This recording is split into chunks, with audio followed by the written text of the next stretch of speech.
I'm talking about the radical foundational Black Americans, What's the a radical radical found? ones. What the hell is that? What the hell is that? Now you're just making up your own categories I'm of not people. making my, yeah, I'm making my own categories because I've spoken to these people, and the radical ones are the ones that literally, like, one example is FBA Red. He speaks very radically on Africans. He has very, like, prompts that are very harmful towards African people, like Black Americans.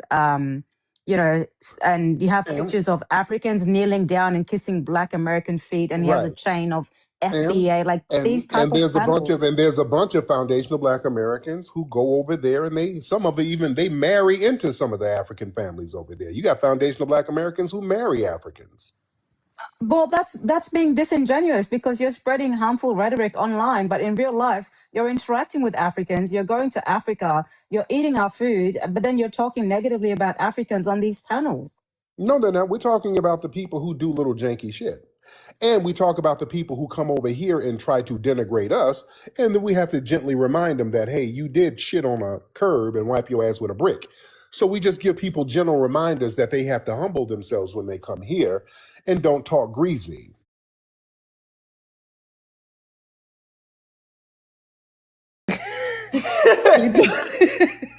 Why they be thinking going to Tariq gonna get you in trouble? That's crazy to me. I don't know. Like He they've was been. like, for the radical, for instance, he was like, "Who's radical to you?" She was like, "FBA Red," and she was mad. She said we was radical over here. Do How you we? remember What's her? radical though? What's radical to? Like, I'm trying to Look, understand. you know what it is? I think it's our stance on things, and they can't get nothing past us. We so firm in what we stand for and what we pushing for, and we don't let them slide with no nonsense. We got more scholarship. We got more information. Like it bothers them. You know what I'm saying? And matter of she fact, you she was were in you there were crying for real. you probably remember her too, sis. I'm finna share this post to her because I know exactly who the girl is. Do you remember that the fuck Africa live I did and they Oh was mad yeah. as fuck? Remember the Australian girl that came in? Oh, the one that was saying that she was trying to act like she was cool. Yeah, that's her. That's her that told on me. That was How her. you gonna tell after you was cool in the comments? And then remember we was asking. Actually, she came up because we was asking about what they learned in Australia, and she was mad. Like she was agreeing with what we were saying because somebody was trying to cosplay them. Exactly. Remember we talked to her and I ain't gonna lie, we put belt to her ass. She was super salty. Had the nerve to call me radical. Like, look, I mean, I don't She take that called as an you radical, insult. like the old church folks for the Kojic church. I'm like, he's too radical for the church. Like, dang, that's crazy. I don't know. It's my thing is like why do these tethers keep running to Tariq like he gonna do something? Like you do know that we from the same lineage, we from the same FBA family, so it's like Do they we not know not that gonna ever side with y'all. we grown though? I, I think she think he your daddy or something. That's wild. Like what is he gonna do? he proceeded to roast her ass. He said that She was nigga like said you have some FBA radical FBAs. I'm like, dang, that's crazy. she said especially FBA Red, his prompts are very hurtful. They say my prompts hurt. She talking about you be putting up you be having Africans kissing FBA feet. That's what be bothering them. You know what's crazy though? She lied on that part though. As out of all the prompts I've made, I've never made a prompt of them kissing our feet. Man, But not at since all. but since she wanna lie, I already made the prompt and we will be using it tonight. Holla if you hear Hey, me. you know what she should have said? She should have been like, hey, he had a prompt up there with a FBA and a Klansman American flag thing. That would have been more radical. That's radical. That's radical as fuck. She goofy for not even saying that. Talking about he kissing our feet. We never did that. Oh my goodness. I'm not gonna lie. We was live the other night, and they was telling me like, Red, this girl over there telling on you. I thought it was this one tether that came up that we was talking to. I thought she left the live and went over there and just told on me. But come to find out, it was her. And you know the crazy thing? I looked at her profile. I added her in the comments too on that video I posted. And I let everybody know because I was watching the video this morning on Flex channel on Ism Radio, and I was in the comments like, hey, I'm the FBA Red. She was telling on, they all in the comments like, yeah, oh yeah, Red. They telling on your ass, ooh. But listen, I checked her profile, right? She took her picture off her profile. Remember, she had her picture on there. Now it's not she there. showed it. She took her picture off her profile now, and that was like some type of little bushmeat teddy bear. But her profile name's still the same. I'm trying to invite, and family, if y'all can share this live to her, because I'm trying to get her over here and find out why she going up there lying on me. I mean, snitching is one thing. I mean, ain't shit gonna happen. Tariq not my daddy. You know what I'm saying? He not the leader of FBA. I mean, we are an ethnic group of people. So I just want to talk to her because it's like, that's just ridiculous. I'm really trying to understand what they get out of telling on me. Like, that shit is ridiculous. I think it's hilarious as hell though.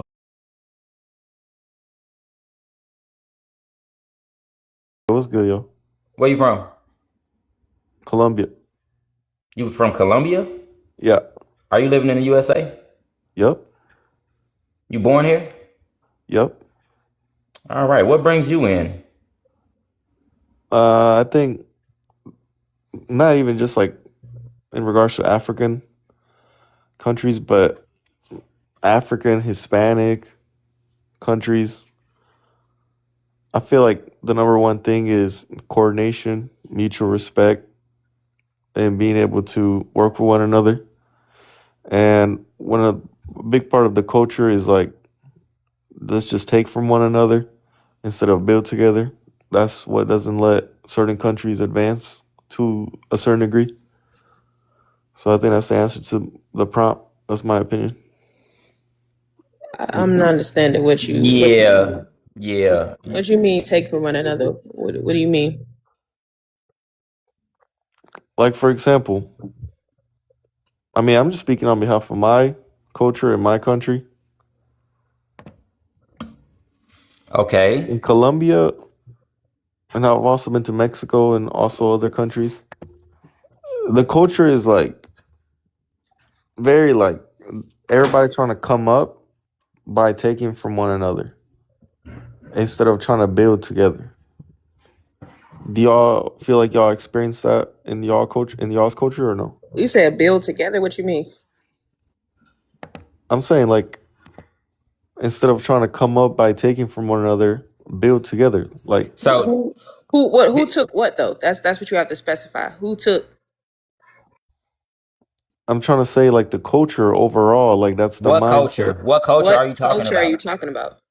Hispanic culture, black culture. What is Hispanic culture? In what regard though? That's what I'm asking you. You're using Hispanic as an umbrella term, but what is Hispanic culture? You can't flat Hispanic, y'all. You literally have to break it up into different countries. So you're from Colombia. What is Colombian culture? I mean, the people are friendly, like to That's dance a vague. lot. Everybody is friendly. Everybody dances. What is Colombian culture?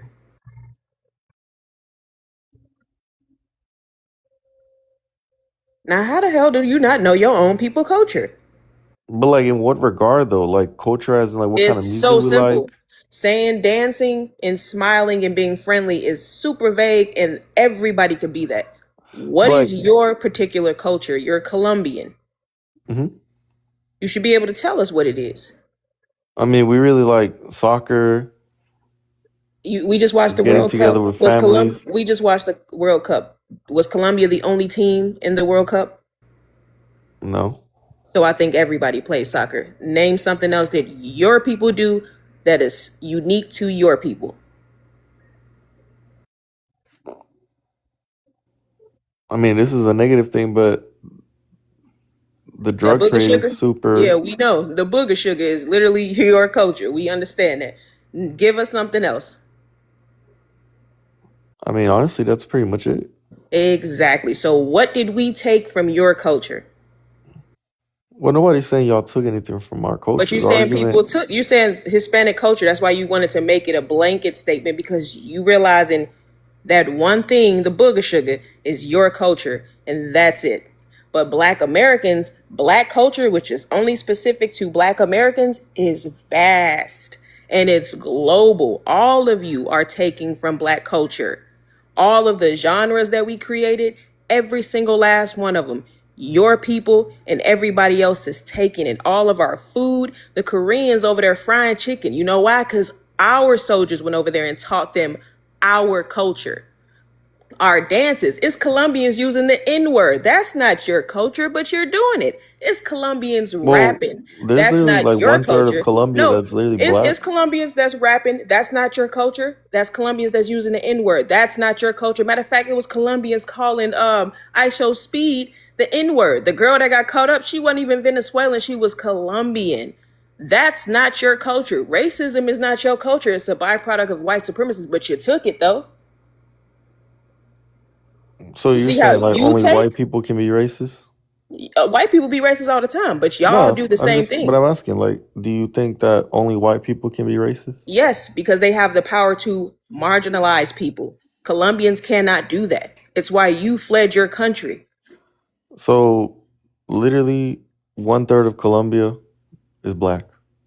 No, they're not. See how Yes, you they try to are. Look blanket? it No, up. they're not. They're African or they're indigenous. Black only belongs to Black Americans. They're not even seen as black. Do they Yeah. call themselves black in Colombia? So No, answer the question. Do they call themselves black in Colombia? I mean, in Spanish, yeah, like No, they don't. That's how they y'all like to do play the though. word. They actually don't. They If do we though. Googled I've up gone the to census Colombia. of the Colombian census and what they're called and classified as, I guarantee you wouldn't say Black Colombian. And I guarantee you would probably end up saying maybe Afro-Colombian, but you know who came up with the word Afro and the first time it ever appeared in publication in 1939?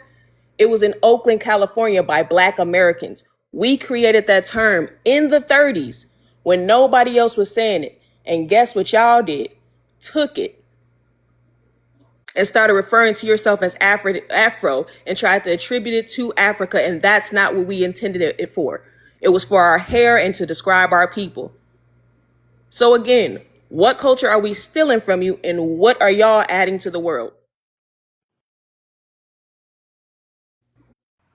Just booger sugar and rug lords. Thank you.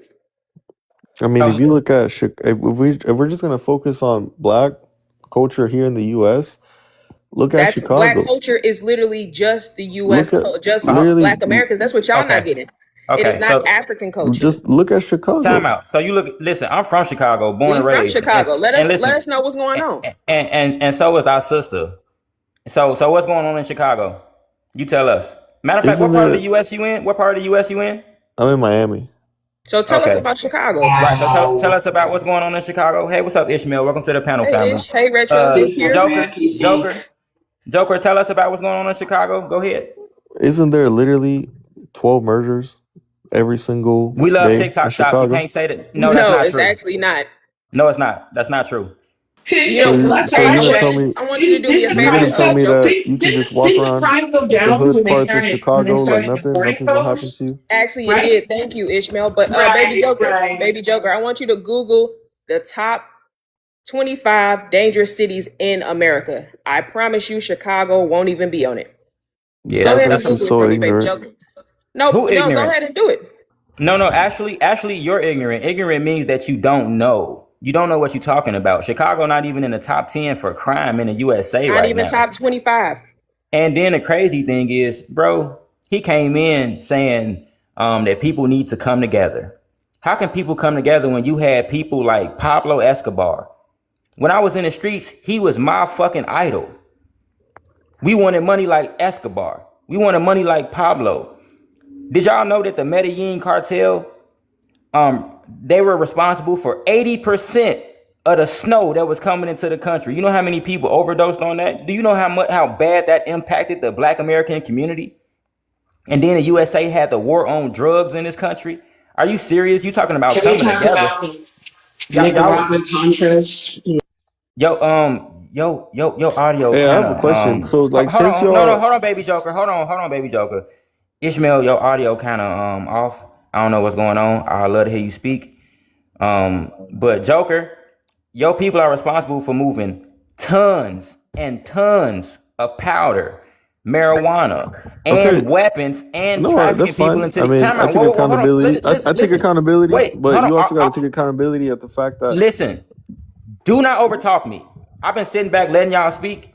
It's my turn to speak, okay? I don't okay, mind go you for it. speaking. I don't No, go for it. mind you No, speaking. go for it. Okay? All I'm saying is, how can people be unified when you come from a culture that's literally drug culture? Do you think moving tons and tons of powder into people's communities, and did you know that affects our communities the most? Is that unity to you? Because the people you talking about in Chicago, because I used to be a dope boy. Nigga, we don't manufacture none of them drugs. We love TikTok shop. All that shit come from our plugs that's out of the country.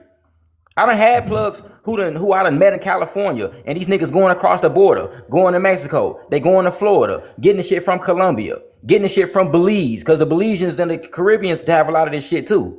Mm-hmm. Okay? So you can't talk about what black Americans doing when y'all literally the plugs. We ain't gonna do that. And we don't manufacture none of the weapons either. All this shit is So, coming from foreigners. And so not only that, when things happen in our community, we actually do something about it. We have keep the peace marches in our community. We have football and basketball teams. We have after school programs for our children to try to keep them out of the streets here in Chicago. What you seeing right now, even on these TikTok panels, is our people coming together and figuring out what we need to do for our community in order to move forward. We have talked about what we need to do in our community, and I hold our people accountable for things that go wrong. So yeah, I do take accountability for the degeneracy that's in our community, because I was one of them niggas who was doing degenerate shit, but I changed my life. So I know firsthand how destructive it can be being a black American man not doing what you're supposed to do. But I'm not gonna let nobody come up here from another culture and try to act like our culture is so degenerate when you come from Colombia. It's a reason why you're not there. You know what's crazy, Red? You know what else is a part of Colombian culture?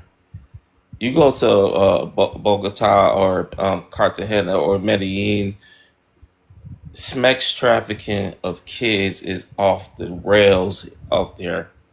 They made a movie called Sound of Freedom. I cried when I watched that movie because of what these people in Colombia do to little kids, bro.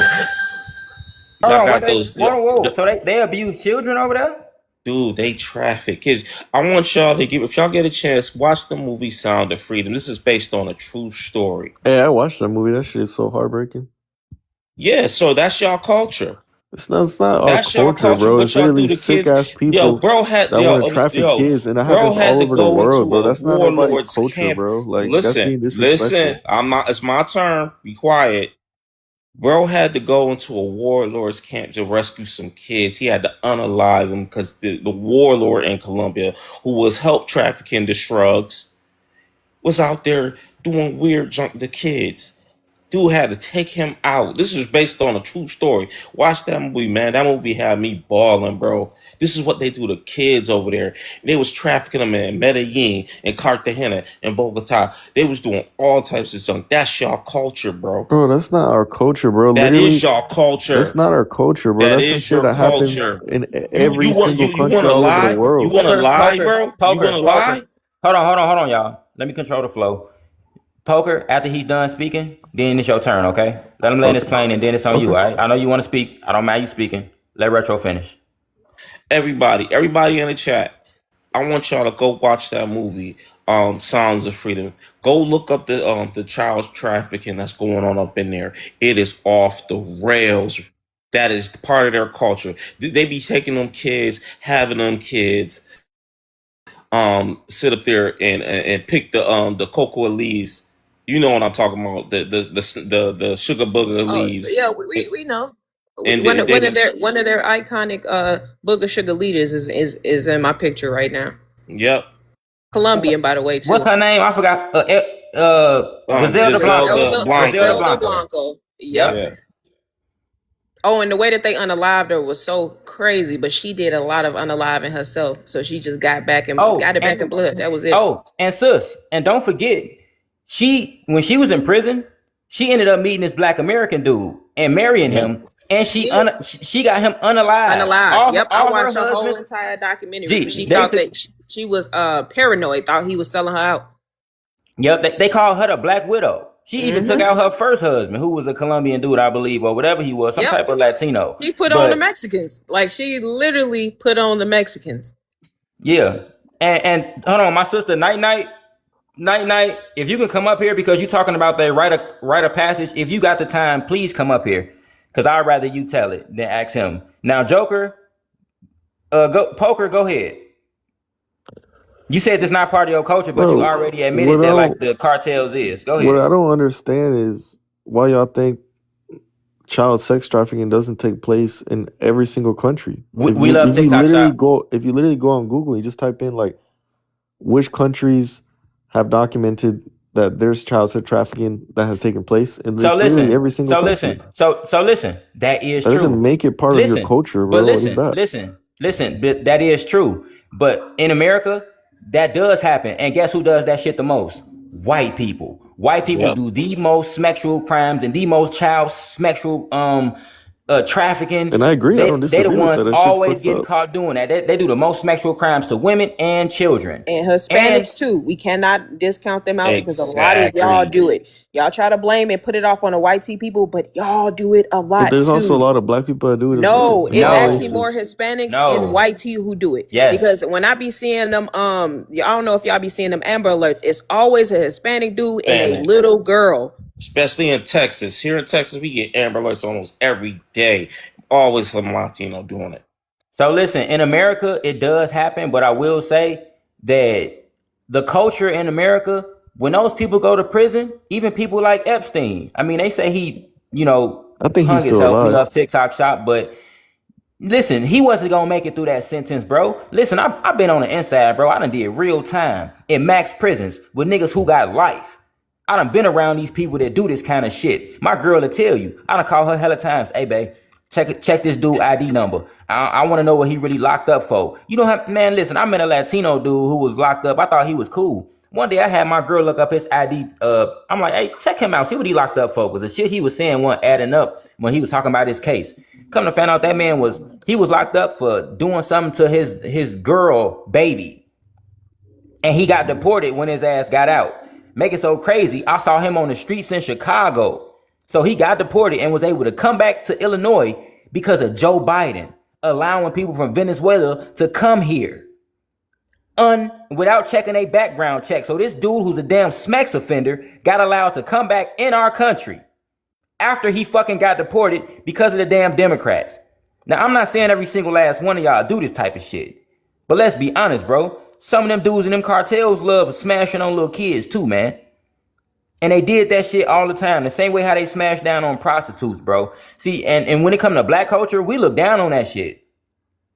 We actually hold people accountable for doing that kind of shit. People go to jail, they get unalive for that shit. We love TikTok shop. I ain't condoning violence, but I'm just saying in America, we standing on that shit. In Florida, matter of fact, you from Florida. Did you know they just made a law in Florida where if somebody get caught doing that shit to children, they pretty much get, I don't know if they get unalived, but they did something in Florida where if you get caught doing some shit to children, well, you pretty much, I think you get the death sentence or something now or something like that. That's what I'm hearing. And it should be like that. Our country need to do one more thing. Our country need to do better on giving these people the maximum penalty. Cause nigga, I was in there for selling dope. How the fuck this Mex offender got less time than me? And he done got caught doing something to children. And then what I was doing was, at least it was consensual. That shit don't make sense. You know why the sentencing guidelines are so low? Because mostly white people do them crimes. If black people did them crimes the most, they'd be throwing a book at niggas. But since white people do it the most and Latinos do it the most, because y'all identify as white in this country, when you check off your paperwork, you identify as white. You not checking black on none of your paperwork, big dog, and you know it. Yeah, and just to your point, Red, the person that unalived Jeffrey Dahmer was a black American man. It is frowned upon in our community. It don't matter who do it. We do not take that. I can tell you that it's very much frowned upon in our community as well. But I mean, I don't want to believe anything. Go ahead. Hello. Ish. Go ahead, Ish. Thank you. You interrupted everybody on the stage. Annoying. I just also want to point out we don't have a culture of that, and I'm glad that you mentioned that because, like you said, that's something that is frowned upon in our community. We don't do that, right? We've never created markets or constructs centered around human trafficking. But I mean, there are that's cap because countries. I literally, don't. Can like, you it's not there's interrupt documented me, like black people that literally YOLO? sold slaves back in the day No, Can you no, to white no, please? people. no. Can That's I not can I true. That's not finish? true. I muted him, sis. When she done, go ahead, Joker. That's so weird. Like, ugh. First of all, we're not Africans. You're talking about Africans. We're not Africans. So let's just start there. Okay? I don't know why it is. I don't know why y'all think that if you see somebody who is of a particular hue, that automatically means that they're African. I'm not an African. I've done my genealogy, by the way, all the way back to the 1700s, to the 1600s on one of my lines, or excuse me, the 1500s on one of my lines. I'm not an African. There are no Africans in my tree. So let me just start there. Secondly, we don't have a culture of that. We have never had a culture of that. We have been in the United States for over 400 years. Okay. And we have never collectively set up constructs or markets for human trafficking. In fact, our kids are the ones who are the most trafficked in this country because of things like organ harvesting and a whole slew of other things that I don't even need to talk about in this conversation. The point that I want to go back real quick to the earlier stuff that y'all were talking about the rugs, because one of the things that's really important to mention about the Hispanic Latino community is the Nicaraguan Contra. Now, mind you, I know, right, because mind you, half of my family is military, and for a lot of the Black Americans in the room can say this, that they have a lot of military people in their family. And so there are some of my family members who know people, right, by proxy of being in the military, who trained Contras, right? This government literally had coalesced with other governments in South America and other Latin and Hispanic countries, okay, to bring rugs over here, okay, and put them in our community. And not just rugs, pews, and all types of other stuff, okay, during the crack epidemic. Please research the crack epidemic and its connection to Nicaraguan Contra. Y'all have never been in solidarity with our community, ever. When what's that man's name? Lulac from Lulac. It was a couple of men, but there was one specifically. What was this? Felix Tijuana or whatever his name was, who literally said out of his mouth, "Let the Negro fight his own battles. His problems are not mine, and I don't want to help him." Right? You guys have had politicians who have spoken for your community for generations who have admitted that they don't want anything to do with Black people. So for y'all to be in 2026, for y'all to be acting brand new, like we've always been cool. No, we haven't. We have not always been cool. Y'all always been weird as fuck to us, okay? And have had issues in your community that we don't even have, like the human trafficking thing. Y'all are trafficking yourselves. We are being trafficked. We're not the same. We're not. So let's put this shit into perspective. Okay, y'all have helped funnel rugs into our community. You have helped funnel pews into our community, and you have done so because you have been incentivized to come over to this country and participate in crimes against our people. That's just what it is. And until you admit that, we're not gonna have no middle ground. But we do have the receipts, though. Now I've landed. Okay, can I talk? Okay. And with that being said, just to add on before you go, y'all, I don't know if y'all know about the Watergate scandal, with the president, who was that? I think it was Jimmy Carter. No, no, no, it was Richard Nixon. He had a lot to do with the Watergate scandal back in the day. And the whole Panama Canal scandal, where they were getting rugs from Colombia and other places, and they were trafficking them to the U.S. through the Panama Canal in order to flood our communities with said narcotics. We love TikTok Shop. So yeah, that did a lot of destruction in our community, and our government even took place in it because there's alleged evidence that they were conspiring with Noriega to, move these products into our country and put them in our community. So that was very detrimental to our community. Go ahead, Poker. And that's the thing. Like, I completely agree that as a Hispanic race, we have brought so much drugs and done so much damage to so much people. Can you not say, can you Huh? abbreviate what you're saying so you don't get this man's live flag? Oh, You gotta say rugs. We love okay, I TikTok got you. shop. My bad. So I take full accountability at the fact that our race has. And one more thing, everybody, let him speak. I'm gonna let you speak without being interrupted because all of us did get a chance to speak. So go ahead. So I take full accountability at the fact that our race has definitely done a lot of damage as far as bringing things into this country that shouldn't be here. However, just because we brought things here, you guys can't completely not take accountability at the fact that y'all's culture when it comes to rap music has promoted the distribution and the fast money aspect of if you get a hold of these certain items, you can make X amount of money in X amount of time faster than if you were to just work that 9 to 5. So you can't not take accountability at the fact that just because something was placed there, if y'all decided to. Oh, you there? Can you hear me? Yeah, go ahead. So just because we brought things here, that doesn't negate the fact that y'all can't take accountability for the fact that y'all distributed, and we also distribute things here as well. I'm not saying we don't, but a certain part of Black American culture in the suburbs is distributing the things that were brought here. And if they're not currently Don't try distributing to act it, like we be selling all that dope in the suburbs. White T boys sell dope in the suburbs. One of my first big plugs was a white boy. That's who I was getting my bricks from. We love TikTok shop. Go ahead. Don't try to act like black people all in the so, suburbs. That's but white T people. here's the thing though. Like, I'm not saying that. I'm saying like all collectively, all races have been the plug in this country and are still the plug in this country. So we can't just point fingers at one another when we all collectively, a certain part of our. If you don't bring the rugs into the country though, nobody can get them though. Do you understand that none of that shit is produced and manufactured in the USA? But how does that take away from the accountability aspect of, okay, just because It you have access doesn't. to It something? doesn't. Listen, what you're saying is true. But see, in order to get to the bottom of an issue, you got to get to the root of the issue. Okay? And truth be told is none of those bro, those cocoa plants that they get the powder from and the opium plants, that shit don't come from America, bro. That shit doesn't grow here.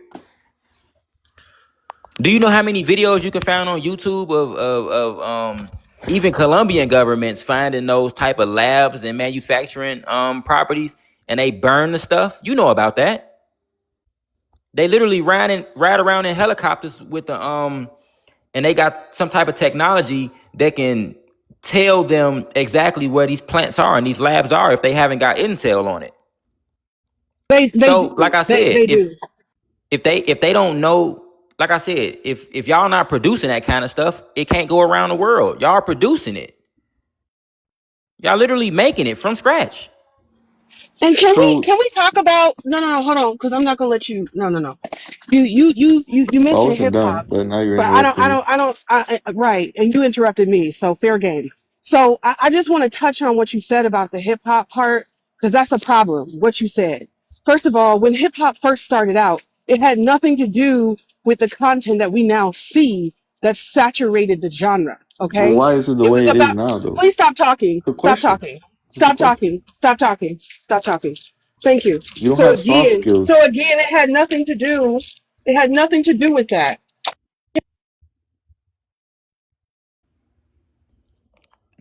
Ishmael, you there? Phone call. My bad, I got a phone call. Early hip hop pioneers didn't even talk about that. They literally talked about freedom fighting, black liberation fronts, and black nationalism. The content wasn't about that. Now, if you know anything about the secret meeting of 1992, where you have a major record label executives, people like Clive Davis, and mind you, I encourage everybody to look up the 1972 Harvard report, which was a blueprint of how to overtake black-owned music companies like Motown, okay? literally helping YT people not only steal artists and bankrupt black owned music labels, but helping them to change the format of our music genres. I would also add we have over 20 genres and subgenres of black American music. Hip hop is not the only music genre that we have created in this country. So it's very disrespectful for people like you to come into conversations like this and try to make it about hip hop, because it's not. If you listen to the earlier recordings of hip hop from artists like Grandmaster Flowers, Run DMC, and even some of the other pillars like Brother Daryl McCrae, who was the first graffitiist, and so on and so or the Jubilaires, who are responsible for the pillar of rap, rhythm, and poetry. None of them talked about rugs. None of them talked about anything sexually explicit or anything raunchy at all, which tells me that you don't know the history of hip hop. So don't And mention hip hop in this conversation because you don't know what the fuck you're talking about. and you know And what's now you're being crazy? And rude. you no time out. Hold on. And Ishmael, to your point, you know I'm what's not being crazy? rude. I'm telling you, don't speak on my culture if you don't know what you're talking about. Yeah, because and listen, because you actually wrong. You know what's crazy? The height of the crack epidemic, we love TikTok shop, was in the 80s, right? And in the 80s, we had a lot of conscious rap. Gangster rap wasn't even around yet until the early 90s. So she actually absolutely right. Hip hop didn't have nothing to do with our culture and people pushing rugs. But and my thing is, shit, if you want to blame hip hop for our culture being degenerate, what the fuck y'all was listening to while y'all was packaging them bricks? Salsa music. So salsa The music fuck? was making y'all do that. Yeah, yeah. Now, Whatever. it's My crazy. butt for What Donald Trump. yeah. What's That mean crazy is the that mean Jubilaries was a whatever y'all gospel were group. listening to was degenerate. The Jubilaries was a gospel group, so they wasn't even singing about rugs. You know what? Yeah, Exactly. I'm And glad Ish. that's why I wake that up, because I love when people try to bring up our music, because I'm an actual music historian. So don't come into these conversations trying to talk shit about our music, because many of you don't even know the history. You're just saying and things out of your and mouth. and Ishmael, the crazy thing is they got something. What is it called? They took it's called cartel rap or something. They y'all be rapping in Spanish, making like trap cartel music. I forgot the exact name of the genre that y'all call it, but y'all got that shit from us, and y'all be going around rapping about cartel shit in Spanish. Y'all influenced by our culture, but y'all took the degenerate part of it and made it about y'all cartels and violence. Y'all don't got no conscious rappers rapping about using that same culture. Come on, man, go ahead. Yeah, let's speak to that. Let's speak to those perfect rappers who still exist today. But It's because narco music, by the way. but Narco. Right, but right. because Thank you. Thank you, Yeah, that's what Web it's yeah, Steve. called. narco Thank music. you. Yeah, narco Exactly. music. But Thank you, let's speak Steve. about these conscious rappers who still exist today that y'all weird asses clearly don't listen to, like Black Thought, who's my favorite rapper, right? And I'm talking in full form and fashion, alliteration, iambic pentameter, rhyme scheme, rhythm, and poetry exact and to the point without having to cuss or talk about rugs or anything sexual. You won't talk about the Black Thoughts. You won't talk about people like him and people like Kendrick Lamar before he was Kendrick Lamar, he was K Dot. You won't talk about that, but then you'll talk about, oh, well, hip hop and rap. Most of the people in mainstream hip hop and rap are from either y'all communities like Fat Ho and Cardi B, a speech impediment, dumb bitch, having ass, and the rest of these people, Busta Live and Nicki Tragic, whatever. Those people are not a part of our community. They have nothing to do with our culture. They know nothing Hmm. about our culture. Uncle Yes, Luke. shout Uncle out to Luke. Nas, Uncle Uncle Luke, who's Luke a was dope nigga. degenerate. Exactly. I've been arguing with that bitch nigga on Twitter for man, I can't stand his bitch Yeah, ass. I But know we anyway, be my on his point neck. is I can't stand him. But anyway, yes. So mentioning that means that you haven't done the history on how our government literally tried to use insurgency, okay, mind you, our music is the counterinsurgency. They're using insurgency to try to fuck up our music and erase the history of where our music comes from. Hip hop was never, most hip hop artists of the 80s and 90s didn't even cuss in their music. Exactly. So it's very weird for you to mention that, and I just couldn't let that go because it pisses me off when y'all always coming up here talking about, oh, hip hop, hip hop. Okay, but did you forget about blues, jazz, ragtime, funk, disco? Did you forget Gospel, about zydeco, gospel, bebop, yeah, doo-wop? Exactly. Did you house forget music. about swing? Did you forget about house music? I think Go you go did. music. So No, maybe, no, and they just so didn't you forget. know, just so you know, all of those genres came before hip hop. You're Hmm. welcome. Rock He, and he he did country. he didn't forget. It's just if they name those genres, then they have to tell the truth about their genres and how they cosplayed and copied our music to get their own. Because they wouldn't even have their music without us. Tito Puente. He used what's the guy with the Dizzy Gillespie. He's the one who taught him how to do their music.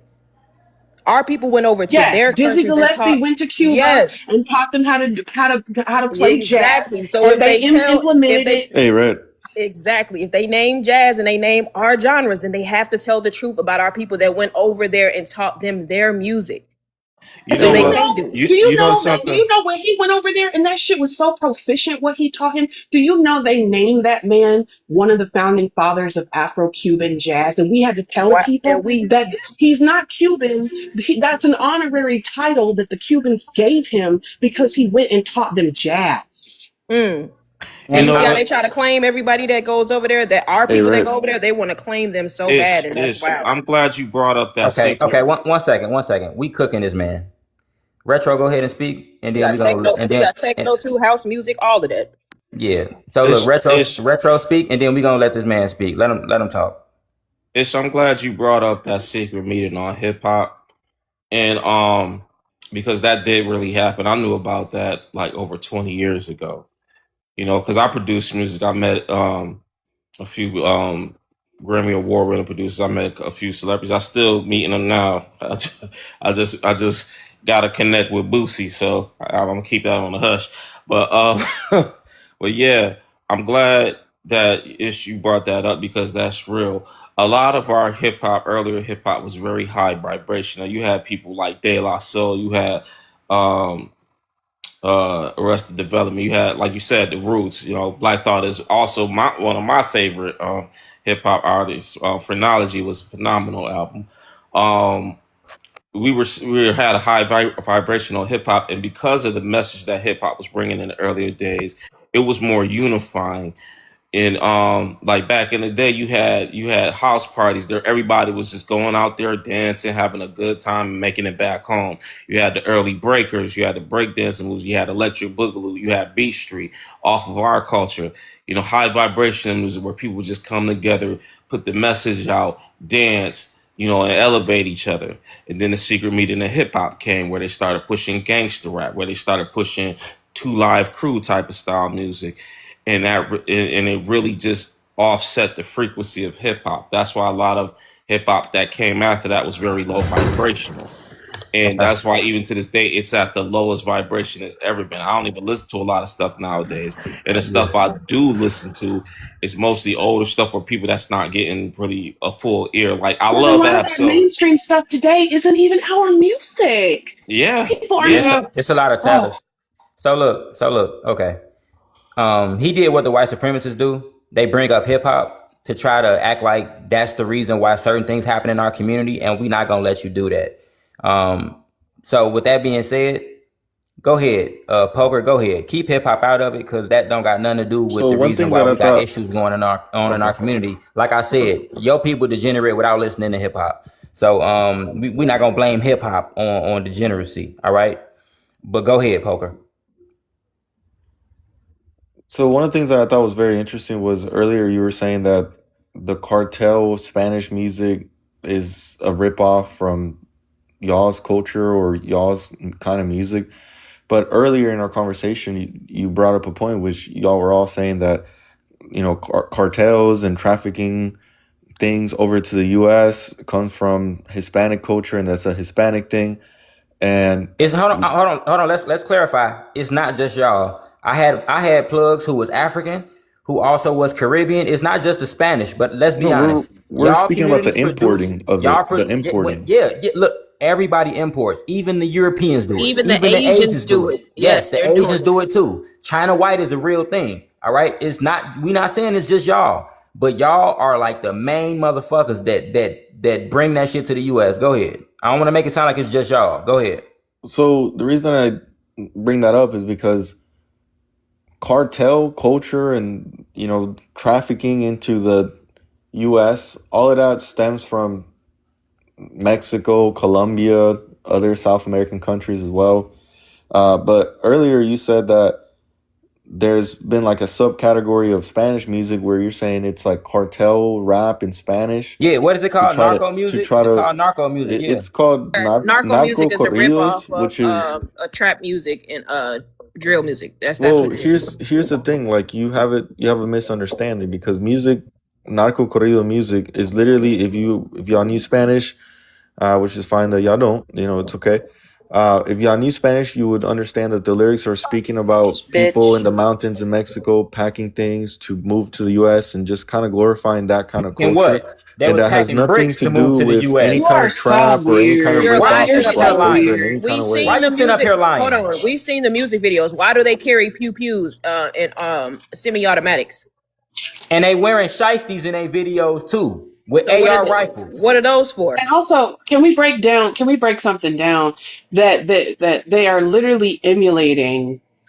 See, this is why people who have never studied music theory should shut the fuck up, because what you do is you confuse people, and then people don't understand what's happening.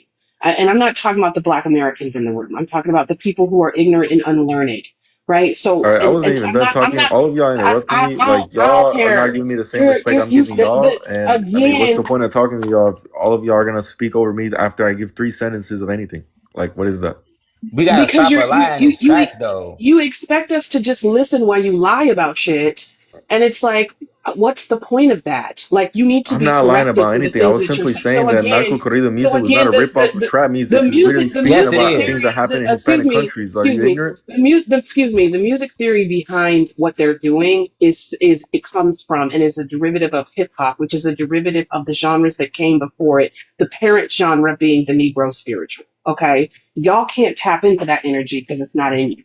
So you're tapping into the hip hop piece, and you're not even really tapping into the authenticity of it, because hip hop authentically did not sound the way that it does today. But you're emulating what the empire, the system and the construct that this government has designed to replace the authentic elements of hip hop. And we can trace this through music therapy, or excuse me, theory. We can literally trace that what they're doing in their music is a knockoff of what's being done and what has been done in hip hop. So I don't. It's very weird for you to be on the stage acting like you know what you're talking about in terms of the music. Let's just move on from the music because you We don't know what you're talking was about. trying to move Okay. on from the music, but he brought it back up. Listen, man, y'all was influenced by trap music and drill music. And I'm not gonna act like both of those types of music is beneficial to our culture. What I will say is that music is actually the degenerate side of hip hop. But for every degenerate rapper that we got Lauryn Hills, and we got other artists like that who don't, and Black Thought and people like that who don't rap about things like that. Kendrick Lamar, one of our best rapper, our biggest rapper, maybe not the biggest, but our best rapper at this time. All right. And he don't promote none of that shit. And he grew up in the hood, but he's not like a street guy. Okay. So we're not gonna do that. So let's just move on to the next subject. And actually, when it comes down to drill music and trap music, like I said, that music is actually for grown people. It's not even for children. Children shouldn't even be listening to it. I don't let my kids hear that shit. I have a question for y'all. You This you is you supposed to completely be an off adult subject. if you listen to that type of music. A I've, lot of hip hop music is to party and enjoy yourself to. Some of that music you only supposed to hear if you at a strip club or some shit like that. I have a question for y'all. And so people do have to be careful of what they children hear. The music ain't degenerate. And you know what's crazy? The people that make that music, they have jobs. They're literally fucking rappers. They file taxes. They not even living like that. It's entertainment. Now go Of ahead. course. Let's move on from the music part of it So, because we all know where y'all got that shit from. Go ahead. well, you're saying that we always get influenced by you guys, but earlier in the conversation, you said that back when you used to move stuff in the streets, you were inspired by Pablo, and that dude is literally Colombian. So, I like, know. I Oh know. my You know so why? God. And time out. But that shows how negative your culture is and how it negatively impacts other people's culture. I was in the streets and I'm looking up to, he was one of my idols. It was him. It was Big Meech, who was a black American. He wasn't doing what he was supposed to be doing. And now that you see he out of jail, he not pushing drugs, is he? We love TikTok shop. He don't do Yeah. that shit no So more. I gotta go So here in like 5 minutes, but I wanted to bring up one time point. out. Evidently, he learned his lesson, just like I did. And he learned his shit the hard way because he went to jail. Going to jail and doing time will make you change your motherfucking life. The fuck you mean? Well, what I mean about And what? I mean, I'm not arguing that that's not true. What do you mean? but I'm just saying, do you understand that kind of rug culture and those type of figures actually influence people to want to sell drugs? Of course, I'm not saying that not. Okay, then what are we talking about? What was your point of bringing that up? So Whoop-de-doo. the And reason guess what? I the tell you reason I one bring thing. that up is because you I don't guys look always up want to to his act ass like today. we're I all don't look up influenced to by it. y'all, Hold on, but time y'all are out. also influenced by us. Time out. I don't look up to his ass today. No, we're not influenced by y'all. I was selling dope and I was influenced by y'all. Nothing else matters. Nothing else in my life is influenced by no damn Colombians. I was selling dope, so yes, I looked up to a damn drug dealer. I mean, shit, if I'm a business owner like I am now, I look up to business owners. Guess who's one of the top people I look up to? Jay-Z. He used to live his life like that. But he changed his life, started rapping, and became a fucking billionaire. Do you know how many other rappers used to be in the streets, but they changed their life and got rich off of rap? Come on, man. So before I head out, I wanted to bring a completely different point to the table. I want to know Go y'all's ahead. perspective, Please, Go ahead. and please. I have something and to I share hope about y'all. And and night I night hope. and night night and night night. Go ahead. Go ahead before he land his plane because I want him to speak on your point before he leave. Go ahead. So So I another want. tidbit about Oh, their culture is that they have a rite of passage for their young men. There's a town in Colombia where they have donkeys, and the young men go there to lose their virginity with the donkeys. And the men pay What? to have schmecks with the donkeys. It doesn't end there. I have no The idea what donkeys you're talking all about. have venereal diseases, so they all pass it around each other. This Oh my came God. out during the passport bros thing. This white dude went over there and he was letting his white passport bros don't come to this one because they are having schmecks with donkeys. It just flies throughout their community. And if he calls me a liar, he needs to get slapped the hell out. You guys look it up on YouTube. It is a rite of passage. It is a culture. And you know what else is bad about this is that they named the town. I think it's some name after Africa. So this tells you where those boats went. Africans, Hispanics, Asians all go hand in hand with their degeneracy. They are over there graping donkeys. The donkeys have venereal diseases. Thank you. Oh my God.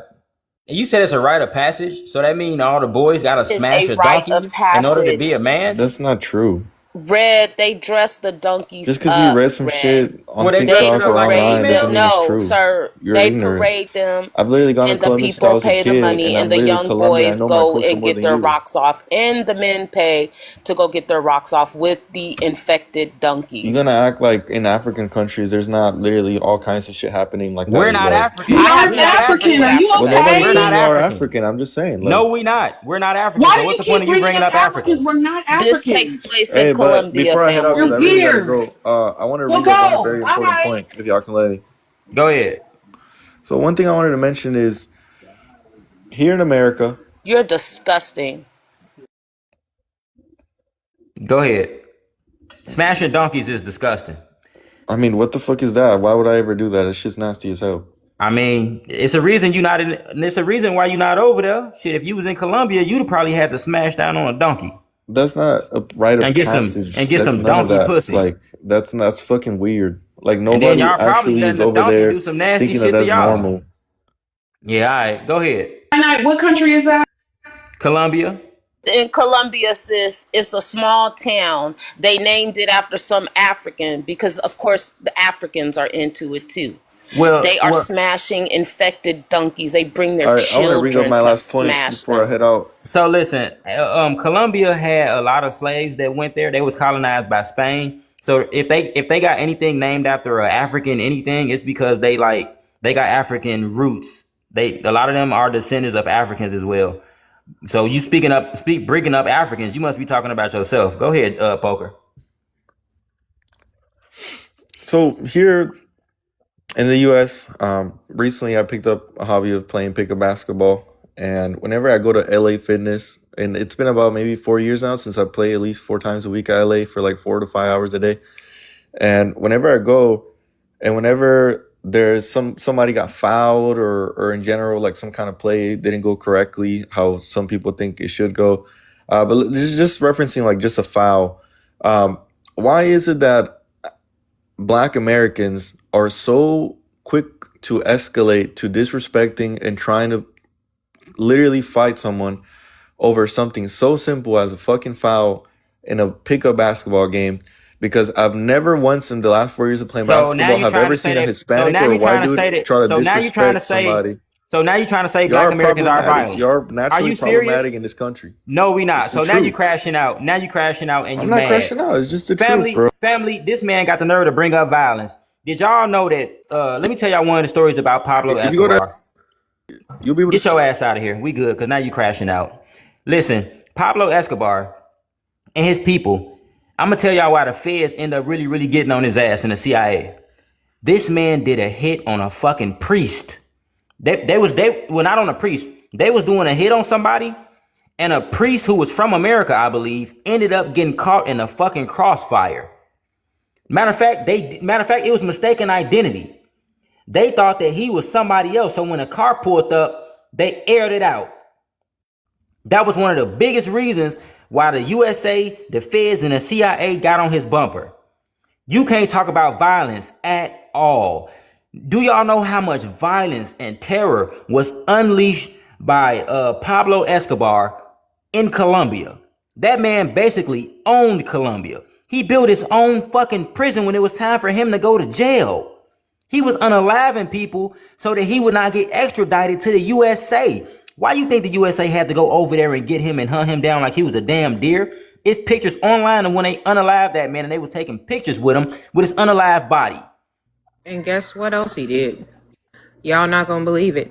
Hippopotamuses are not indigenous to Colombia, but because he knew how violent hippopotamus will be when humans come around him or in contact with him, he imported several of them to Colombia, and they multiplied, and they're an invasive species. So you will see them eating people, or though they really don't eat people, but they bite them to the point where they maul them to unalivement. Or they'll run in front of their cars or whatever. But he's the reason why they were there, because he was in fear of people coming on his land. So they were basically his guard dogs. And it's hard for you to unalive a hippopotamus because they're huge and they're very territorial. And that's what he did. And right now you can find, they call them the cocaine, the book of sugar hippos. And they're still there. And they are one of the unalivest animals known to man because they are territorial. Yeah, there's some dangerous ass creatures. Ain't that crazy? Somebody from Colombia. He tried to call us violent. That's literally their culture. That man is so violent that he imported hippos, an invasive species, to his country to unalive his own people to protect himself.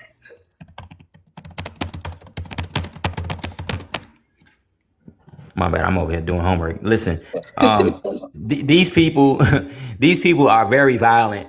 And family, can we also talk about the Colombian cartels in America? Y'all do know that the Colombian cartels, they didn't just operate in Colombia.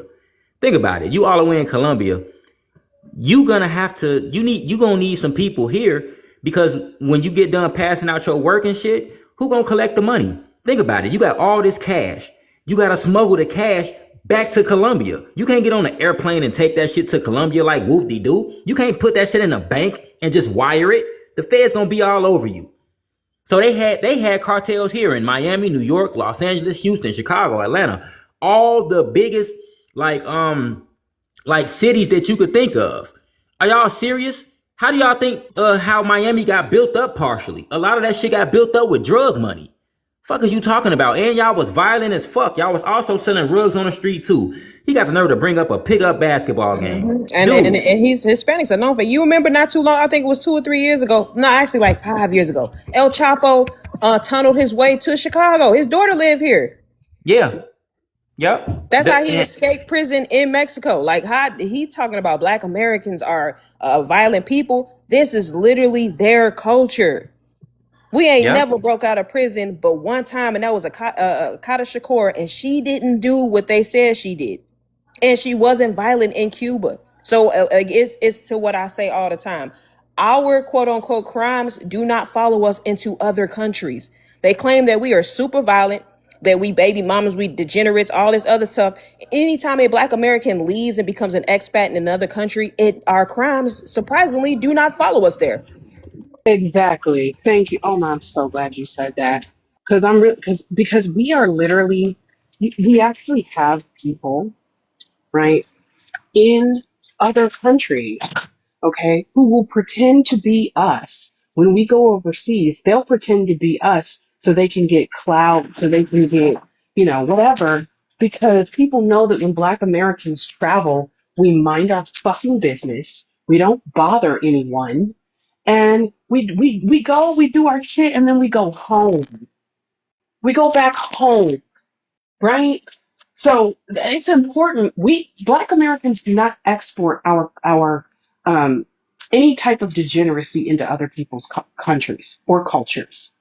So this idea that it's the same, it's not the same.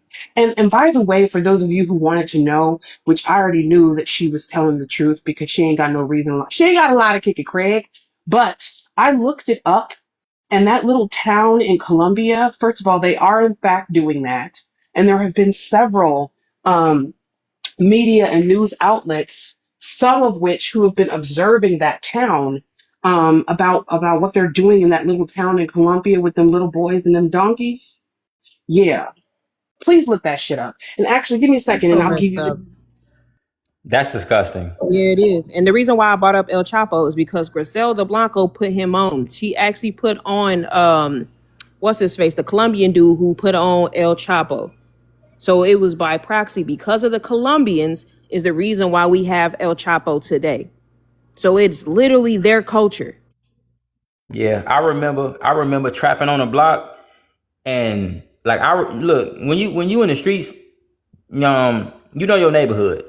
I remember standing on the block, and then we just look around, like we started seeing most wanted posters. And I think that, what was their name? I forgot the two brothers' names, but he had some twins that was his generals in Chicago, and who was the plugs in Chicago. Them puss ass niggas got caught and started telling. But they picture was up, and so was El Chapo's picture up, posted all over Chicago on every damn city block. He was the most wanted man in the world at that time. All right, so we're not gonna act like Black Americans ain't. We don't got most wanted criminals all around the damn world. And it's funny how when we do go to other people's countries, like Sis said, crime don't follow us. When we be in other people's countries, we there getting money. We model citizens, and we do what we got to do while we there. And that proves that a big part of the reason why there is crime in our community, a lot of it is because of the situations that the white supremacists put us in. Crime has a lot to do with finance. I'm not excusing none of our behavior.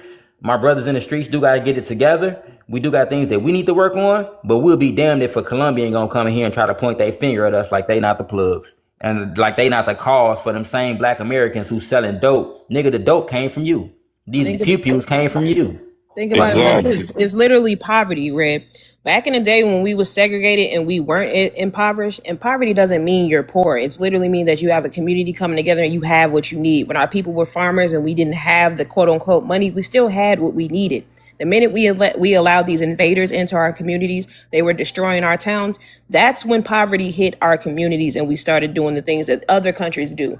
Y'all have to realize the link. When we were living together, amongst ourselves, we were marrying our own and creating our own communities and families.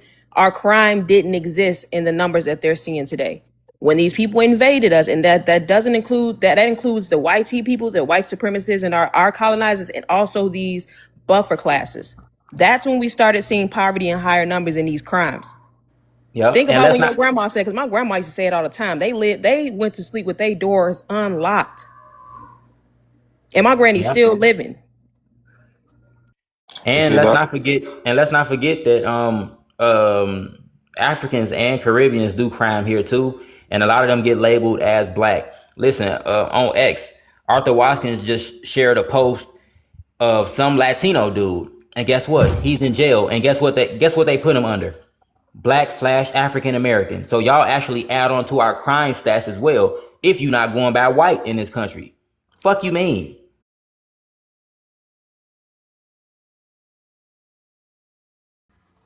And that's the thing. See what that dude just proved, right? Because he ever saying, "Oh, well, we're not the only ones that do all the drugs and the child trafficking." You right. You're not the only group. So what all he did was prove that y'all have a shared culture of degeneracy. Outside of us, all of y'all got a shared traffic.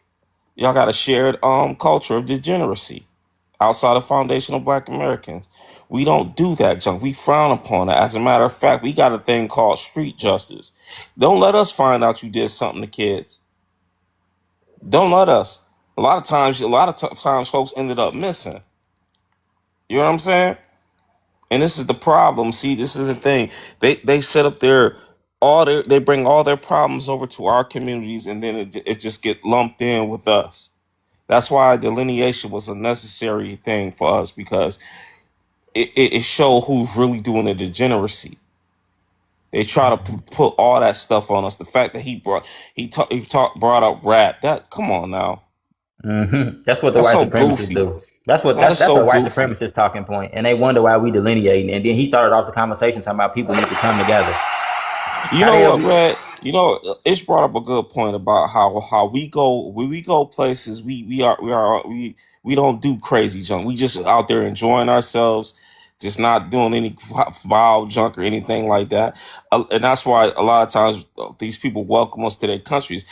The thing is, you got a lot of Africans and Caribbeans who try to fake the funk like they foundational Black Americans, which they openly admitted to me and others that, yeah, we pretend like we're Black Americans when we go over to Asia or Europe or different places, because if they find out if we Caribbean or African, oh man, it's gonna be hell for us.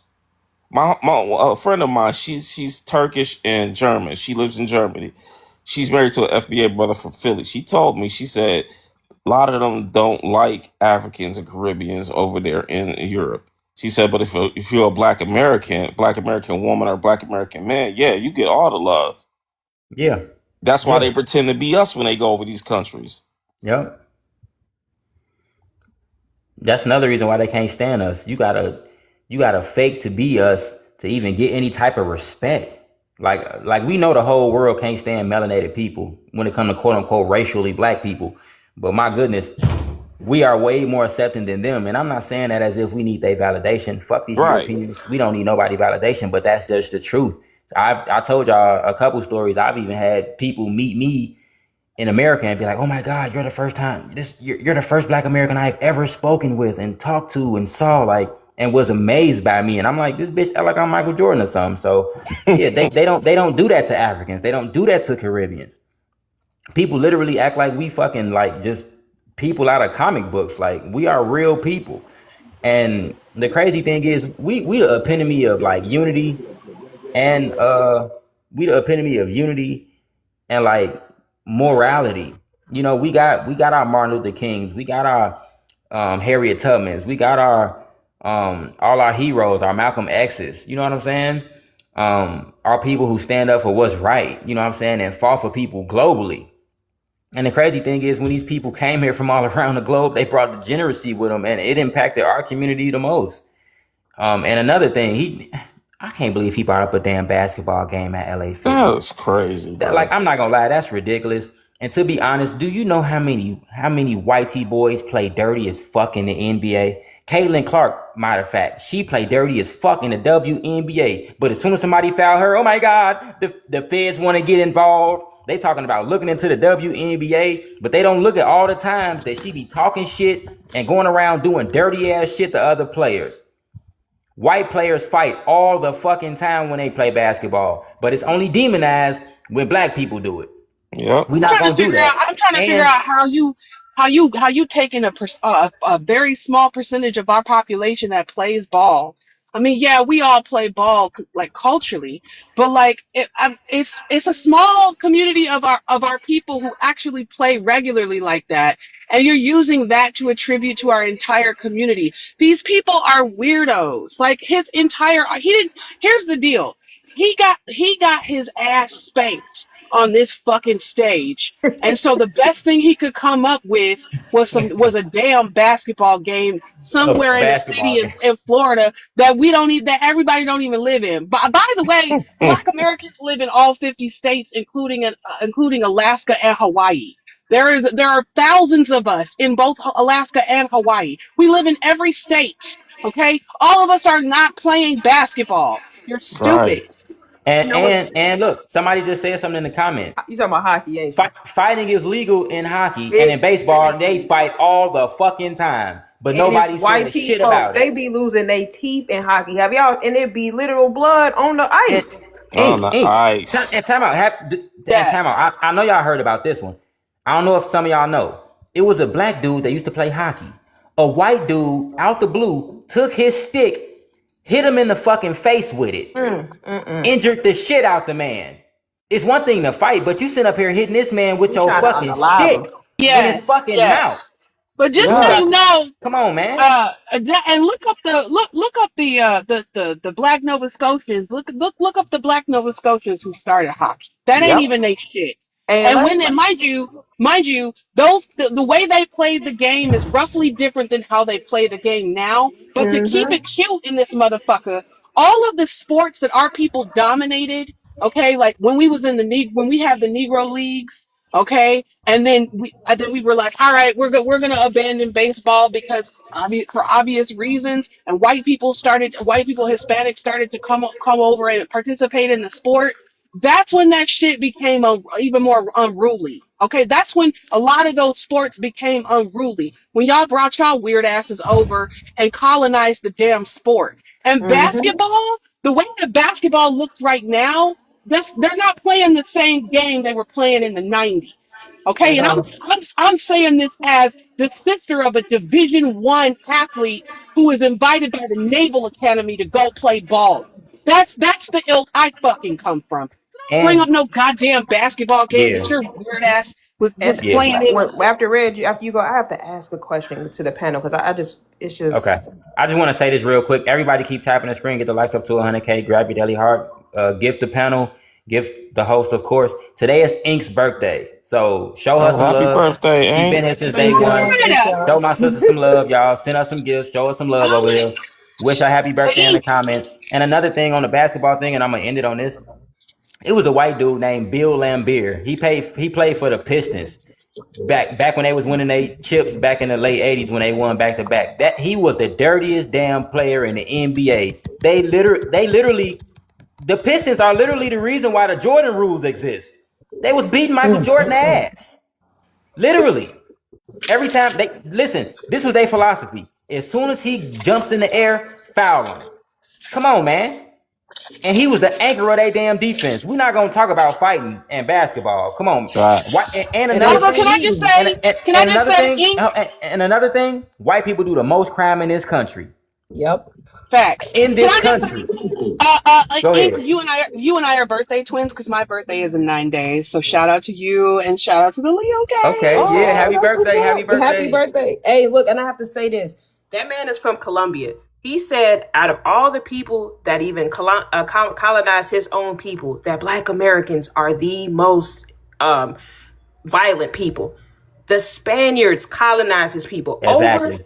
over his own colonizers, the people that unalived his people, forced them to procreate with each other and different people so that they could look a certain type of way.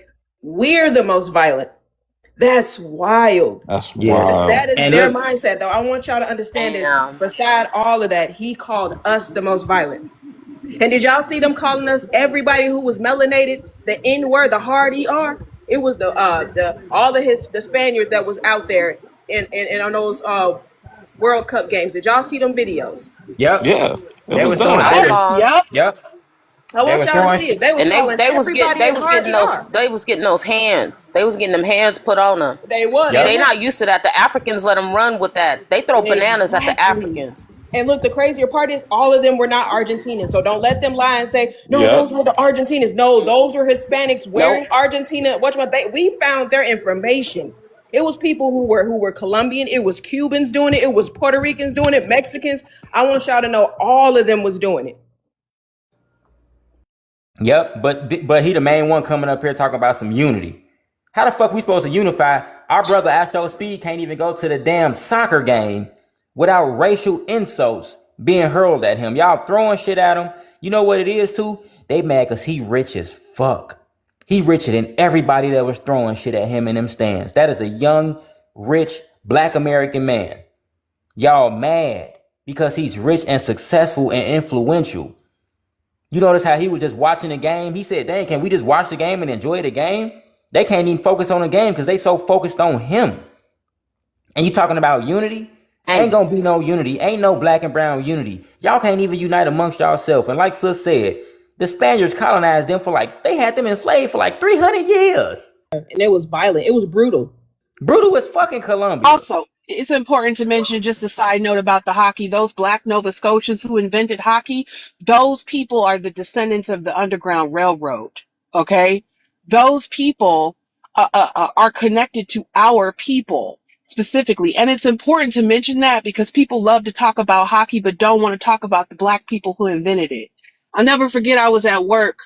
One of my coworkers is a hockey ref, and he's that's what he does for his other job. He's a hockey ref. And I was talking to my kid's dad. He wanted to get him into hockey, and my son was like, "I don't know about hockey. I don't like hockey."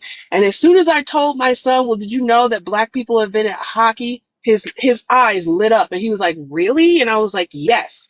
And I went through the whole history of it. And my son was like, "Yeah, now I think I want to do hockey now." But he didn't know.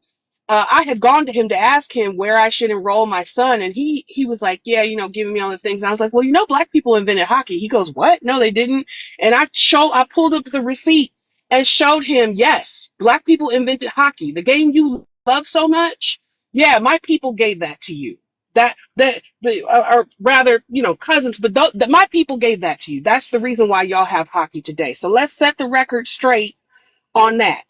You also have to let them know that when you say Nova Scotian and Canadian, those are the people who Harriet Tubman took up to Canada that were our people. Some of them came Exactly. back to America. Vanity from Vanity Six, who worked with Prince and Purple Rain, her father was a black man from America, but he moved to Canada. So when people be trying to say, even Cree Summer, everybody loves her voiceovers that she be doing. Her mother is a black American whose family moved to Canada after the Underground Railroad. She's a black American too.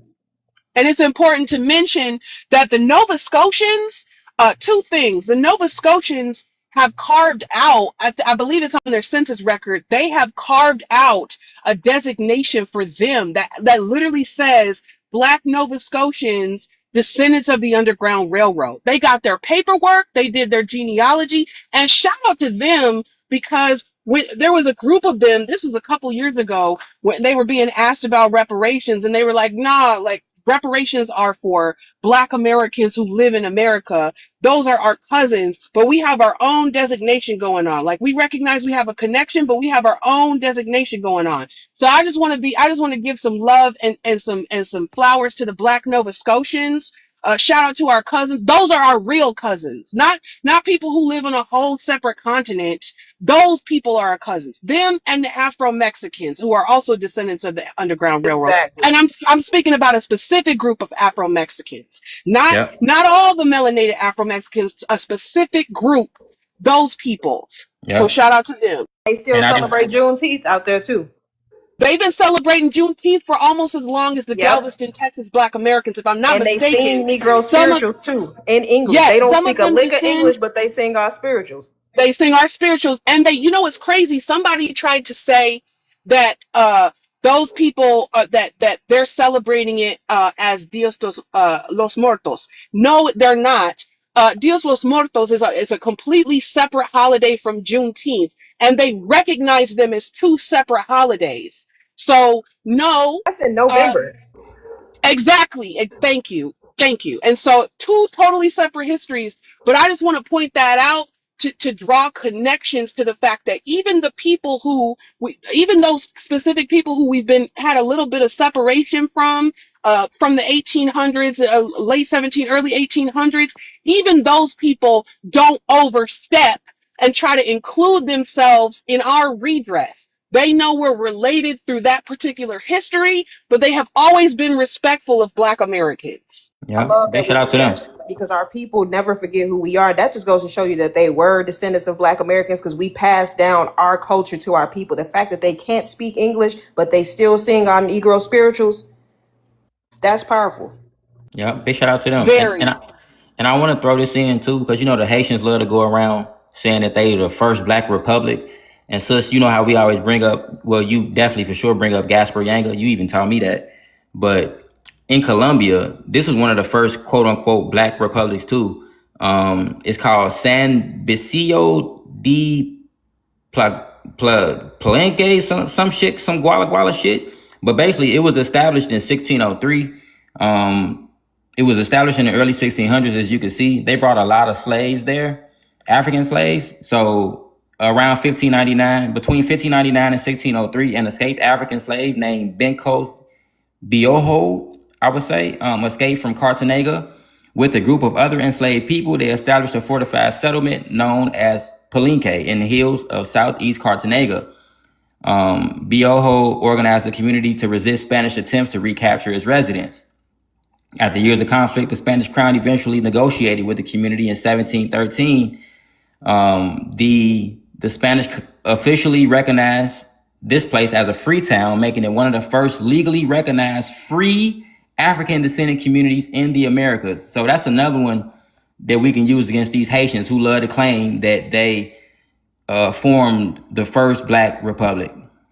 Shout out to FBA creator who said that I watched a documentary. He said that the Afro Mexicans that came from Texas that went down, they claimed that they learned our Negro spiritual and the songs and history even about Juneteenth from their grandparents who learned it from their grandparents, and it was passed down because they was asking, how do y'all know these songs and y'all been here? And they was like, well, our grandparents taught us these. Same thing about the Dominicans that were Black American, the freedmen that left Haiti when they were trying to put our people back in enslavement. They still carry the Black American last names and they still sing our Negro spirituals as well. And they have their own denomination of church in the Dominican Republic, and they're separate from those people and they know they're not them. And that's the reason why it's so important for our people to continue to have conversations centered around how our music is a tool for counterinsurgency and how we need to use that shit against these people because they're certainly trying to use it against us. He sat on this, and this is why I felt like that hip hop shit. We like I was so glad Brother Retro and everybody dug in his fucking ass. Pause. No Diddy. Dug in his fucking ass about that shit because first of all, if you actually study our music, not to switch the topic back, but if you actually study our music, you would know that it's not just an entertainment piece. They were literally using music for survival mechanisms. They were using music for recording our history. They actually used it to record certain genealogical aspects, and they used it to record what was happening to them at the time, sending covert messages, and it was literally a tool that our people used to help them in every facet of our liberation movements in front. So no, you don't get to come up here and single out hip hop. You don't get to come up here and single out any of our music genres. Weirdo. Why did it come and talk about drill? Get them ready for the revolution. Yeah. Hey, you know, I ain't gonna lie, man. Drill music is a motherfucker. But like I said, if you're not an adult and if you're not really out there living like that, you shouldn't even be listening to drill music. If you're not a street You dude know, out here, you shouldn't even be Brother listening to that Red, shit. they You're right have though. It conscious. does. The craziest thing is that they have conscious drill music. That's what's so Say crazy. what? Is that I ain't know that. they actually they actually have so every single one of our music genres And I actually, listen, I spent the last 15 years cataloging our music from the 1600s to today. I actually spent time and like research on actually cataloging it, because when you take the core main genres, which are the Negro spiritual, that's the parent genre, or our folk music, right? Because the Negro spiritual is the progenitor, but it essentially comes from the folk music. So that incorporates that indigenous music that we had, and then what we offset from that, right? So that, and then blues, jazz, funk, house, R&B or soul music. So R&B and neo soul fit in that same music, and then hip hop. Now, and then you have, or excuse me, country rock, hip hop, right? So here's the interesting part. For each and every single one of those genres, every one of them have at least 5 to 7 subgenres underneath. So you might have, for example, jazz. You might have classical jazz, right? You might have upbeat jazz, which is ragtime, right? Which is actually a derivative of blues. Okay, so you have each one of those genres. There's different types of hip hop. There's different types of drill music. There's different types of funk music. There's different types of house music. There's different types of Negro spirituals. Gospel is, people think that gospel was around the same time as the Negro spiritual, but it was actually a little bit after the Negro spiritual, and it was offset. The difference between the Negro spiritual and gospel music is that gospel music included instrumentation, and Negro spiritual was more a cappella and using human percussion. So you can actually go through each and every single one of these genres, and they'll give you a list of subgenres that have distinctions in how they were played. And that's an important piece, because each and every one of them were crafted for a specific thing. So you had blues, which was crafted for, community and social bonding, but then you have different aspects of blues that were also crafted for example, the blues, some of the blues that they played in the juke joint was not the same as the blues that they would play in just the common areas, because there were children around, right? And so one of the coolest examples I'll use is a woman named Lucille Bogan. The record was called Shave 'Em Dry, and it was around the 1920s and 30s. It was one of the most controversial records of her time. And it was a super raunchy ass song that she made. Everybody was pissed off about it, Heard it. but it was also super famous. Yep, the first line is "I got nipples on my titties." I kid you not, that's the first line of the song.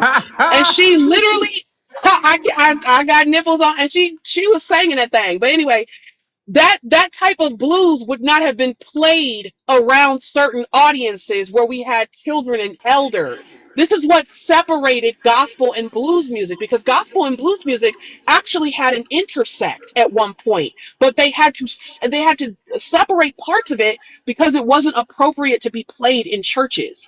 And so this is where you get those distinctions. So I encourage Black Americans to don't just look at the parent genres. Go down into some of these genres and actually look that we have some of those subgenres as well that were specifically catered to audiences that were adult only after dark audiences, and drill music has the same. We go again respecting children. It goes back to Red's point and our point when we say it's not acceptable for people to harm children in our community. Like, I don't know if y'all remember Waiting to Exhale on the movie part when they found out Bernie was cheated on, and they was in the beauty shop. What's her face gets to cussing and going crazy, and I forget her character. She goes, "Hey, watch your mouth. There's kids in here." And she's like, "I'm sorry, baby." But that's literally our culture. And you talking to somebody who grew up in a shop. My twin aunties did hair, and they had a shop in my grandma's basement. They were certain topics and things they were not allowed to speak while we were there. And we was always at my grandma's house, because that's literally our culture. That was one of the things that some Black Americans had a problem with when that whole Mona Leo thing came out, right? The visuals of it, the part of the visual where it looked like they were in a cookout, and you had older folks and you had kids, and the lyrical content in that. There was a very wide period of time in this country, in our community, where you could not play that kind of music around them. When we were younger and we had cookouts, even if it wasn't like outside, if it was at somebody's house, right? The elders and the OGs were in an area, and then the young people were in an area. there were certain records that the young people were not allowed to play around the grown folks because it was considered disrespectful. And honestly, we've still kept that in our culture. There's certain things that I won't play around my son because it's Exactly. not appropriate for him to hear those particular lyrics. But you better believe every once in a while, Yeah. like a little Megan Thee Stallion. I'm not gonna Mm-hmm. be Exactly. I'm not gonna lie on the Mm-hmm. stage. I like a And little Megan what Thee do we Stallion. all what did all of us hear from the grown folks when we was eavesdropping? Turn that Stay out of grown Stay folks' out of business. stay out grown of folks' grown folks' business. business, Yeah. Exactly. and That don't and man. don't and don't- right, and not only stay out of grown folks' business, don't you open up your mouth either. And repeat nothing that you heard me Exactly. say. Exactly. And you know what's crazy? I ain't gonna lie. Sometimes my baby hear me listening to Future, G Herbo, Lil Durk, but guess what? I ain't never heard nothing from my children. No bad reports of them going to school, rapping and music. Listen, we curse in front of our kids sometimes. We even let they ass curse a little bit because the shit be funny. But they don't take that shit to school. They know better. Listen, what you do at home ain't what you can do at school.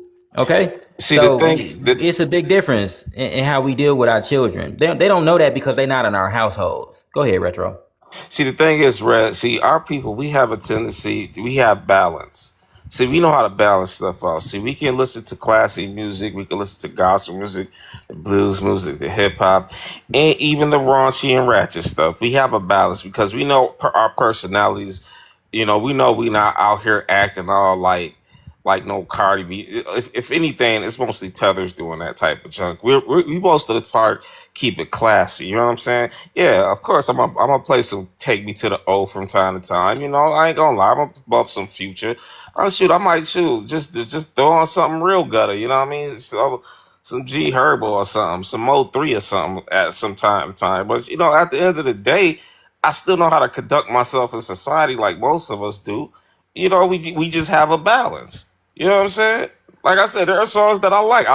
Listen, Glorilla grew on me. I ain't gonna hold Yeah, you. I love Glow. Man, she, I let love her she me some grew cook. on Glow. me. Let her I ain't cook, like that at baby. That's first, but my I'm I not even love gonna shit. Glow. hold you. That's my shit. I love I her. love Glow. Shoot, it's 7 p.m. Friday. I was up in the car with that. I was like, shoot, She make me like, want to dance, okay? Yeah, I nah, ain't gonna for lie. She real. grew Like, on me. She did. She and keep it a dope. buck. I like her better than Meg, so She I'm just dope. She keeping dope it as hell. real.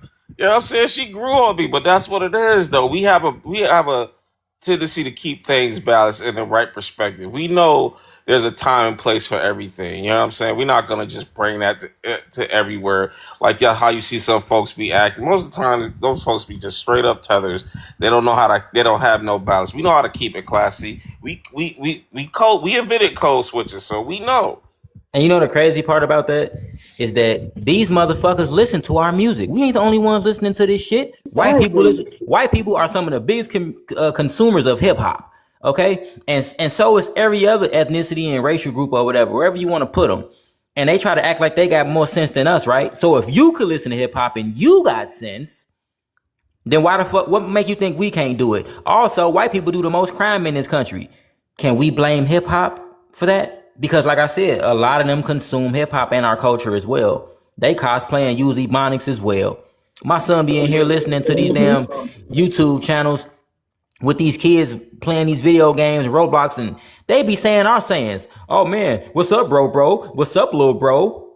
They be using our terminologies all the time. So is it really that bad? Come on, man. Even white people notice they keep their children away from that kind of music too. I bet you they do the same shit in their house. Hey, you can't listen to this, but you can listen to this. A lot of times, listen, growing up, I'm not gonna lie, my daddy a cool ass dude. Rest in peace to him. My daddy used to listen to R&B all the time. Every time I was around my daddy, I remember him listening to the Isley Brothers or some Boosie Collins or some cool ass R&B music. For the most part, when my kids are around, I be listening to R&B because I don't want them to really hear the rap like that. But sometimes they do hear it. But come on, man. Retro, you made a great point. We do have a balance with our artists, and we definitely do our best to try to keep our children away from it. And even if they do listen to it, we let them know, hey, don't let this shit influence you. Come on now. And If you you let some That music and see, influence you to be goofy, you tripping. That mean you weak minded. and you but see right that too, no Right. no Red, no because no no no no no even at the that family that reunions we listen to the soul music. It's rarely any rap music. I don't remember any time we was doing a family reunion where it was just straight rap. It was always soul.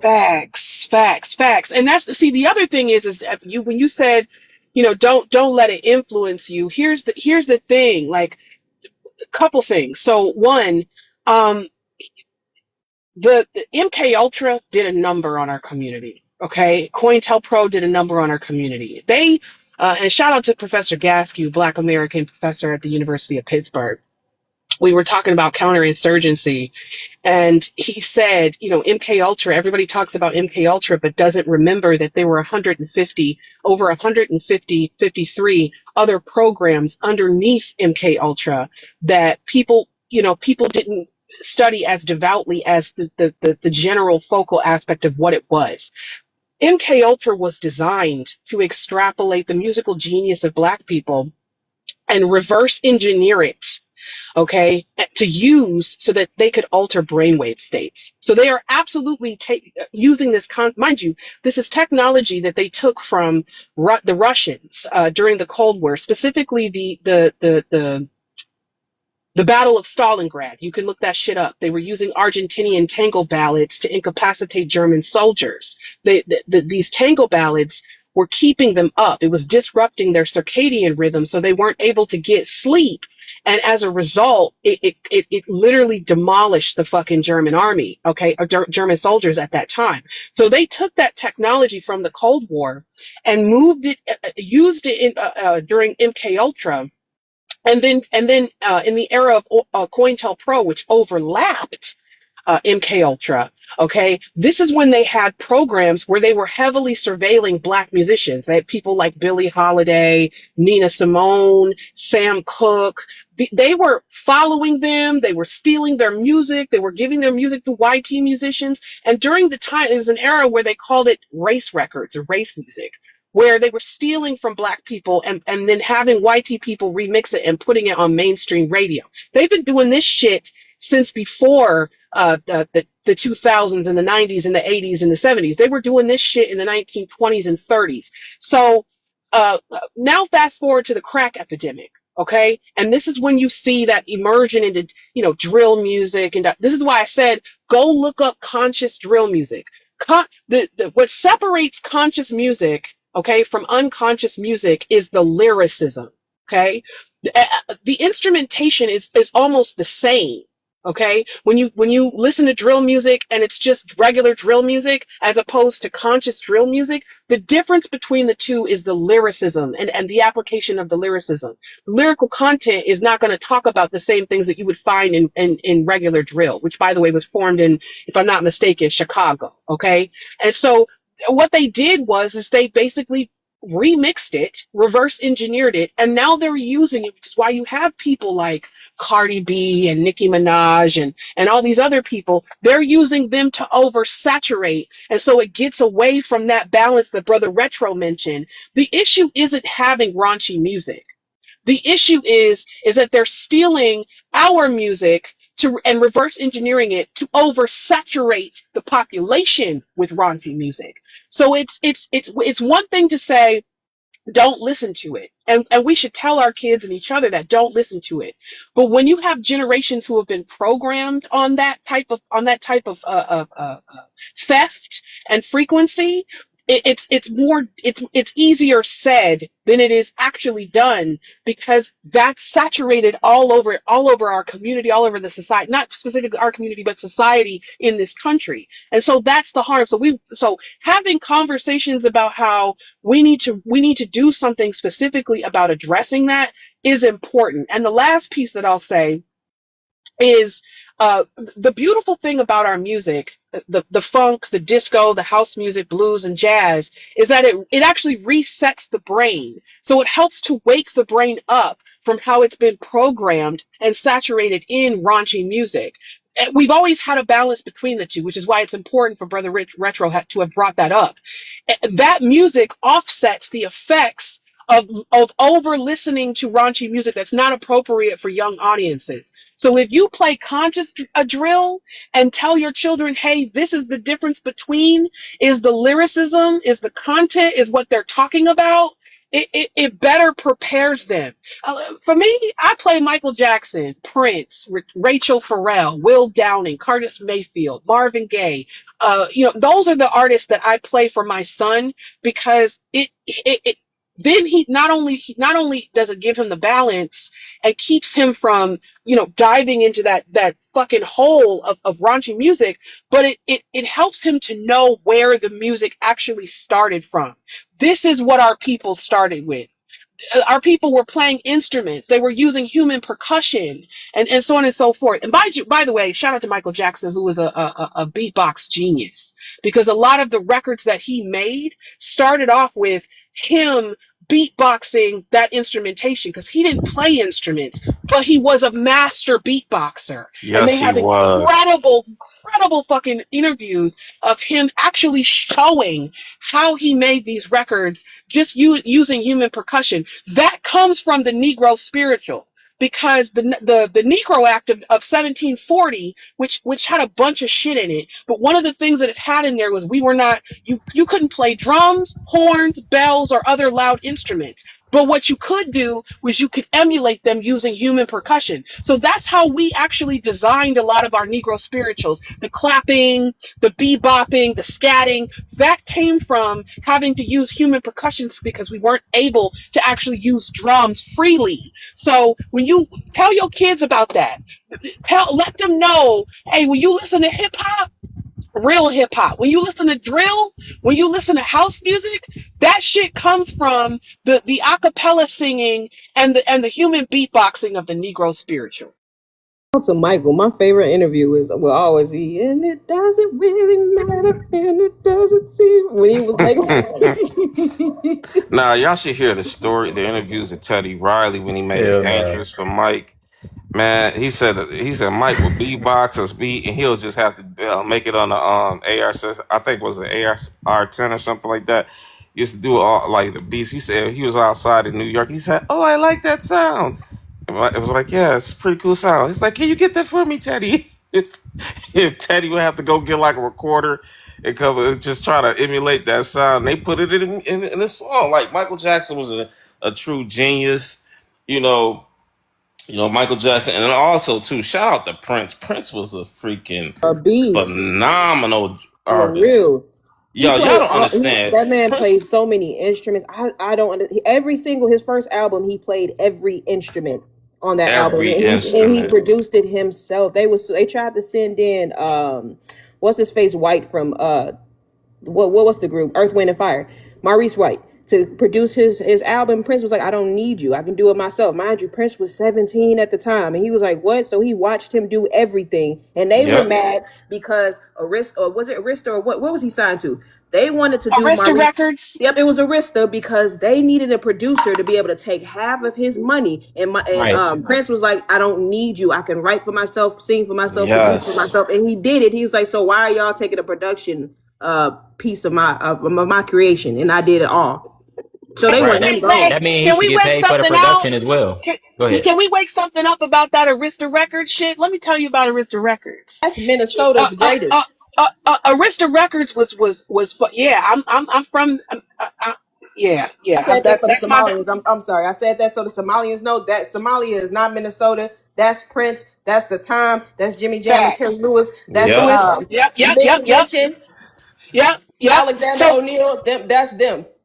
facts. Let's wake this up about Arista Records. Let me tell you some crazy shit about Arista Records. A year before Arista Records was formed by Clive Davis, nonetheless, Clive Davis worked at a record company called Columbia Records. Okay, and in 1972, he, along with the Harvard Project of 1972, came out with this blueprint document record. You can go look it up. It's called the 1972 Harvard Report. Okay, now in 1972.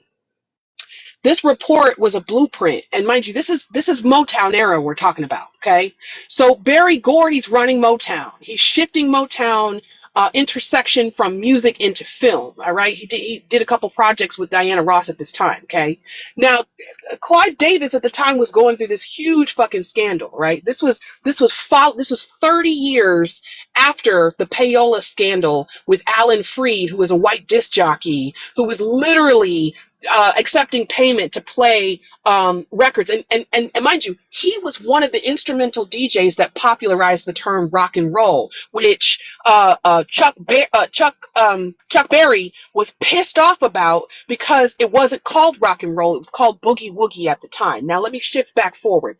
This motherfucker, okay, was literally stealing and embezzling and mismanaging funds at Columbia Records. So that year they decided to put out this report, the Harvard report, and it was a blueprint on basically how to steal intellectual property of black musicians and how to dismantle black owned record companies. Now in the same year they fired Clive Davis from Columbia Records, but they never brought charges against him, even though they said that he did this. Mind you, he goes into an interview and tells these people, oh, they're just trying to scapegoat me and they're just trying to blame me. He was the CE, he was the president of Columbia Records. You're telling me as the president, you don't know where these funds are going? So what they did was they fired him. And then a year after this report came out, he started Arista Records, and Arista Records was responsible for the dismantlement of Motown. You tell me Yeah. that shit don't connect, and this is why that shit is. And so, mind you, the next 50 years, okay, let's go on the 2010s, the next 50 years, this man railroaded and participated in stealing the production rights and the royalty rights of black Americans.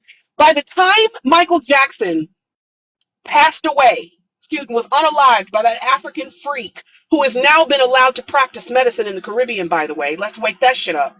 Okay? By the time he passed away, he owned over 51% stock in Sony Publishing. Okay, Yeah. 51%. Dick Gregory did a lecture about this in maybe 2001. He did a lecture about this, somewhere around there. He did a lecture about how this man owned 51% of Sony Publishing because they didn't have the actual monetary capital to give him, so they gave him stock. And so what he was doing was he was buying catalogs. He owned Mariah Carey, the Beatles. Like a Dolly Parton. He literally owned white people's catalogs, right? Now, when he passed away, tell me why. By the time he passed away, that catalog, and Dick Gregory mentions this, those publishing rights were worth $700 billion. But in 2016, after Mike passed, they sold his publishing rights for $65 million, a fraction of what it was actually worth, and it was appreciating over time. So they sold it back to Sony. All of that wealth, all of that Oh money, wow. all of the royalties in 2016, sold it back for less than a 20% stake of what that was worth. And you tell me that Clive Davis is not a fucking demon. My God. Ish, I talked to Brian Michael Cox. Me and Brian Michael Cox, as we was doing, I won a competition. I was able to work with him in the studio, and we were talking about Michael. And I asked him, was it true what Dick Gregory said about Michael Jackson? His catalog, what he owned, as far as that catalog, was it worth like a couple $100 billion? He said, put it like this: if Michael Jackson was still alive, that catalog would be worth over a couple $1 trillion by now. And this was back in 2018. Brian Michael Cox told me this. It would have been worth a few $1 trillion. They did the same thing to Sam Cooke. Hope y'all know this man was going to create his own record company, record label, and somehow he mysteriously ended up unalived in that hotel room. To this day, it doesn't make sense how he unalived. Y'all don't understand. Mike was going to be the richest He was gonna be a person in billionaire music for ever. sure. So was. Yeah. He was well on his way to becoming the richest. Listen, put it like this: if Michael was still alive in 2026, that catalog he got would have been worth probably a little bit over $10 trillion right now if he was still alive. That's Because ridiculous. it was Ish was saying, it was appreciating over time. It was appreciating. It would have been well over $10 trillion if he was still alive right now. Same thing with Prince. This is why. That's why I said, man, Prince was done dirty. Somebody definitely unalived him. They had the audacity to call that man a rug addict. He Bitches. never was Yeah, on and us. he He was never never on no was. stuff. This man was healthy. He was actually vegan too. On at the time of his unalivement, he had been vegan for over 15 years. So You know he that was man health didn't even. conscious.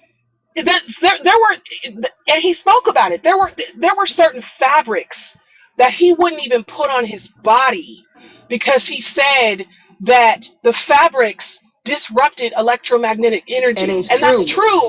We're Rubber, supposed to wear and linen polyester. We're supposed to wear cotton, and linen. linen. Yep. Yep. Exactly. And he And we're would not not. He supposed to literally. mix fabrics either. Yeah. Exactly. He said he explained why, and white people love to downplay it like, oh no, it's not that big of a deal. We're literally batteries. The human body and brain is a battery. Okay, think of it as an engine.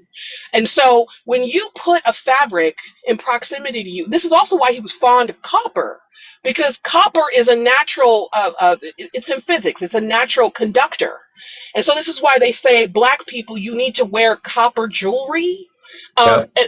because it's very good for your electromagnetic energy. And when your electromagnetic energy is fluid, it helps with circulation, it helps with your cardiovascular, it helps with your brain's reward systems, things like the amygdala, the hippocampus, the circadian rhythm, the Mm. prefrontal cortex. And so he literally would not wear certain fabrics because he knew that it would fuck with his music. It would fuck with his ability to create. It would and all these different things. So I took offense as somebody who grew up and is from Minnesota. I took a great offense to people going on talking about this man was on rugs, talking about he was Yeah. popping pills and all this weird ass shit. That was the most disrespect. And mind you, all of this came after he had won the publishing rights to his music. Yep. Yep. That's when they unalived him. And you Prince know what loved else Minnesota is? too. That's one of the things people can't deny. He loved Minnesota. Paisley Park was right outside of Minnesota. He would never leave his state or his city. And this is why I don't allow people to talk about. I don't like these dusty Somalians act like Minnesota is theirs. It's not. You, We got too you know many what's drinks in crazy Minnesota. too about Prince? Prince, he never celebrated his birthday because he believed like it was like a ritual. That's why he always looked so young. That's a deep thing about why Prince didn't celebrate his birthday. Y'all need to look that up. Also, Prince, he has certain frequencies on Jehovah his Witness too. records, That's part of huh? it. Jehovah Witness. He grew up Yeah, Jehovah yeah, that Witness. too. Also, too, like on some of his records, he had hidden messages on his records. Like it was one of You flip it his up. records. If you Yep. played it backwards, yeah, it was basically like he was saying like the Lord is coming soon. You played it record backwards. He was saying like one day the Lord is coming soon, and a lot of things too. Prince, he put a lot of people on too. That's another thing they don't give him credit for. Yep. He We would put not a have lot Jimmy of Jam, people Terry Lewis. on. Do y'all know how much music we wouldn't have? We wouldn't have Jody Watley. We wouldn't have Janet Jackson's albums. We wouldn't have not Boys and what is it? New Edition. We wouldn't have their songs. We wouldn't have Bobby Brown's What? hit record. We wouldn't have any of that with Jimmy Jam What? and Terry Lewis. Jimmy Jam and Terry Lewis Yeah, came from the time. Prince.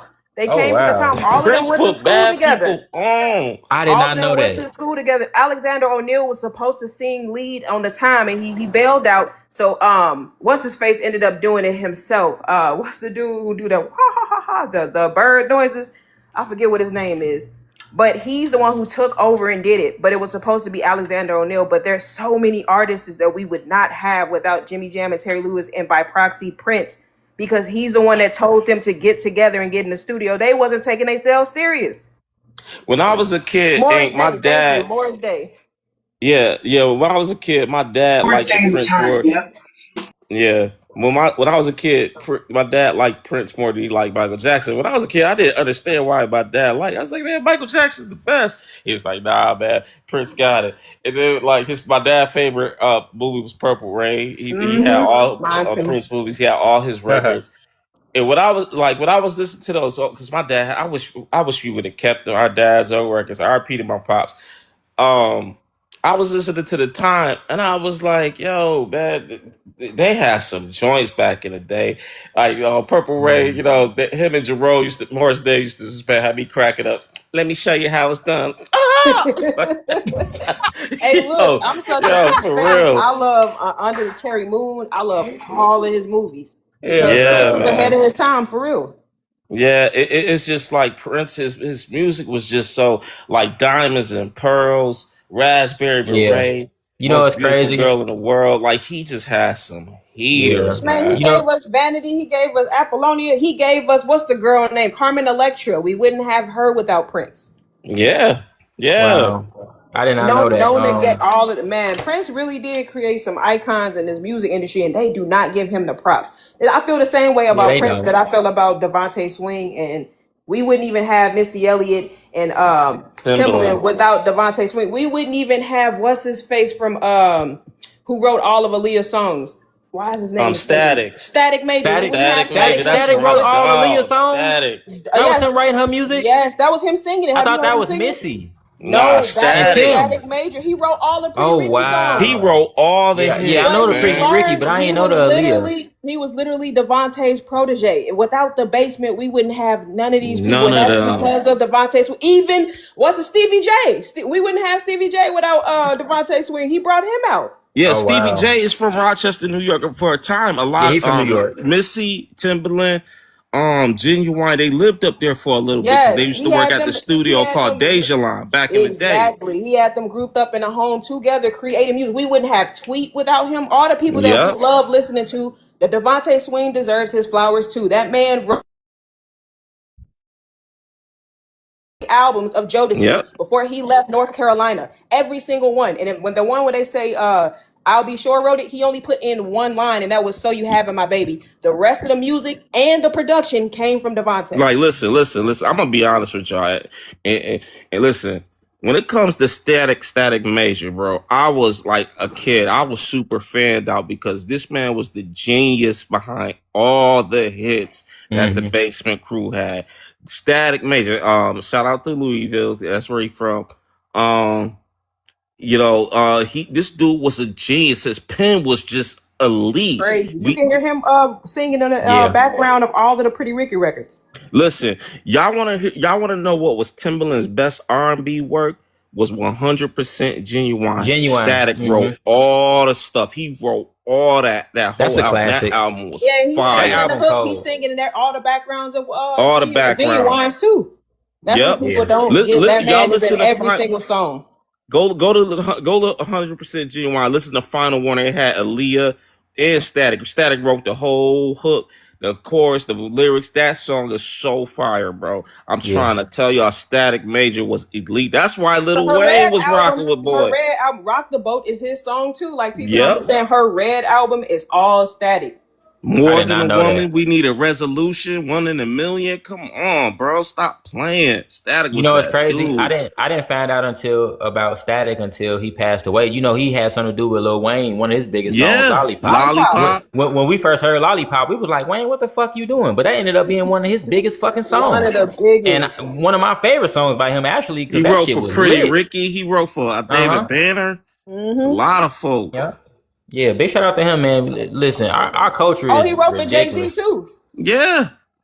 He Oh, got a damn, I didn't song know with that. Jay-Z that yes, a couple of songs where you hear him singing on the hook, he's the one that's singing on it. I'm like, that man cold. Okay. Even that song that Drake took, After Dark. no, not just After Dark. When he be like, it's about 12 o'clock and I'm in my basement and I'm in love with Nebby. That song came That's from from his first album, I think. yes, that song that y'all hear in the background of them playing the piano We're and on Take singing and Care. they distorted it. Yeah, Yeah. that's Come I a did Static not know little Major. that. close to me, Yeah, baby. that's Static Yeah. Major singing and they Hey, Him and Static. distorted Smokey, it. was in the studio Yep. playing on the piano, killing it. I was like, There's a oh clip on shoot. YouTube with them doing the original version, and it's Yep. better than Drake's version. Rest in peace to Static Major. He definitely put on for the culture. Big shout out to all our artists, man, that put on for the culture, man. Y'all Nah, man, I y'all ain't in See even here how gonna nobody giving hold can out you. move without scholarship. us? Everybody has to use us to get on, and it's not the other Yo. way around. We don't need them to do what we do. They need us though. Fly Yep. Lily, yeah, you exactly right. Player, that was my favorite Look what you R&B done. group. And I love Player Too. That's the song. Cheers to You was that Yeah. album, y'all. That So was look, that album. okay. As a birthday request, y'all ain't got to send me no gifts, but as a birthday request, if I could get Ink and Brother Retro and Third Eye Radio on Friday to chop it up about some music history, that Oh, I definitely be Okay, in. and of course, Definitely. you What brother, time? What that would be time? excellent. What time you I going usually live on start at Friday? 9. I usually start at 9 Central, but if y'all need me to start earlier or later, I can do that. Nah, 9 is good. 9 is good. Definitely. Yeah. Because I want to go into some of those histories that y'all are talking about. I'm really trying to expand the radio station because somebody said the other day that we need more black radio stations, and I'm like, we We have do. black radio stations. We need more of our people to support the radio stations.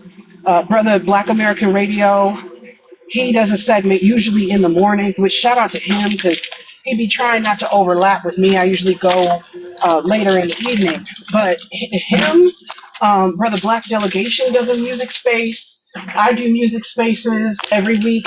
And so, like, we just need more of our people to come into those spaces and share that history because we don't have enough. We don't have enough consistency in having people come in and share that history. And our people need to know. They need to know how important what you're saying, because you can draw a timeline between all of these musicians, all of these artists, exactly what you and Brother Retro and Brother Red just did. You could draw a timeline to show exactly how we influenced all of this shit.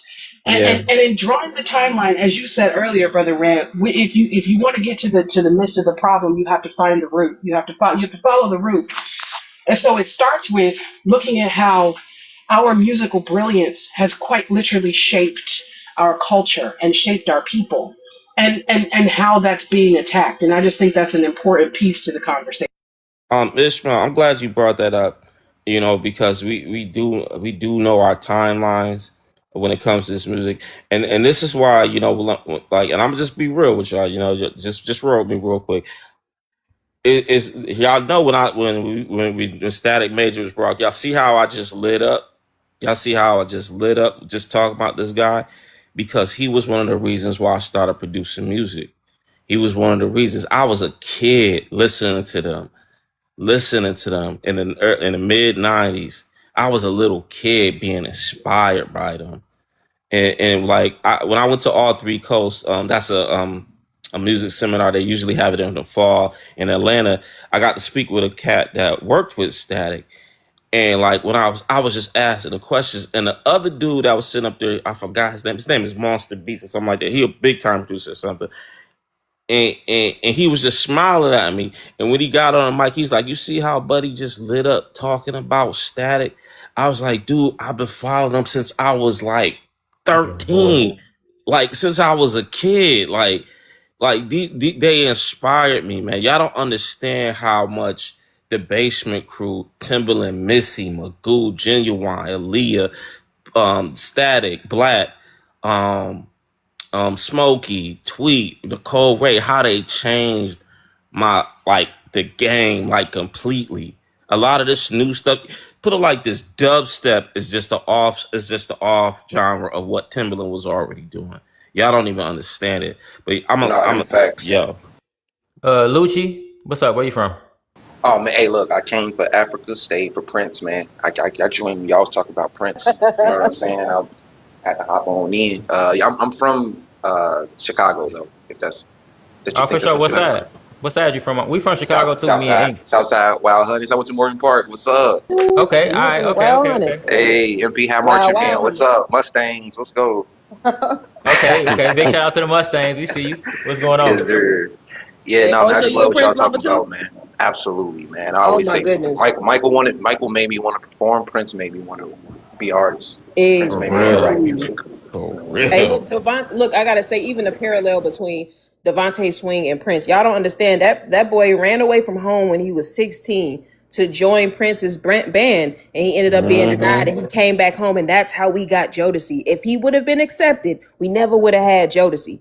That's the Yep. crazy part about how everybody is so interconnected. Even what's his phrase from Tony, Raphael Sadiq. He used to play for Prince too, and that's who got the job over Devontae Swing. If Mm. that never would have happened, boy, we never would have had Jodeci. Do you understand that they are the first bad boy band that we've ever had? They set the Y'all love tone. Jodeci. They're the blueprint for every boy band that came after them who After. copied them. From Yep. Pretty Ricky on down to Jagged Edge, on down to Drew Hill. Everybody Oh, took facts. something from Jodeci them. made singing street. Like they kept Yes. singing street. They kept it street in R&B. That's crazy. And if Yeah, you look man. at even if you looked at what they wore, they had the snapback caps They on had the boots with the on. with the The boots Jodeci on. And boots. they called them the Yep, Jodeci yep, boots, and that's not even yep. what The they was Jodeci called. boots. I Yep, had a that's what pair they of call them. Jodeci Yep, boots. yep.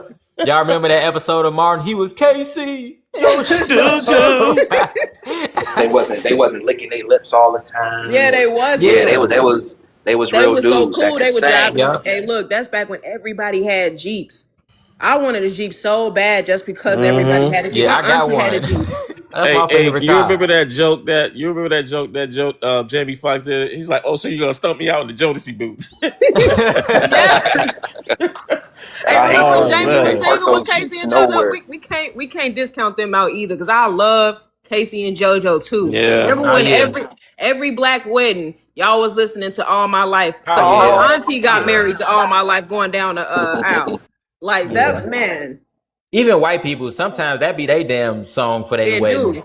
Some white people, that's their damn favorite damn song. All My Life by Jodeci. I know Had this the white had dude the who that was his favorite song. had the all black denim suspenders on with the Jodeci boots and the hoodies over. Yep. Yeah. Yeah, that was a whole style back in the day.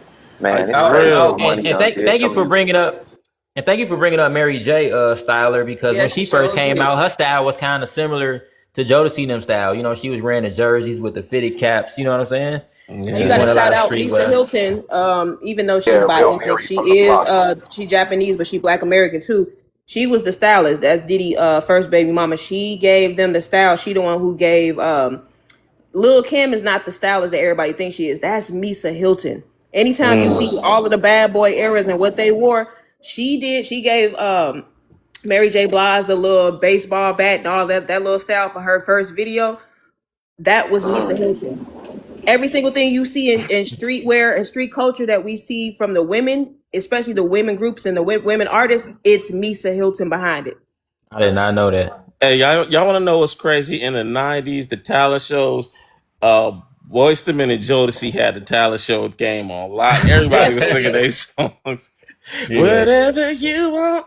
It was either song. It was either song from A. Remember when they sang "Mama"? When "Mama" came out, oh my God! Every Oh Yeah, single man. yeah. Yeah, Mother's that was Day was big. filled with the Boyz II Men "Mama" song. That's part of the reason why they don't give a fuck about Father's Day. They making all these songs. You know what I'm saying? Hey, that song went triple platinum in church when Nah, they were singing it to their mamas and giving out the gifts. it's the Yeah. daddy's fault though, because you go to your mama like, "Mama, I made you a song," and then go to your daddy like, "Daddy, I made you a song." Yeah, Man, go sit your behind down. yeah, right. Your mama be, "Oh my God," calling Dude, people. you Y'all know go what's listen to that crazy? song he made. Your daddy ain't trying to hear that. Only two songs I know that's about fathers is one from Luther Vandross And and then Beyonce. not Beyonce, Montel Jordan, Daddy's Home. That's the only ones. Dance. I Does do Will know the Smith count? dance with my father again. That Luther Vandross song. Yeah, that Yeah, one. I And then remember that. Beyonce remade it, which was Yeah, dope, she I did think, the too. song. Yep. Oh yeah, that's right. She did remake it. Yeah, she did. Yeah. Somebody said your daddy big the on so much. Your daddy was like, "Sit your soft ass down somewhere." You over there, you over there. Hey, Yeah, my I'm alone. God, you can't even show love. Come help me in the yard. What are you talking about? Cut the grass. Hey yo, you know who Make a else we song gotta about give? We gotta tilt our hats off to Montel Jordan. Montel Jordan was fire back in the Yeah, day. he was. Yeah, yeah. He Gotta was get your fire. groove For sure. on. Gotta get your groove on.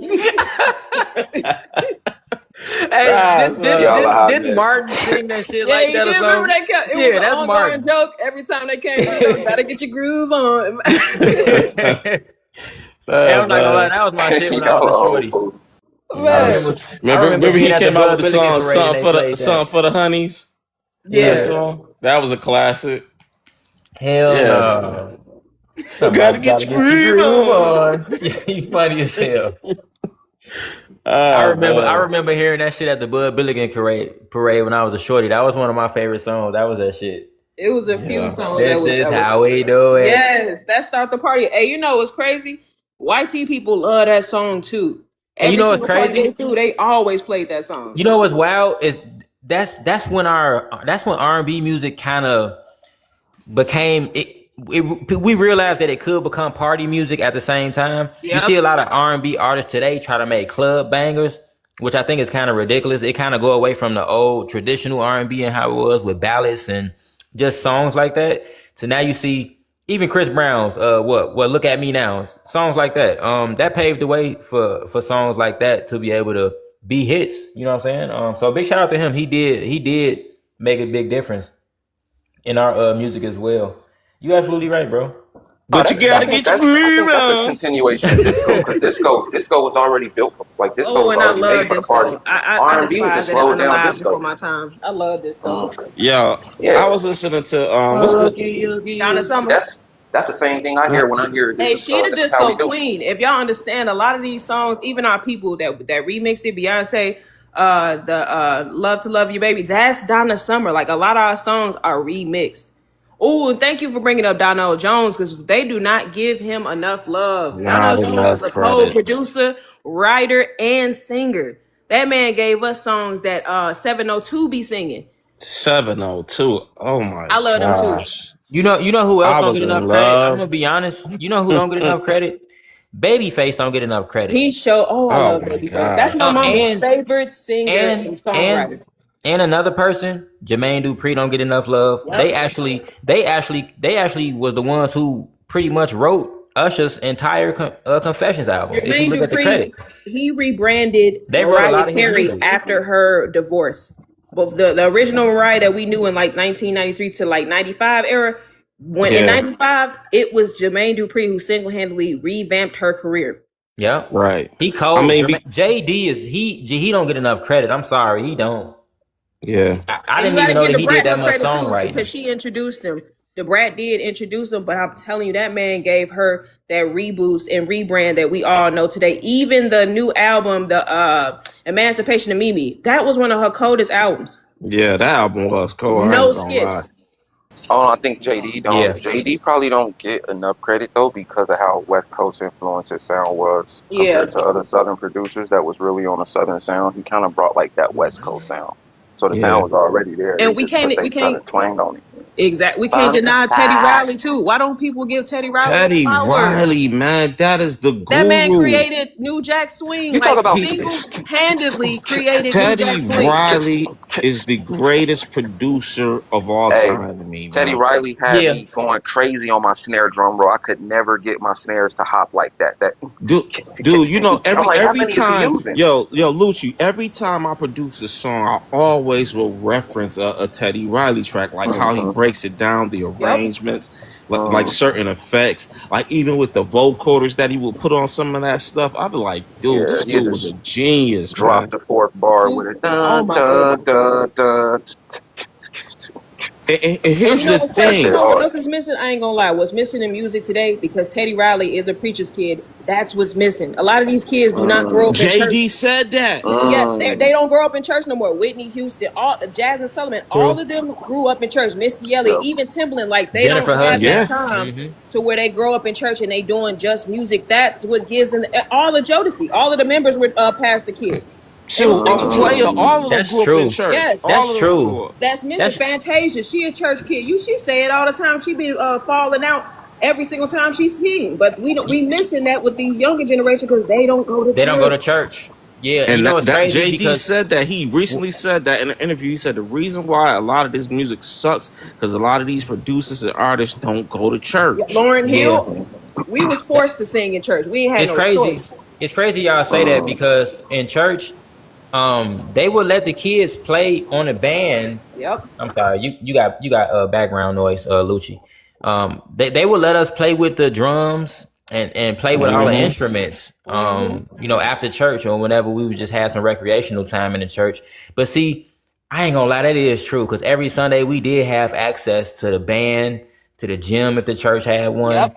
Yep. I ain't gonna lie, That's what but R&B music is damn, missing. It's literally missing its link to gospel music. yeah, It's literally a subgroup of gospel, and that's what people keep trying to take out. You can't have one without the other. Even Aretha Franklin, one of our best R&B soul singers ever, she started out in the church, and she was a preacher's kid too. yeah, and you Can't could take join that the away. And choir. I'm gonna tell Yeah, producers there's definitely a disconnect too because when I grew up in church and I grew up in the choir, so when I started producing, I was trying to remake sounds that I couldn't find because the piano roll doesn't tell you how to do that. So it's like there's this limitation that producers have with with what they're what they physically can do on their machines versus what their ear is trying to tell them to do. And it took me years to learn 7 chord, 9 chord, 11 chord, 13 chord to actually add to the sound that I've been trying to find this whole time. Exactly. But that's And why you, the best you, producers are A organ, a musicians. That's what organ player people would have don't get told me that. that in one session. You know what I'm And saying? that's Like an my organ daddy. My player would have daddy an just told organ me. player.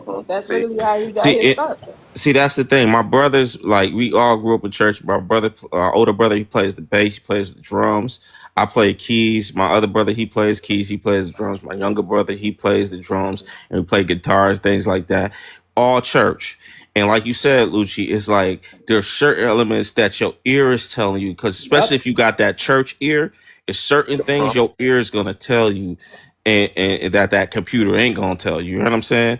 That's yeah. why when you do it by hand, it comes out. That's why when, like, every time I play my music in front of somebody, they be like, "Man, why does it sound like your music is alive, like it's breathing?" I said that comes from church. But that's I said that literally why all of the gospel groups that we not I'm sorry, all of the R&B groups that we know, their favorite gospel group is Commission. commission, yes, That's and the Clark sisters. my daddy was in Commission. That's how I know. I seen some of these people when I was growing up. These people would come into the studio and be there and just be in awe. And I'm like, this is my daddy. Like, why are y'all losing their minds? But they literally grew up listening to the music that my daddy and his group created. Hey, hey, do you got the commission album when they did the tour back in the 2000s, early 2000s? The The commission reunion album? tour? Yeah, I do. Yeah, the reunion tour. I That got album all the was tapes and stuff. They at my fire. grandma's house. You remember the Commission used to have tapes and stuff where they would go on tour and they would have it like from the '90s on them. Those tapes is at my Yeah. grandma's house. Man, that album was fire. That commission reunion tour. FBA, y'all want to hear how FBA gospel music is done? Go listen to that commission reunion tour. That album was so fire. Hey, Fred Hammond, he one of the goats. You know what I'm saying? One of the best ETA singers Joe ever. Jackson said, Like the best psalmist that we have today. Yeah. bro in the chat I said, miss don't y'all old miss Kirk. when they I used miss to sing old the Kirk Franklin. bridges? I ain't gonna lie though. I miss old Kirk before Rebirth. I think after Rebirth. You talking Like about everything. the radical Kirk Franklin that the grandmas did not really like? That's what I miss too. Yeah. But this new Kirk, I don't like new Kirk. New Kirk is off. Yeah, he too worldly. But I miss the time when they would the Christmas album Kirk that he did. That's like Yeah. right in the middle where we needed him to be and stay. Yeah. I mean, we had the Mississippi Mass Choir albums, which was Uh-huh. off the chain, bro. We couldn't wait because we used to have, like, at our church, we used to have like our summer conventions where people from all over the country would come, and we couldn't wait to have those convention rehearsals because we would be playing all them jams Mississippi Mass Choir back in the day. The Lord, or what's the one song Hey, you that forget Hezekiah Walker. I don't know why people don't bring up Hezekiah Walker, has a Kaya, man? BB and Goodness CC, gracious. the Winans. Like people be forgetting about the ones. Not even what's his face, Byron Cage, Yes. Donnie Yes. McClurkin. Yep, Donnie McClurkin, Those songs still in playlists now they though. really Like are. people Still to still be this day. rocking those. You get in the yeah, car with somebody, go somewhere, you still hear that. And they still hit too. Like every time we when I get in the car Man. with my mama, that's all she listens to is the '90s and the Yup. early 2000s gospel music. Daryl Coley John P. too. Key, we be Daryl forgetting about John Coley, P. Key too. yeah, John Hey, P. did you know Key. that what's her face? Lil Mo is John P. Key niece, right? Did y'all know that? Oh, I ain't for know that. real? Lil Mo. Hey, Yes, she Duh. hey, say it all the time. can y'all do me a favor? Remind them to tap the screen. Oh y'all Yeah, y'all tap the tap the screen, screen. tap the screen. Yes, Repost the Smokey live. Norfolk. We Yeah, Yeah, she almost at repost the posted it. live. 100K. Keep tapping the screen, y'all. I know this is live out the blue, but tap the screen, family. Let's get at least to 100K with this little short live. I love Smokey Norfolk too. Yeah. And to this person, our beats, just come up. Send a request if you want to come up. Go ahead, family. She You might. know it's Somebody crazy? said that Lil Mo might be claiming Caribbean, but I know John P. Key is not Caribbean. He is He from the definitely Carolina. ain't. He from the Carolinas, but that is his niece. So maybe one of her parents is Caribbean, but John P. Key is 100% FBA. Yeah. And you know what's funny? And a lot of the new gospel music, I don't listen to it because it feel like there's a disconnect there. It doesn't. It's too modernized. Yeah, and you know why? Do y'all remember that Ghanaian dude that got on that Yeah, interview who there you does go. what's that group that he got that I cannot stand them? What is it called? Maverick City. Maverick City, Maverick yeah. City. It's a Ghanaian that created that group and said that he doesn't like old gospel because it's too churchy. This is a Ghanaian. He didn't create our music. He shouldn't even be in our music, speaking on our music. But he said that he's trying to revamp it and create it. That's why Maverick City been flopping. Because this man said he can't stand old gospel music and you don't have to do all the stuff that Kim Burrell or the Clark sisters do to make good gospel music. How can you tell us what our genre is and how to create our music that we naturally create? Right. And that's why a lot of the new gospel music, I don't really like it. I just like, I can't get into it. Me either. You know? And And it's nothing but Africans and Hispanics in Maverick City, all imposters trying to sing our music to us. that's why I said go back listen to the old stuff. I stay back go listen to Kim Burrell. Kim Burrell is like one of the best Love Kim vocalists Burrell. ever. Hey, look, you might not like Even her Tone. attitude. You might not like her attitude, but Tone cold too. But Kim Burrell can Tone. sing. Yeah. Tone can sing. B Slade, that's what he go by now. But Yeah, B they Slade. did not. Even Dietrich Haddon. And shout out Dietrich Haddon. to Detroit. Yeah. A lot of our gospel came out of Detroit. Detroit, yeah. That whole sound. We gotta Jay Moss. Yep. He's a Clark sister. That's their cousin. Yeah. And that dude can sing, man. Jay Moss can sing, man. That Jam, they touched a lot of records, but Jam, they produced a lot of fire records. He wrote a lot of gospel. music for people. Even Ty Tribbett. Did y'all know that man wrote Justin Timberlake's album when he first broke out from NSYNC? The song is it Gone? It was one of those songs that no, it's that Senorita song that Justin Timberlake sings. That's Ty Tribbett. Oh, but again, wow, I'm telling you, a lot of our people write these songs for these people. But Jay Moss wrote that "Do Your Thing" for NSYNC. Yep. Yeah. Because he was on that Justified album. Yeah, that was his breakout album. Was Justified the breakout album? I think so. Yeah. Yeah, that's what. Remember, everybody thought that. What was the other dude that they thought was gonna be the breakout star? Not Justin, but y'all know who I'm talking about. He had JC? Yes, JC. They thought he was gonna be the breakout star, but for some reason Justin came out and he pooped on all of them. I don't want to say the S word and get the last one, but he got all of them. I ain't gonna hold you. That Justified album was fire. It sure was. I didn't even think that he was gonna be the one because I remember my oldest sister, my god sister, she loved NSYNC and she thought it was gonna be what's his face JC too. Yeah, because the Neptunes and Timbaland was all over that album. They was cooking on that album. Hey, and Anthony, thank you, Benji. I love Anthony Hamilton too. Yeah, I mean that's the thing. We got so much a rich history of what we done, what our people done, and we like Ishmael was saying, we know the timelines. We know the timelines of great music, great genres, how it got started, who put this person on, how this person came to fruition. We know the history, and that's why I said, man, y'all can't sit up here and try to erase what we contributed. You can't erase that. It's too much in us. So they know, like at the end of the day, this is why a lot of stuff with them ain't hitting like it used to, because like we're taking our stuff back, and a lot of times when you hear people doing our stuff, it don't feel authentic anymore. It doesn't feel authentic. You know what I'm saying? That's why I said. That's why I said. Yeah. Oh yeah, D'Angelo, Jay Dilla. D'Angelo. Yeah. Rest in peace to D'Angelo. Like, how can we forget? Gracious. Oh, and oh my God, rest in peace to what's his name too? Hold on. Peebo Bryson. Yeah, Peebo Bryson. Yeah, R.I.P. to him, man. Yeah. Plus, when I tell you about smooth voices, one of my favorite singers is Donny Hathaway, but Peebo Bryson is a close second. Stevie Wonder too. Donny Hathaway was Donny Hathaway's voice is so like he's the only person that gets you emotional when you listen to his songs. Yeah, man.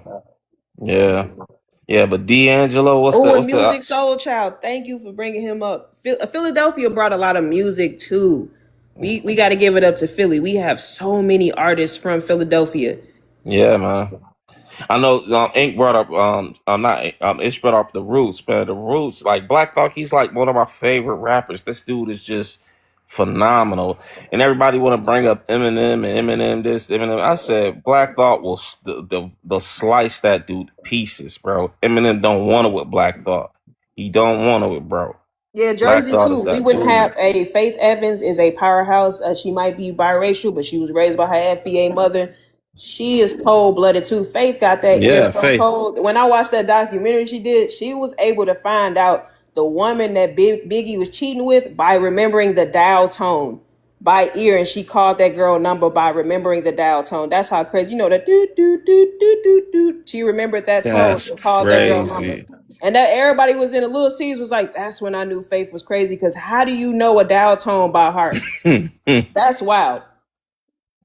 Yeah, shout out to And Jill she was Scott singing too. on Usher background too. When y'all be listening to Superstar, the bridge, that's Faith Yeah. Evans' voice. Yeah, that is Faith. Yeah. She's so cold. Like people don't give her flowers. Even and she can write. She wrote a lot of Mary's first and second album.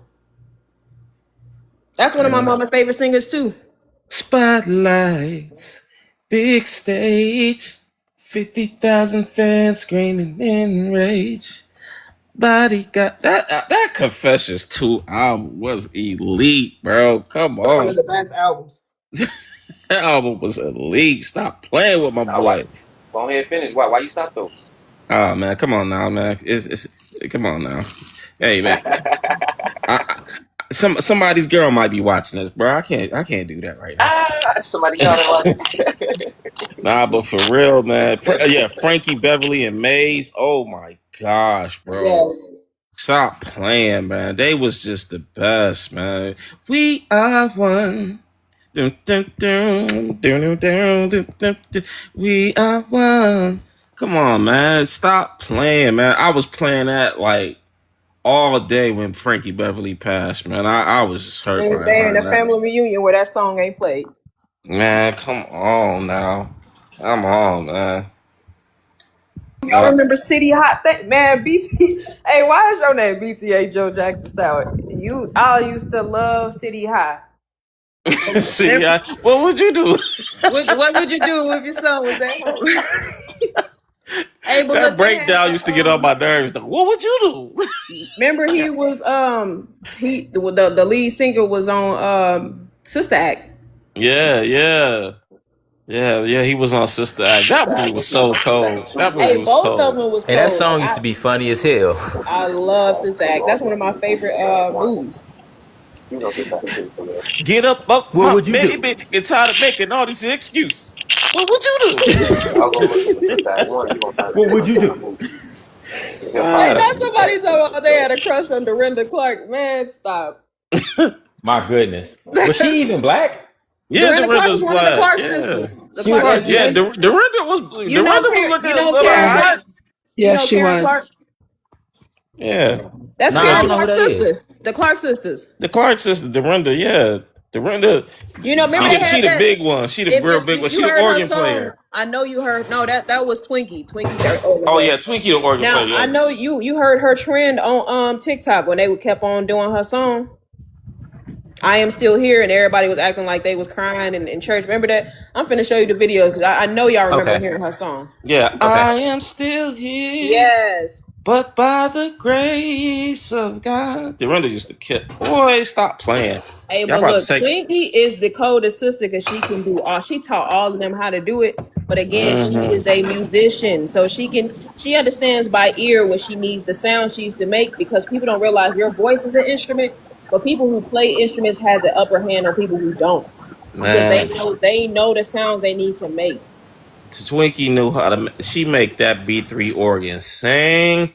Boy, Look, Karen is a close second out of all her sisters. It's Twinkie first, then it's Karen, then it's Dorinda, then it's Jackie, and that it goes down. I'm telling y'all, man. Twinkie, man. Every time she get on that B3 organ, bro. Woo. Don't you know, Red? Don't you know Kiki Sheard, Kiara Sheard? Yeah. Nah, I don't know who that is. The gospel singer. That's Dorinda niece. You think instrumentalists have the Yeah, that's upper Karen hand Clark musically, though? daughter. I feel like vocalists got the upper hand musically because most instruments try to mimic the voice. That is Depending on the correct. singer. It's not Some though. singers know how to. According to my daddy and what I've seen, It's the people who play the instruments because they Yeah. know the sound. You like people who play instruments. Look at what's her face. Like I'm gonna name her. What's the girl name? Her. She plays the guitar and she can mimic the sound of the guitar because she plays it. Mm. And like if you No, ever no, hear no, her no, sing Oh, I about see what you're herself, no, saying. no. You're saying It, instrumentalists have more to instruments pull from. playing the are. instrument gives you an upper hand because even Twinkie Clark, she mimics the B3 when she's singing because she knows what it sounds like. They know the instruments that they playing and that they're singing after. Yeah. Like even Rochelle Farrell, she play instruments too, but you see how she's one of the greatest singers because she can mimic the sound of the instrument. Not Mm. everybody can do that. Yes, but instruments. Every instrument that was created was to mimic the sound of the voice. So, um, granted, and I play instruments. I was a band kid all through elementary school, middle school, high school, and then I got a full ride scholarship to go to McPhail School of Music in downtown Minneapolis. So they teach you classical training and they teach you music theory. And one of the first things that you learn is that the first instrument was actually the hands and then the voice. Okay. And every modern and ancient music industry, instrument was designed to actually mimic the hands and the voice. So you have some string instruments that are meant to resemble things like, if you guys have ever heard of Tibetan throat singing, you have harps, sitar boards, different instruments who are meant to resemble those throat singing traditions. Then you also have strings, bells, and bells can be a number of things. It can be xylo, it can be marimba, it can be chimes, it can be orchestra chimes, or How you say it? Ish. Glockenspiel. yeah, Yeah. yeah, yeah. And so the voice actually came first, and then they wove in different elements of singing into instruments. I did a segment on this in Third Eye Radio about how instrumentation came to be, because at one point people weren't using instruments at all; they were just using human percussion. The actual first, technically, the first instrument was, like I said, the voice, but it was the hands. So human percussion came first, and then each drum was meant to emulate how different sounds reverberated based off of human percussion. So the difference between a hand slap to the thumb and a hand slap to the chest, those have different acoustics. This is where you get instruments like the timpani, for example. And so that is true. And I'm only saying that because even tactile instruments, like for example the piano, some people don't know this, but pianos are considered percussion instruments. Mm-hmm. People think that they are orchestral, but they're not. They're actually percussion.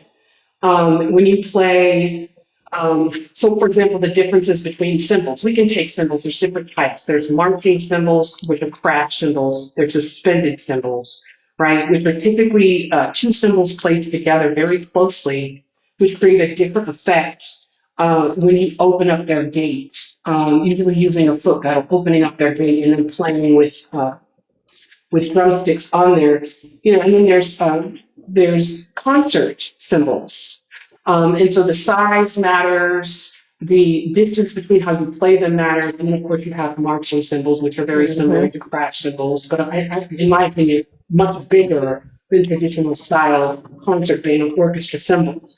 So yeah, no, the instruments came from um, us using percussion and voice, and then we just emulated, we used um, different gourds, steel reservoirs, and stuff to emulate those sounds.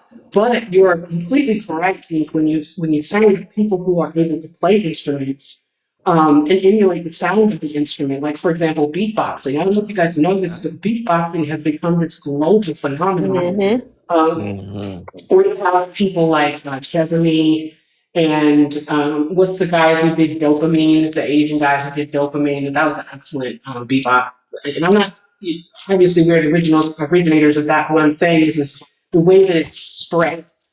is because people are able to play instruments. The other thing is, it's important to mention, is that when you play an instrument, you're actually able to operate both hemispheres of the brain at the same time, which people who don't play instruments can't do as efficient or as consistent as people who do. And the last thing to mention, and shout out to Brother Copper for this, I don't know if you guys know, but Black people have a natural thicker bone density. Yeah. And so what happens is that bone density contributes to our auditory cortex, which means that we absorb sound at a higher density. And so being able to do that stimulates, prefrontal cortex, auditory cortex, motor cortex.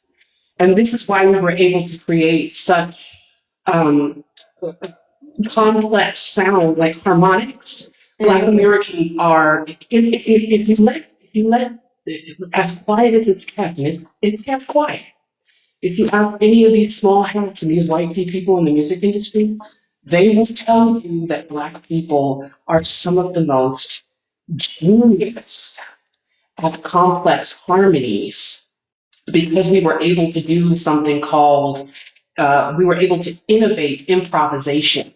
This is where jazz comes from. You have people who are literally playing two to three different key signatures and time signatures at the same time, but do it in rhythm. That level of brilliance is a level of brilliance that you cannot teach. You So think I just about want to even share our that. humming, like even our humming. Like, have you ever listened to what our people when they sing, especially in the church? Humming is done Yeah. that way. Oh Humming is yeah. powerful too. That's a Yeah. And they fact. cannot do it. You know, humming is good for your body. It's a vibration. It cleans out your it drains your what is it called, your lymphatic system, but it also Yes. helps your breath. But the way we hum, Yes. when we Save we your can vagus hum in nerve. different notes and different things that they cannot do. They literally mimic us doing it. And y'all know, y'all grandmas, when they would just go around the house, my grandma does it, and she'll just hum all day long around the house. And you was like, Mama, what you doing? Like, what you singing? She don't even have a reason. She just humming. That's Just literally humming. innate to us. Hmm. Yeah. You got like you a church kid like me too. Man, I grew up in church and everything like that. Yep, Kojic. The thing is too about like in church when it comes down to like the singing and like the humming and everything, it's y'all have to understand, like, because even I saw this video recently. This white guy said, this is the first time I went to a Black church. He said, I've never connected with God on a spiritual level that I That's ever because we the did. chosen people. That's why they mimic our Exactly. church. Y'all understand? He They just said, put out a study too about humming and how good it is for your body and just yes. living a long life. If y'all think about how our grandparents lived today, 90s and 800s, we've been doing things and we've been connected to the earth and to God longer than any of these people. And this is why I say, like, a lot of times, like, when the singing happens, like, because, like I said, we are the chosen people, and the Holy Spirit is real, and it connects even when our singing. That's why sometimes when y'all go in church, I see somebody shouting and stuff like that. It's because they're on a divine frequency that's being carried in the air. Because remember, even you read the scripture, it talk about the people made a sound in the air, even to the point where the walls of Jericho was torn Tumble down. down. Yep. It tumbled down. Hey, look, when Whitney Houston was singing, look how everybody got emotional doing the Star Spangled Banner. Oh Nobody my has ever gosh. cried ever again from singing that song. That's literally our people. You can't. There are certain times when you hear our people singing, and you just get that. You know, have you ever got that chill and that shake out of nowhere when one of our people sing? That doesn't happen from other people. Did y'all recently see Robert Can Glasper I? playing? Can I? Go ahead. Go ahead, Ish. Go ahead. I'm sorry, Brother Retro. I wanted to piggyback off of that. She sang opera with Pavarotti, and they didn't know that she could Yes. sing opera. Yep. And yeah, and something that is important to mention about Whitney Houston, the damn, I think I just lost my thought, y'all. It'll come back to me, but I really want. It'll come back to me. I want to pick. Hey, look, and you know who I'm so thank you, Mama Ani, for even saying this. I don't even understand how we forgot Zap and Roger. You know my favorite song is by them. Hey, Computer Love was actually my Computer favorite love. song. Yes, like Computer man, That's my how favorite love. song, you G. forget Honestly, If Zapping you're the Rogers? computer And that's my favorite the song, love. talk G. box, that man created the talk box. Like our people Yes. are Yep. so cold. Like I I I love don't remember think what Rogers, it people bro. understand. I remember what I was going to say. I'm so sorry. When you said you said Whitney Houston was singing and people got chills. Yes. There's a term for that in music that it's called musical frisson, and it's the scientific explanation of what happens when your brain is absorbing music that taps into the brain's reward system and secretes oxytocin and That adrenaline. dopamine. So what happens is, yeah, well, sometimes it's dopamine, sometimes it's oxytocin.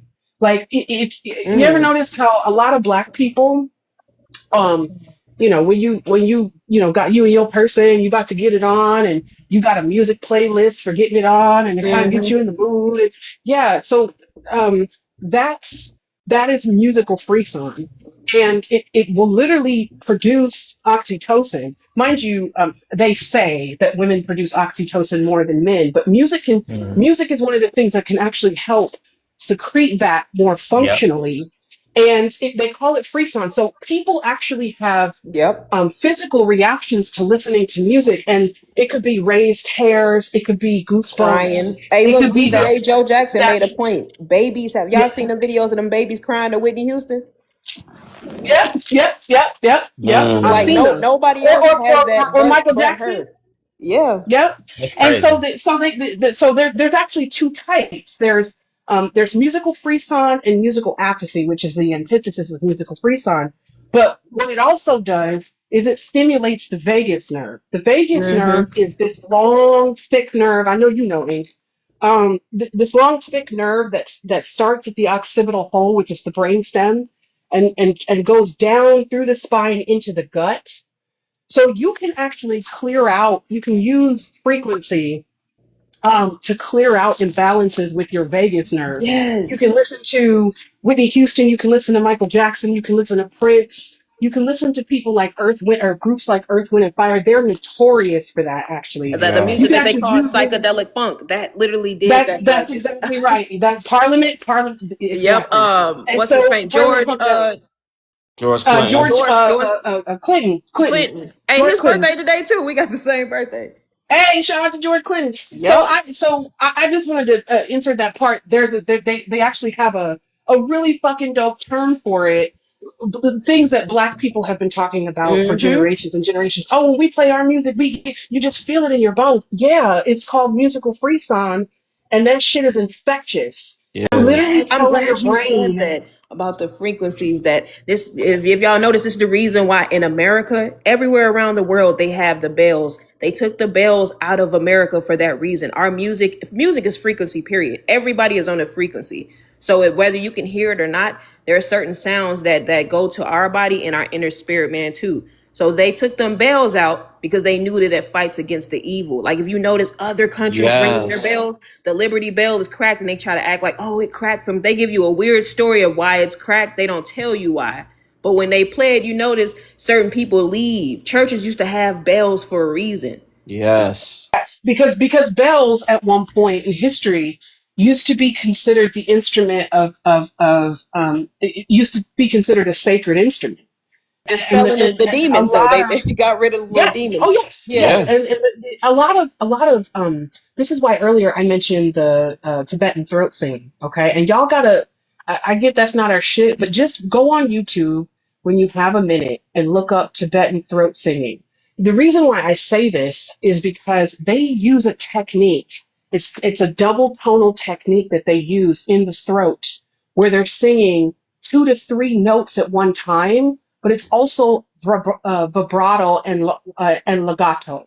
Legato meaning long, Layla meaning Hathaway does long and that. Yeah. stretched Layla out, Hathaway, she and does then Layla that. Hathaway yes, does that. and it's two to three tones at the same time. When I tell you, you can listen to artists like Whitney Houston, Rochelle Farrell, Phyllis Hyman, all of them, right? All of them, that operatic kind of tone that they have, the legato of their vibrato, where it's very elongated. That is a it's not influenced by Tibetan throat singing. It is a natural thing that Black Americans developed and learned how to do absent from that. But if you look at how the Tibetans do it, you're able to trace that that type of technique is only possible for particular populations of people. Just go down that rabbit hole because it's a fucking crazy rabbit hole, and there most people who are musicians, or rather just populations across the musical world, there are very few populations of people who are able to do that technique, and we are the only population who's able to do it naturalistically, meaning Right. that it's formed organically in our culture. It's not something that we just took from other people. It's something that we naturally began to do as we evolved our music. Fascinating shit. Um, and you said something earlier about how, because y'all remember when JD said that a lot of musicians and artists don't go in church anymore. There was a song, right? And I know y'all know the song from back in the day, from Alicia Myers. I want to thank you, Heavenly Father. That song is literally a R&B / gospel song. I was listening to that song the other day, and there was a divine frequency in that song. And I was like, how come people don't hear it? I was like, I immediately, like, I just had time that day just to sit down and really listen to that song. And I was like, there is a divine frequency that shows gratitude to our creator and gratitude What song for is it? love. Alicia Myers, I want to thank you, Heavenly Heavenly Father, Father, for for all shining your your light light on on me. me. It's been a long time since I had some. See, y'all about to have me singing all day. And Oh man, and you know but who else who brought that Do you frequency know? to? Do you know what? Do you know Patricia why? Rashawn too. Do you know why the? I'll tell you. I'll tell you what frequency that is. That the frequency that she's singing at is 1111, which is one of the frequencies on the God frequency. That's why it sounds like that mm, to you. So the God frequency has a spectrum. I don't think it starts at 432 hertz, but that's one of the lower ends of that frequency. So it's 432 hertz, 528. I think it's 632, 8 something, 963, 1111, and it goes up, and it's a spectrum. So they call it the God frequency because it literally will open up the brain. It'll open up areas of the brain that were previously dormant, but it will also open up areas of the brain that are heavily influenced by cortisol production. Cortisol is the stress hormone that you secrete when your brain goes into fight or flight mode. So it's 111 BPMs, and then it's 1111 frequency interwoven into that song, and that's why it sounds like that to you. Ishmael, I love you, sis. Because you just explained something that happened to me when I was listening to that song. Oh my gosh, you just explained it. When I listen, y'all, I kid y'all not. When I was listening to that song, it was like something was waking up in me that I haven't felt since I was a kid. And it felt like my whole body was just like electrified. It felt like I was youthful all over again.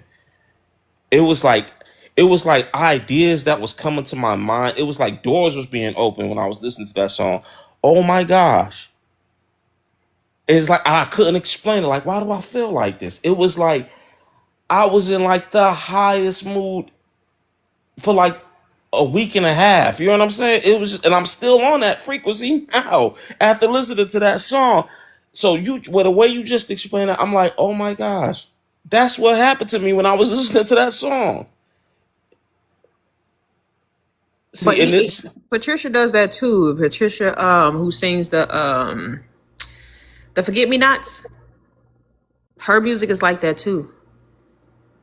mm, see, the thing is, there's a science behind our music. Why and that's why when you brought up about the what they did to hip hop, that secret meeting about hip hop, they had to bring our music down to the lowest bass frequency possible.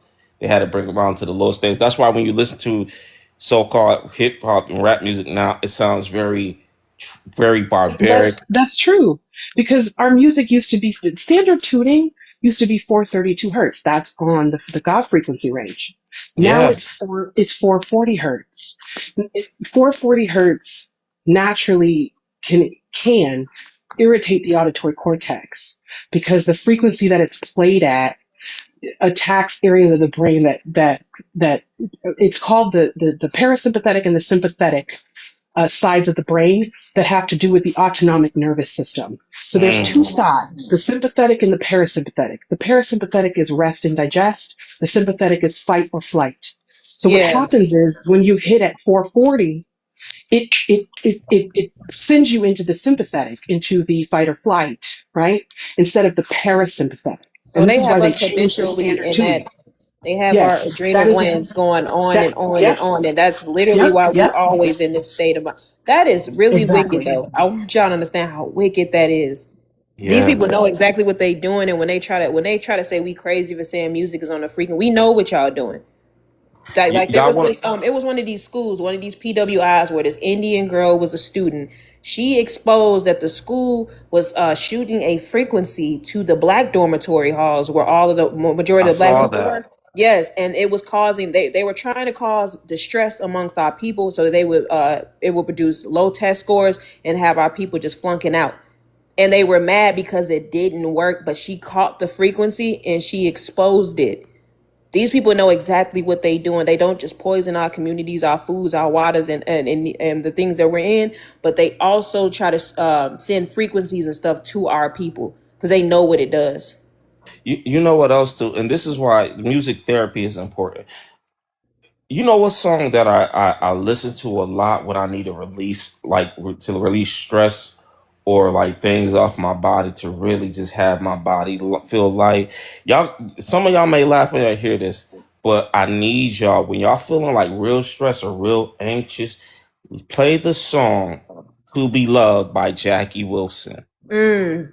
Play that song. Listen, I know we all heard from Eddie Murphy, "To Be Loved." It was funny. It was funny. But nah, I really need y'all to Coming to sit America is down. one of my favorite movies. But and whoever mentioned Minnie Riperton, thank you because shout out to her. Yes. She one of Chicago's greats too. She was the first to do the whistle tone too. People Yeah. attributed to Mariah Carey. Love Mariah's music. Love her writing abilities. But Minnie, we can't forget. She has a cold voice. And shout out to Stevie because that man created her own album that she can listen to beats. We're speaking on frequencies because she was going through cancer. He gave her own album to soothe her because her body was in so much pain, and he understood that, paid for all her medical bills, made sure all her kids was straight, both of her children, Hmm. and didn't tell nobody, paid for her funeral and everything. And we That's never dope. heard the album ever. Her Maya Rudolph, she the one who said that this happened and nobody knew. So we will never get the music that he played for her. But she said that kept her mother calm. She wouldn't have pain when she's listening to it. So music is powerful. Yo, I'm telling y'all, that's why I And said Stevie sung at every single funeral of some of the greatest artists he that we have, did, didn't he? From Sam Cooke on to Michael. Michael was his cousin, but even all, like, y'all got to think, Lil Stevie was a part of a lot of decades. I'm Hey, telling did y'all, y'all when y'all get a know? chance, Um, go ahead, Ish. I was just gonna say, just to piggyback off of Ink, did you guys know that you can actually use, and they used to do this more widespread, but you can use music for pain management. You can actually use it. People who have Alzheimer's and dementia, you can use music to lessen the amount of episodes that Yes. those people have. Now Absolutely. I want to be for I want so just so everybody knows, some of those frequencies are subjective. So if you're looking for um, particular things, there are particular genres and particular songs that go with particular ailments. So if you're trying to be creative, or you're trying to study, or you're trying to do homework, you should play jazz, specifically classical jazz, Mm. because and specifically classical jazz with no words, because it stimulates the cerebral cortex, which deals with creativity and deals with focus. But it also keeps you lackadaisical. It keeps you emotionally lackadaisical so that you're able to, and it's better to do it at night because when you study at night, your brain retains more of what you've studied, Yeah. especially if you couple it with jazz. Because once you learn something and then you go to sleep, the brain has a wider scope of being able to process and file what you learned into the subconscious mind, so you're able to bring it up quicker in the conscious mind. So you really should do homework, schoolwork, and things like that. Like if you with your kids, you should really read to them, an hour and 30 minutes, play some Hmm. jazz before they go to sleep. And then when they wake up, they will wake up with what they went to sleep with. So same thing with And pain management. They you're not actually use lying. music. They use frequency music to help women with in childbirth because Hmm. Mm-hmm. it helps manage the pain. It also helps them breathe properly during childbirth. So this I like I said, I've been I studying this shit for 24 You're years. not This shit lying. is some serious. It's our music. Think of every single music genre as a different kind of medication for a different kind of ailment. That's how you have to look at it. Y'all want to hear Hey, look, something but listen funny? to it. Like all my Chicagoans who's in the chat and on there, even Red can attest to this. A lot of our parents used to listen to WNUA 95.5. It was the smooth jazz radio. Like the Yeah. way, and the radio station is gone today. I think you can find it online. But I remember I whenever used we to used go to to get sleep picked. listening to that shit. Yes, we used to get picked up from school. We would be rowdy than a mug, just getting picked up. As soon as we get inside the car, the music is on. We silent and we going home. Like the crazy part is the music did calm us down. It was Yeah. crazy, but it If did. we if we was acting up, they'll turn that shit on. All Oh, right, I'm finna turn off this immediately, and GCI and play immediately, WNUA. and they barely played music that had like words and stuff. It was always smooth jazz. Like it was crazy how this the what's his name, last name Jordan. It's one of these songs that's so popular in Chicago that we still listen to this day. Ronnie Jordan, is it Ronnie Jordan? I think that's his name. But I know that's the radio station that my parents used to listen to all the time. My aunties used to listen to it. My uncles used to listen to it. It was crazy. But you right what you're saying about the frequencies when it comes to jazz, especially smooth jazz. Now there's It's some. jazz, it's blues, it's ragtime has an incredible reaction to the brain because it combines the improvisational aspects of jazz with kind of that smoothing of funk, which obviously came after ragtime, but it's combining the element that you find in funk that just kind of makes you want to groove and chill. So depending So on it whatever was Cedric. You're right. It was Ronnie Jordan. He a tether though, but he still, he got some popular music in the city. Now, there's some music that does like wake up your warrior spirit too. Um, like for example, like when Brother Red said drill music. yeah. I'm gonna tell you one song that really, like when I'm in the gym working out, it really wakes up my warrior spirit for some reason. Hold up, wait a minute, let me put some kush up in it. Hey, That beat, them drums are very tribal, very warrior like. It just wakes up that warrior in me every time I play that in my earbuds. Inhale, and I'm breathing, lifting weights. Exhale, inhale, exhale. It's like it wakes up a warrior spirit in there. That's why I miss Nate Dogg on the track. I miss that's Nate Dogg on the because, track.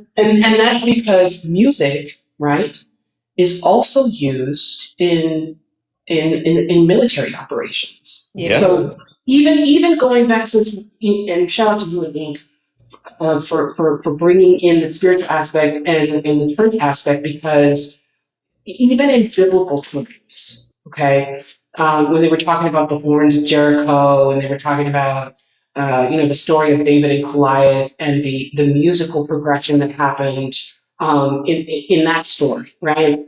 Mm-hmm. Music is heavily influenced in warfare. It influences warfare. So there's different remedial aspects to music depending on what you're trying to do. If you're trying to study, if you're trying to go to WAR, if you're trying to create something, if you're trying to build something, if you're trying to grow Yep. food, that you can use it for different things.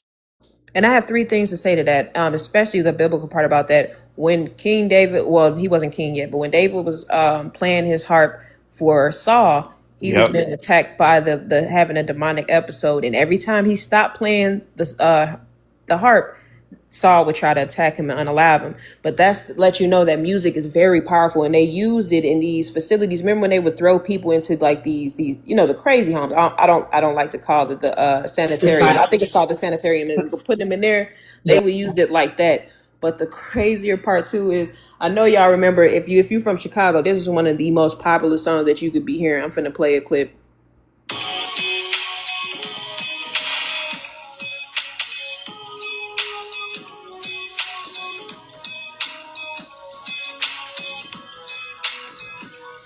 I know y'all remember hearing that going home, especially in the I 90s and remember the that. 2000s. I That remember that that. man, this was so popular. That's Ronnie Jordan. He is Okay. he from the UK. He African, but he got his style from us. But that's one of the most popular songs in the city that we would always hear. But smooth Huh. jazz is so popular here. That's crazy. I didn't even know that that radio station wasn't even around no more, Yeah, it's sis. not around no more. I forgot. My mama said it went bankrupt in like what 2011. Yeah, it went bankrupt. So you can only find it online, but yeah, it's gone now. But that's literally how all of us grew up. But ain't it ironic that it went bankrupt just before drill got introduced? Yeah, yeah. Yeah, It was that is by wild. design. It was literally by design because all of us remember listening to WNUA 95.5. Like there's not a Chicagoan that you can name that did not listen to that. I'm telling you, man, a lot of the music that we had growing up, it was there. It set our spirit at the right frequencies. It's just that a lot of this stuff we're listening to is very low. I'm gonna tell y'all right now, I will not listen to Rob Wave to save my life. I just won't do it. His music is on the floor, low vibrational. I can't get into his music. I'm gonna tell you something. I'm just keeping it a buck with y'all. One time his song was on, or the radio was just on, and his song came on, and that song, and all of a sudden I felt like a demonic attack on me. Your mood went down. Yeah, it was like a demonic attack, and it's like I could feel it. I started coughing, and I started rebuking that thing, and I turned that thing. I will never listen to that man music. It was a little kid on TikTok that pointed it out. He said, "I don't like Rob Wave." He was like, "Why?" Because his music is very depression. It's very depressing. This was a kid saying this, and he It said he is. be front. He said he be fronting. He said he be fronting too. He was like, "Why you say Rob Wave fronting?" He said, "Because if he is that depressed, why he didn't unalive himself?" I was like, "It's a setup." A little kid had to be no more than 8 or 7, recognize how depressing Rob Wave music is, and it's very low vibrational. That's crazy for a kid to be able to recognize that. I'm gonna be honest, as a grown ass man, G, I can't listen to Rod Wave because Me the neither. shit is so like. Listen, I'm all about people being genuine and making music from the heart, talking about what they actually going through and what they've been through. But bro, how can That's the every way to do it. song be this goddamn Hmm. depressing and you rich now, nigga? Ain't no way you still Exactly. this fucking sad. It's a Like That's spirit. I can only listen to him if I'm going through some shit, but nigga, if I listen to him, it's gonna make my mood even worse. Like, what that's the why I fuck? can't. It's a spirit attached to a lot of these music. That's what people do. Yeah, These frequencies, they welcome in different things. That's what people don't understand. And a lot of them are on assignment where they're dispatched to create certain songs. That's why certain artists have create the uppity music, the upbeat music that we hear. Some of them create this low vibrational music that we hear. That's their job. Like I yeah, don't like a few years ago, I was talking to my mama. I was like, you know what's crazy? I think like every 20 years they do a remaster of different musics. They're recasting new spells on the music in these frequencies. If you think about it, you can't find the original version of like certain albums. Let's just say like the Michael Jackson Thriller album.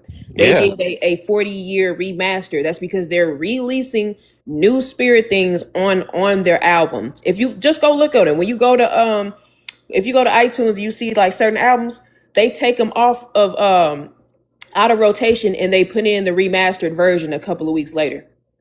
You know Unless what's you have the crazy? physical album, you won't have the original work that those people put out. Right. That's why I Can I wish. Yeah. say real quick? Hey, This is uh, why you need to get vinyl Yeah. versions Yes. of all of your music, and I'll tell you why. I do audio engineering, and I've been doing audio engineering for about 15 years.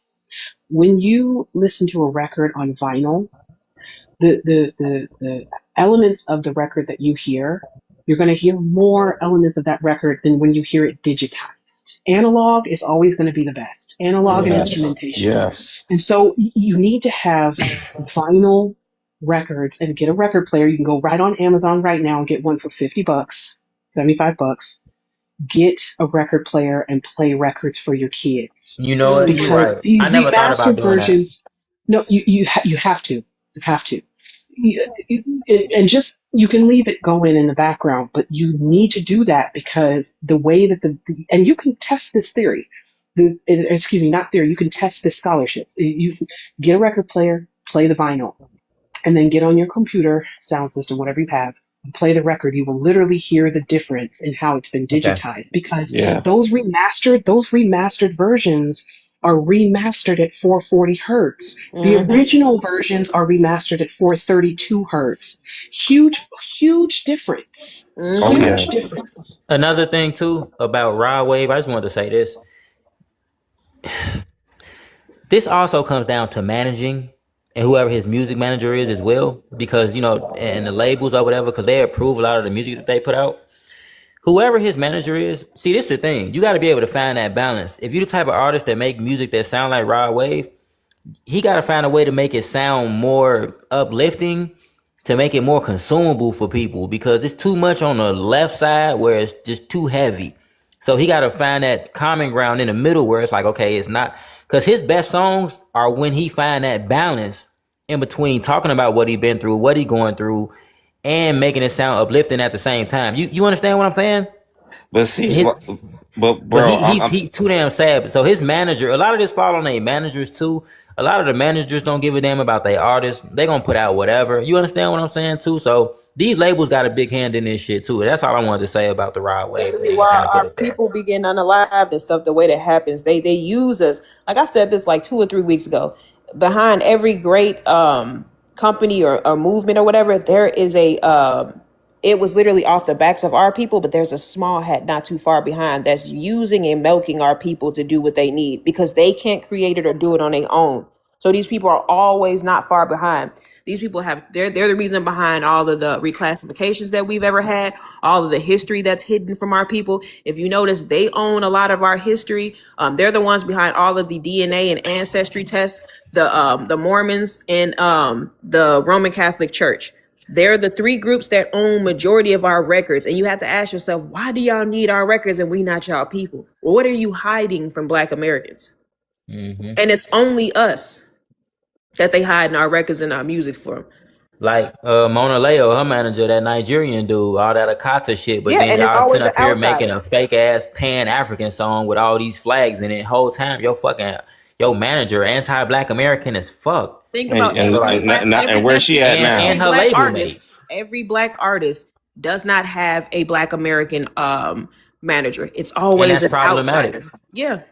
And our artists, they need to get back to being socially conscious. Listen, I don't care if you're making drill music, you can still have a certain level of social consciousness in your music. Did y'all know Lil Durk's biggest song was All My Life with J. Cole? That's his biggest fucking song. One of my No, favorite songs by him. he did not curse one time. And that's his All biggest my fucking song. life, all my So life. that's proof that we don't even have to make that kind of music to still be influential. You understand what I'm saying? Put it So the like managers this. and the labels got a lot to do with that shit too, because they not guiding their artists the way that they really supposed to. They just guiding them towards where the audience is, and hey, this is where the money is. But whole time you can go a different route and still be successful. Go ahead. You know what's crazy too, Red? Jay-Z's 4/4 album was his most conscious album that he ever put out. That was his most conscious album he ever put out. And that was that out of all his albums, that was my favorite because that song Legacy, man, that song was just because it had, they flipped the Donny Hathaway on there. That song was cold. Like, you know what I'm saying? It's just like we can do this conscious music. We can do it. It's just that these labels are not trying to stand behind it. They want to push this degeneracy out there. This is why a lot of crap, like, it's just not really hitting like that. And a sister said we need to take hip hop out of these executive rooms and put them back underground. And I agree with her. Because it was like when we was really out there on the underground tip, really our message was getting out there and it was hitting harder. Now you got all this. Now it's basically low vibrational music everywhere. Even our R&B nowadays sounds primal. It sounds very You, primal. Yeah, R&B you not know, how it used to be. I I'll miss say, R&B. Go and ahead. I'll Go say ahead. this. So the hip hop and mainstream, we can't do anything with that. There are hip hop musicians in the underground community that just need support. Like me and my dad just made an album about a year and a half ago. We made two albums, and I mean, they're underground albums because we're not mainstream artists. But we did like this whole thing on Twitter to showcase the albums, and people were like, "Why are we not hearing more music like this?" And I'm like, "Because they're not it, mainstream doesn't want to promote it. So what we need to do is start promoting the independent musicians. Brother KD makes music. Uncle Steezy makes music. Brother D, Brother Derek, Mutum D555, he makes music. I play his music on the station. So what we need is to catalog the underground musicians who are still keeping hip hop alive. Mm-hmm. And we need people to stream their shit. That's what we need to do. Yeah, and not only that, we got to actually, when it comes to promotion, that's where marketing dollars come in at. It take money to push these artists, even the major artists. So in order to push that kind of music, you got to actually pay these, even if it's on social media. Like, look, on TikTok, I think you can advertise something for 8 hours. I'm sorry, not 8 hours, but for one day, you can pay to promote a post. They got people that market these things as well. I understand exactly what you're saying. I think 20, they got 24-hour radio stations on YouTube. All you gotta do is connect with all the local artists, have them sign some paperwork giving you permission to play their music on your channel. That way YouTube won't flag it and hit you with copyright strikes on it. And that way you can get paid and the artist can get paid as well. You can find a way to start getting those independent artists paid. That was an idea that I had a while ago back when I was into like making hip hop content and shit like that. But you're absolutely right. Our independent artists need a platform to be able to be showcased. Remember when artists they used to have these different showcases in the city. They don't do this a lot no more for artists, where artists can actually come to a club, perform, and they have a showcase where it's 5-10 artists performing that you never heard of and things like that. So online will be a good way to do that, in my opinion. Not, you feel me? That's But literally how Summer Jam got started. I remember watching the interview with SWV when they first came out. It was like 92. They said they was getting put on with Joe Dissy and a couple of other new artists, and they were the new performing artists, and they had to sing in Summer Jam in New York to showcase their abilities and for everybody else to know that they was coming out. They also did something in Chicago. They said it was one of the worst things because you know how we are here. We really don't care about celebrities. We like their music, but if you a star, we not finna just treat you like you God. And she said that they was like throwing out cassette tapes to the crowd. And man, our people threw it right back at them. Like, man, don't be throwing this at our heads and stuff. But this the stuff that they used to do. Remember when Bow Wow came to which mall did he come to? He came to one of what, these. River Oaks in Yeah, Chicago? he came to River Oaks, and so did Omarion. That that clip where they I do met when he R. kicked I that met R. leg. Kelly in River Oaks Mall before. When he kicked that leg out, that little thing where he had on that red jacket. Omarion was at River Oaks. Goddamn. It is one of the River funniest Oaks used to clips. be cracking back in the day. Yeah. And that's what I'm saying. Like, they don't do these little impromptu mall stages where we see people singing and stuff. Like, Yeah. Bow Wow alone created a stampede at River Oaks. Yeah. He don't get enough. He don't get his flowers either. I know they clown on him today, but But Bow Wow was so He deserved cold. credit. He deserved credit He for is what he like did in the game. We was Yeah, just Bow talking Wow about was the that. They man. don't have any transitional artists anymore for Exactly. children. Remember when we Exactly. had Sammy, we had Bow Wow, we had Lil Romeo, we had even Lil JoJo, like people who was our ages that sang love songs, like them little love songs. We had B5. They don't have that anymore for children. So they're listening to the Cardi B's. They're listening to music that they shouldn't be listening to, because even Chris Brown was a transitional artist at one time. In 2005, he was 16. When we Yep. first got introduced to him, we was listening to him sing little love songs to his girlfriends, whatever, but he was still in high school. We no longer Right. have that anymore. I mean, I think the last group that was doing that, but I think the industry just really just screwed them boys over. Was Mindless Behavior, and I ain't Yeah. gonna lie, I they heard of album them. was fire. I ain't gonna Yeah. lie. Remember the OMG girls too. We can't get Yeah. out of them. Like the OMG girls raised a lot of us too, because we were kids at the time listening to their music. Even the Cheetah Girls falls into that category.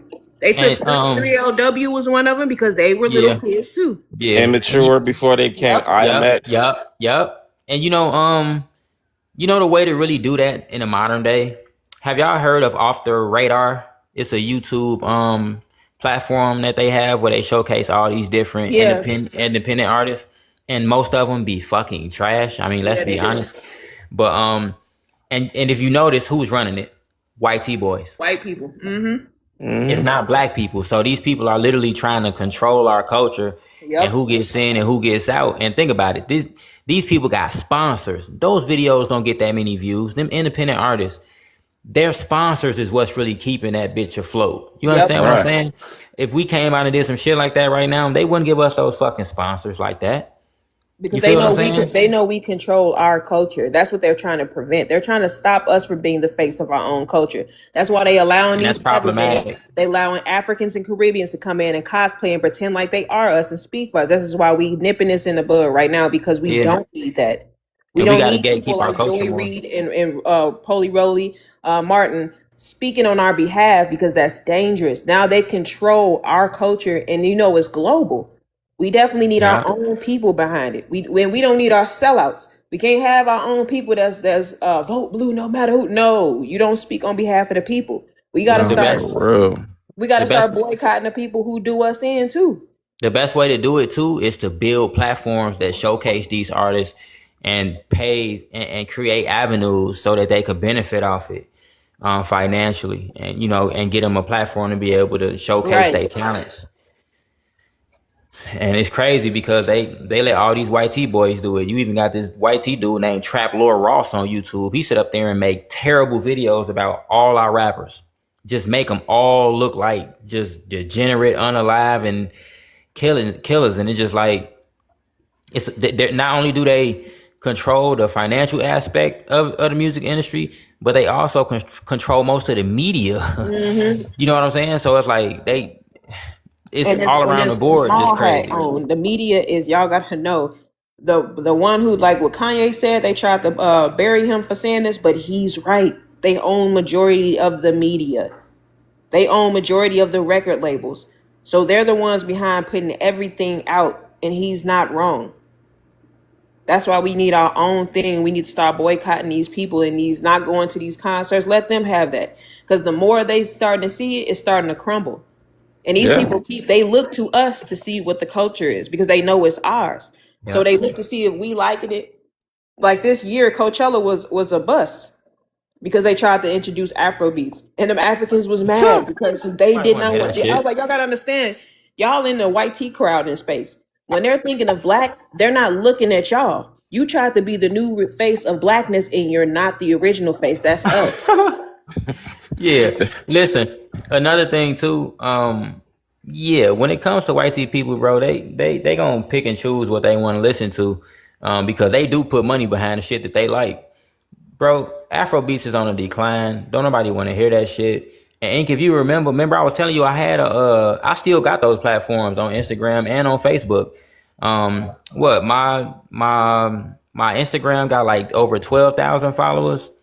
When I was making hip hop content, and I got them followers in like, I think it was like 5-6 months, and then I got over like almost 30,000 on my hip hop channel, my hip hop page on Facebook. So it's easy as hell to grow those platforms. It just take work, but you got, and it's crazy how we having this conversation, because the reason why I started building those hip hop platforms was because I felt like like everything we saying now, I felt like I wanted to build a platform that did that showcased these artists and did all this kind of shit. But then I actually started getting into make this kind of content. So yeah, man, It needs to be FBA's I pushing our still got own those music pages. development. And I love that, because if you look at it, the face of the behind the media of Afro beats are Africans. The face behind the little soccer music or whatever the that Caribbeans have are Caribbeans, and the Asians have their own K-pop. They're not allowing any other person but Koreans to represent them. Why do we have to have someone else represent us when y'all don't even do that for your own music? And the crazy thing is, we got enough artists who can do that. But like I say, the managers be so close with their artists that a lot of them talk on a daily to their managers.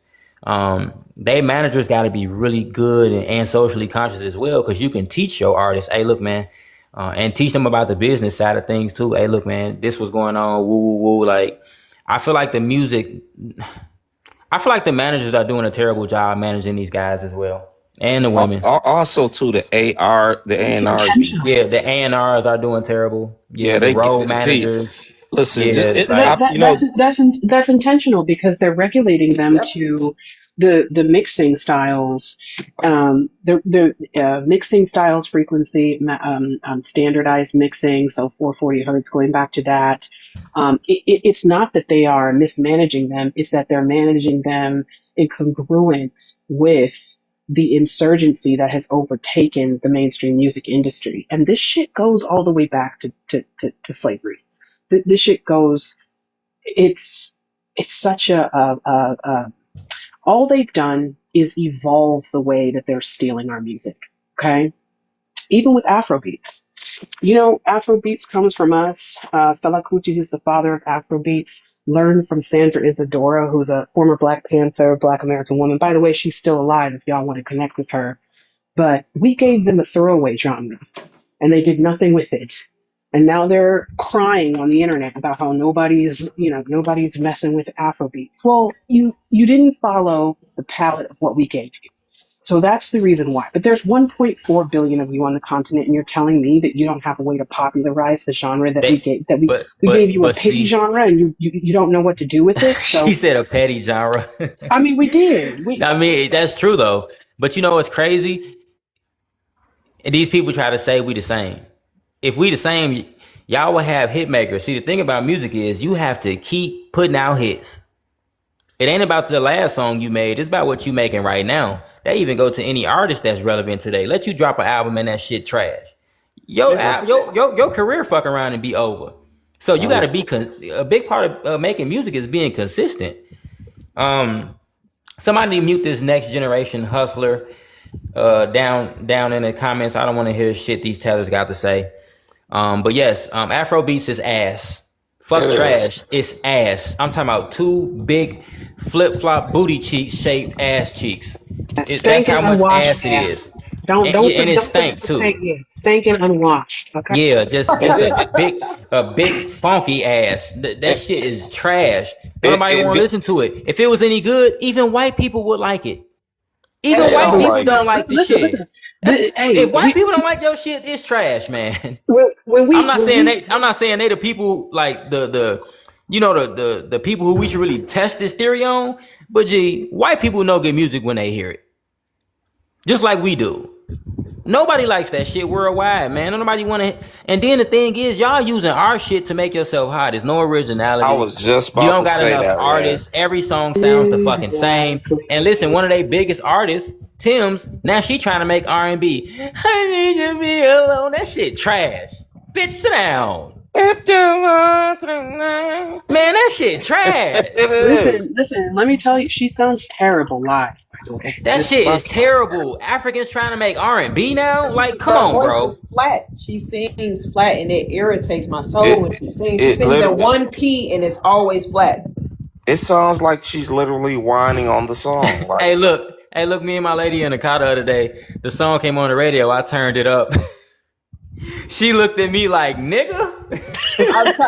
She turned that shit Man, off. I'm telling you, don't understand. It literally will irritate your soul for real because it's the same voice. It's, yeah, man, yeah. Rihanna does that too. She has that type of voice where it's the Yeah. same Rihanna tone overrated. I'm sorry. I don't care what it's nobody says. Yes. and it's She's flat. overrated. Over freaking rated. It's a That's whiny voice that's flat and it's irritating. Rihanna has that voice. So did she. Can't stand it. that's why I brought up the musical apathy. Like musical earlier, Ink, you had mentioned the reactions we have to our music. Well, I had brought up musical apathy as well because that's the opposite reaction when you listen to music that just don't hit. It's called musical apathy. Is they have this weird like they sound like a Yes. dying cat. They sound like they literally sound like a dying cat, and it's very weird. Um, A I'm not Haitian trying to be cat. pejorative. I'm just yeah. Oh, not a Haitian cat. Not a No, Haitian that's the noise. even cat. That's the noise a Haitian cat make when they catch it. even Burner Boy junk sound. Oh my Yes. gosh, dude, shut up! Like, turn this crap off. Like you said, Red. It's like they using our music. That's like you not taking a shower for a week, but you just went to the mall and bought you some new clothes and put it And on. That's what they cologne. doing with our music. You spraying cologne over your funk. No. Tether number Yeah. 5. Get out of here. That junk is trash. You can't make people like that junk. Nobody bumping that. They're like, man, if y'all turn this off and play some King Von or something, like, for real. Like, nobody want to hear that garbage. It is the And same beat over and G, over again. Funny over when and they over. artists like Tyler came in and said that, oh, I grew up listening to all of our soul music. Like, she was naming Donny Huh? Hathaway, and I was like, girl, that's not what you mean. Our none of The them fuck artists are she South mean? American. They're not. She talking about she grew up with Luther Vandross, and then these Africans was in the comments talking to us like, oh, y'all need to catch up. What do you mean catch up? Our parents and our grandparents literally listened to that music. That's our music. What do you Right. mean? What the fuck she mean our? That ain't your music. The fuck is you talking They about? And really that's why her ass believe got that our canceled music is anyway. theirs. And big shout out to my FBA sisters for canceling that bitch like Nino. Oh, Tyler ass, Masego, y'all got her out the Masego was paint. next, y'all. I know. Oh, yeah, Masego next. Hope That y'all little seen Who goofy. is that. That that? man, Masego is a Jamaican tether who, what's his face put on, From the not Sir. UK? No, he was born here. But what's Sir's brother's name? I forget what Sir's brother's name is, but he put him on. No, Sir put him on. He was on a song with Sir. He got on the UK stage, and then he went to another whatchamacallit. He said, I don't know what them niggas is talking about over there, but y'all the only country that pronounce my name correctly. All of them be doing incorrect. Basically talking about us, and they over there hooping and hollering for him. And I'm like, that's crazy. Some shout out to Exposing Tether's page because they brought back the interviews where he was pronouncing his name as Masego. We didn't mispronounce his name. That's how he came to us, mind you. Masego is a South African name, and he's Jamaican. So you didn't know how to pronounce the name, and that's how you was Oh wow. introducing yourself to us, but you put it off on Black Americans like we mispronounced your name. So everybody was in the comments talking about, yeah, them Black Americans, they don't have no culture, so of course they don't know how to pronounce. So he's the new Daniel Caesar. I Yeah. hope it was worth it. Cancel his ass. Do what y'all gotta Yeah. do. I ain't gonna lie, the family, do what y'all need to do. I'll Cancel his listen to Yeah. ass. that one song with him and Sir because I like Sir music, but I don't care for Masego. I don't know what make these people think like they safe when they start targeting us. And see, here's the thing. The reason why these people are mad, especially, I ain't gonna lie, them Africans was mad about that Afrobeat shit a couple months ago. Listen, you can't make us like the music. Like, remember that girl Tether made a video? Oh, Black Americans, what's wrong with Afro beats? Why y'all don't like Afro beats?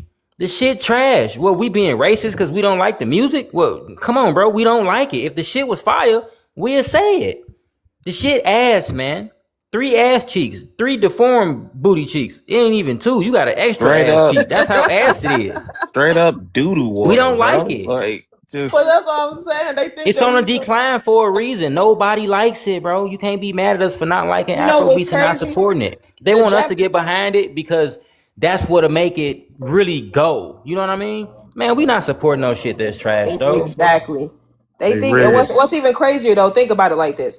There was a point in time when Black Americans used to listen to like Fall Out Boy and what's the song You know, the little rock music, Linkin Paramore and all of that Park. stuff. Oh Paramore, yeah. Linkin That Park. wasn't our. It was Yeah, our genre. alternative music. Now rock is our music, but alternative was theirs, and we still listen to their stuff because it was good to Shit, us.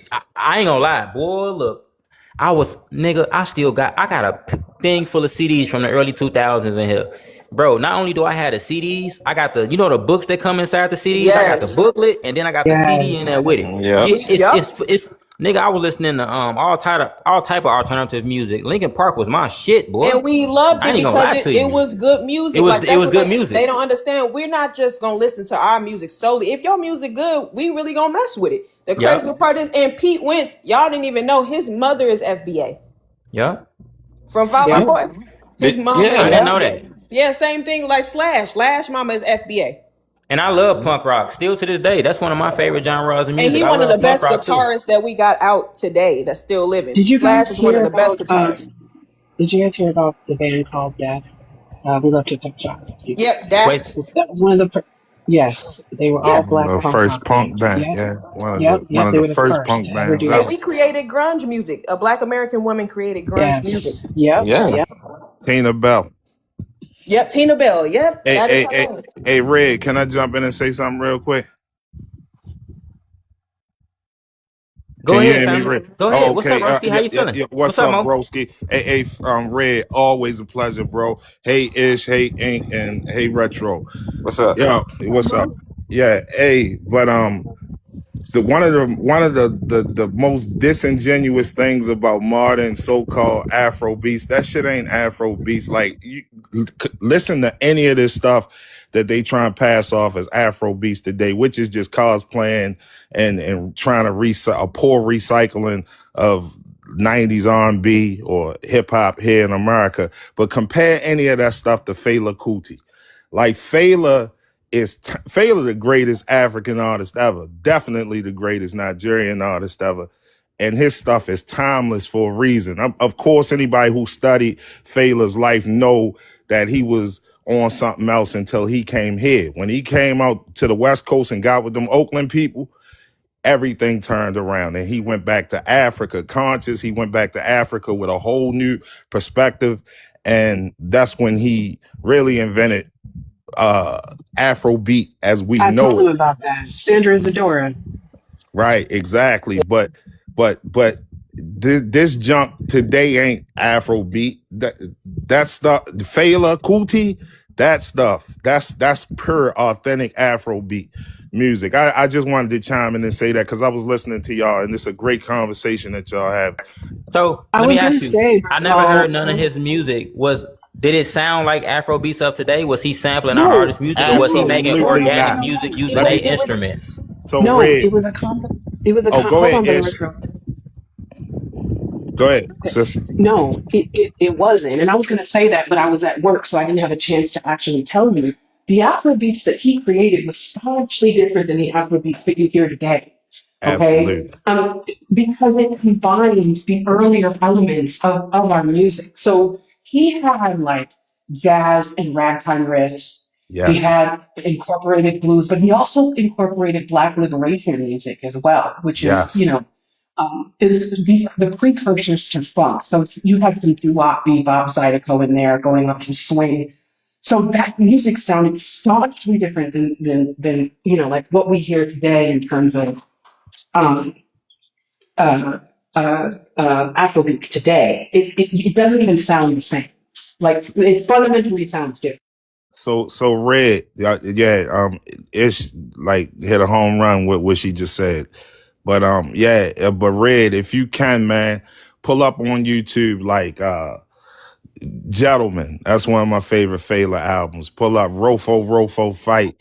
Like albums like this London Scene. He was so funky, bro. And he's not living now, but he would tell you back then, like when I heard James Brown music, it liberated my sound. He gave props, you know what I mean, to the people that influenced him. And piggybacking on what Ish just said a little earlier, Fela was a horn player. He played the sax. So he would tell you how his biggest influences came from bebop, people specifically like Dizzy Gillespie. He used to always praise Diz. You understand what I'm saying? So even the most authentic Afro beats ever made, the authentic, genuine article was directly influenced by foundational Black And American music. he wrote about it in his autobiography. He Sure. literally credits Sandra Isidore. In fact, Brother Red, I'll find it for you. We did a whole room interviewing Sandra Isidora Oh, on I remember That's you Twitter doing a awesome. a live. year ago. Yeah. It was me, Brother Denmark, and a few other folks. And Brother Denmark invited me on the panel because I was the one who we had had a conversation about Afrobeat, and I had to tell some of the Black Americans in the room at the time, I was like, that's not their genre. It doesn't belong to them. And this is when we need to start, like, we need to start setting the record straight because that Yeah. man said out of his own mouth that he would not have been able to develop Afrobeats without Sandra Isidore. She introduced him to James Brown, to Dizzy Gillespie, to all of the people who influenced his sound. He literally said verbatim, "My sound would not have been what it was without Sandra Isidore and the Black Liberation Movement at the time." Hmm.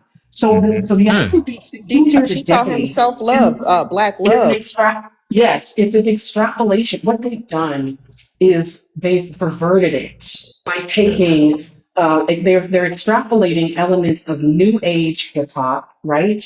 And they're sound sampling, right? And then they completely music theory wise, key signature wise, and even time signature wise in some facets, they have completely gotten away to the original version of Afrobeat.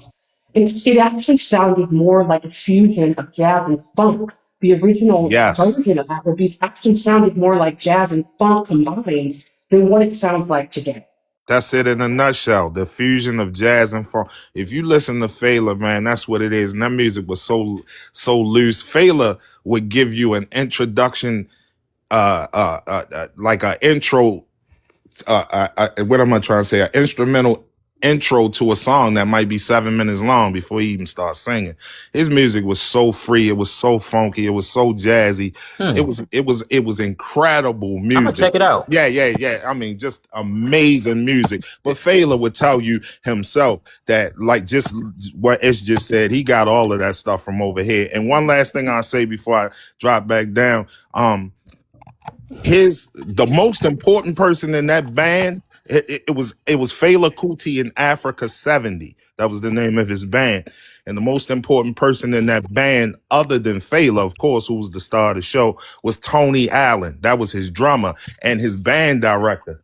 Tony Allen started touring with punk artists like people from the Clash and stuff like that from over in London. And I caught him on tour one time, and I got to really chop it up with him after one of his shows. He told me that Max Roach was his favorite drummer and who influenced him the most. So it just doesn't stop with the American influence on Afro beats, man. Like our DNA is all over that stuff, and this stuff now is not Afro beats. This stuff is a bunch of crap. But anyway, yeah, Mo, great comment. Oh, go ahead. I'm sorry, Ray. What you say? No, I was gonna ask Mo, you. I wanted to ask one more question. yeah. Sure, bro. Why do y'all think that Africans deny this fact? Do you think they don't know the history, or they just being haters? Oh, They just Both, it's the both, latter. both. Yeah, but I believe more it's the latter too, because a lot of them do be knowing about Isidore. I mean, it's Googleable. You can go on Google, you can find out. You can see that they have pictures together. He even credits her for introducing him to self love and black love, understanding to love absolutely. himself. He He came to didn't even San know that. Francisco. Yeah. That's how you know them people did not call themselves black and didn't even, because he didn't even love himself, and she had No. to teach him that. And that's a grown man, by the way. I'm not even down to him because he never tethered and he never talked down on us. But this is the part that they don't like owning or taking accountability for. They don't Let, like saying that we are the progenitors of a lot of things that they do. They want to be the creator. They want to be they want us to be the offshoot of them, and it's the other way around. let me tell you why what Ink said is so deep just now. And jot this down, Red. Ink said that Fela didn't even really love himself like that. And it was permeating all throughout Nigeria, that sentiment. But when he came over here and went back over there, he had gained such a new self-worth that he called that shit out. One of his most famous albums is an album called Yellow Fever. Google the cover just so you can look at the cover. What you'll see on the cover of that album is a bunch of Nigerian women who have used cake soap to bleach their skin. And that album is a concept album about we got to cut this shit out. We got to appreciate our black skin.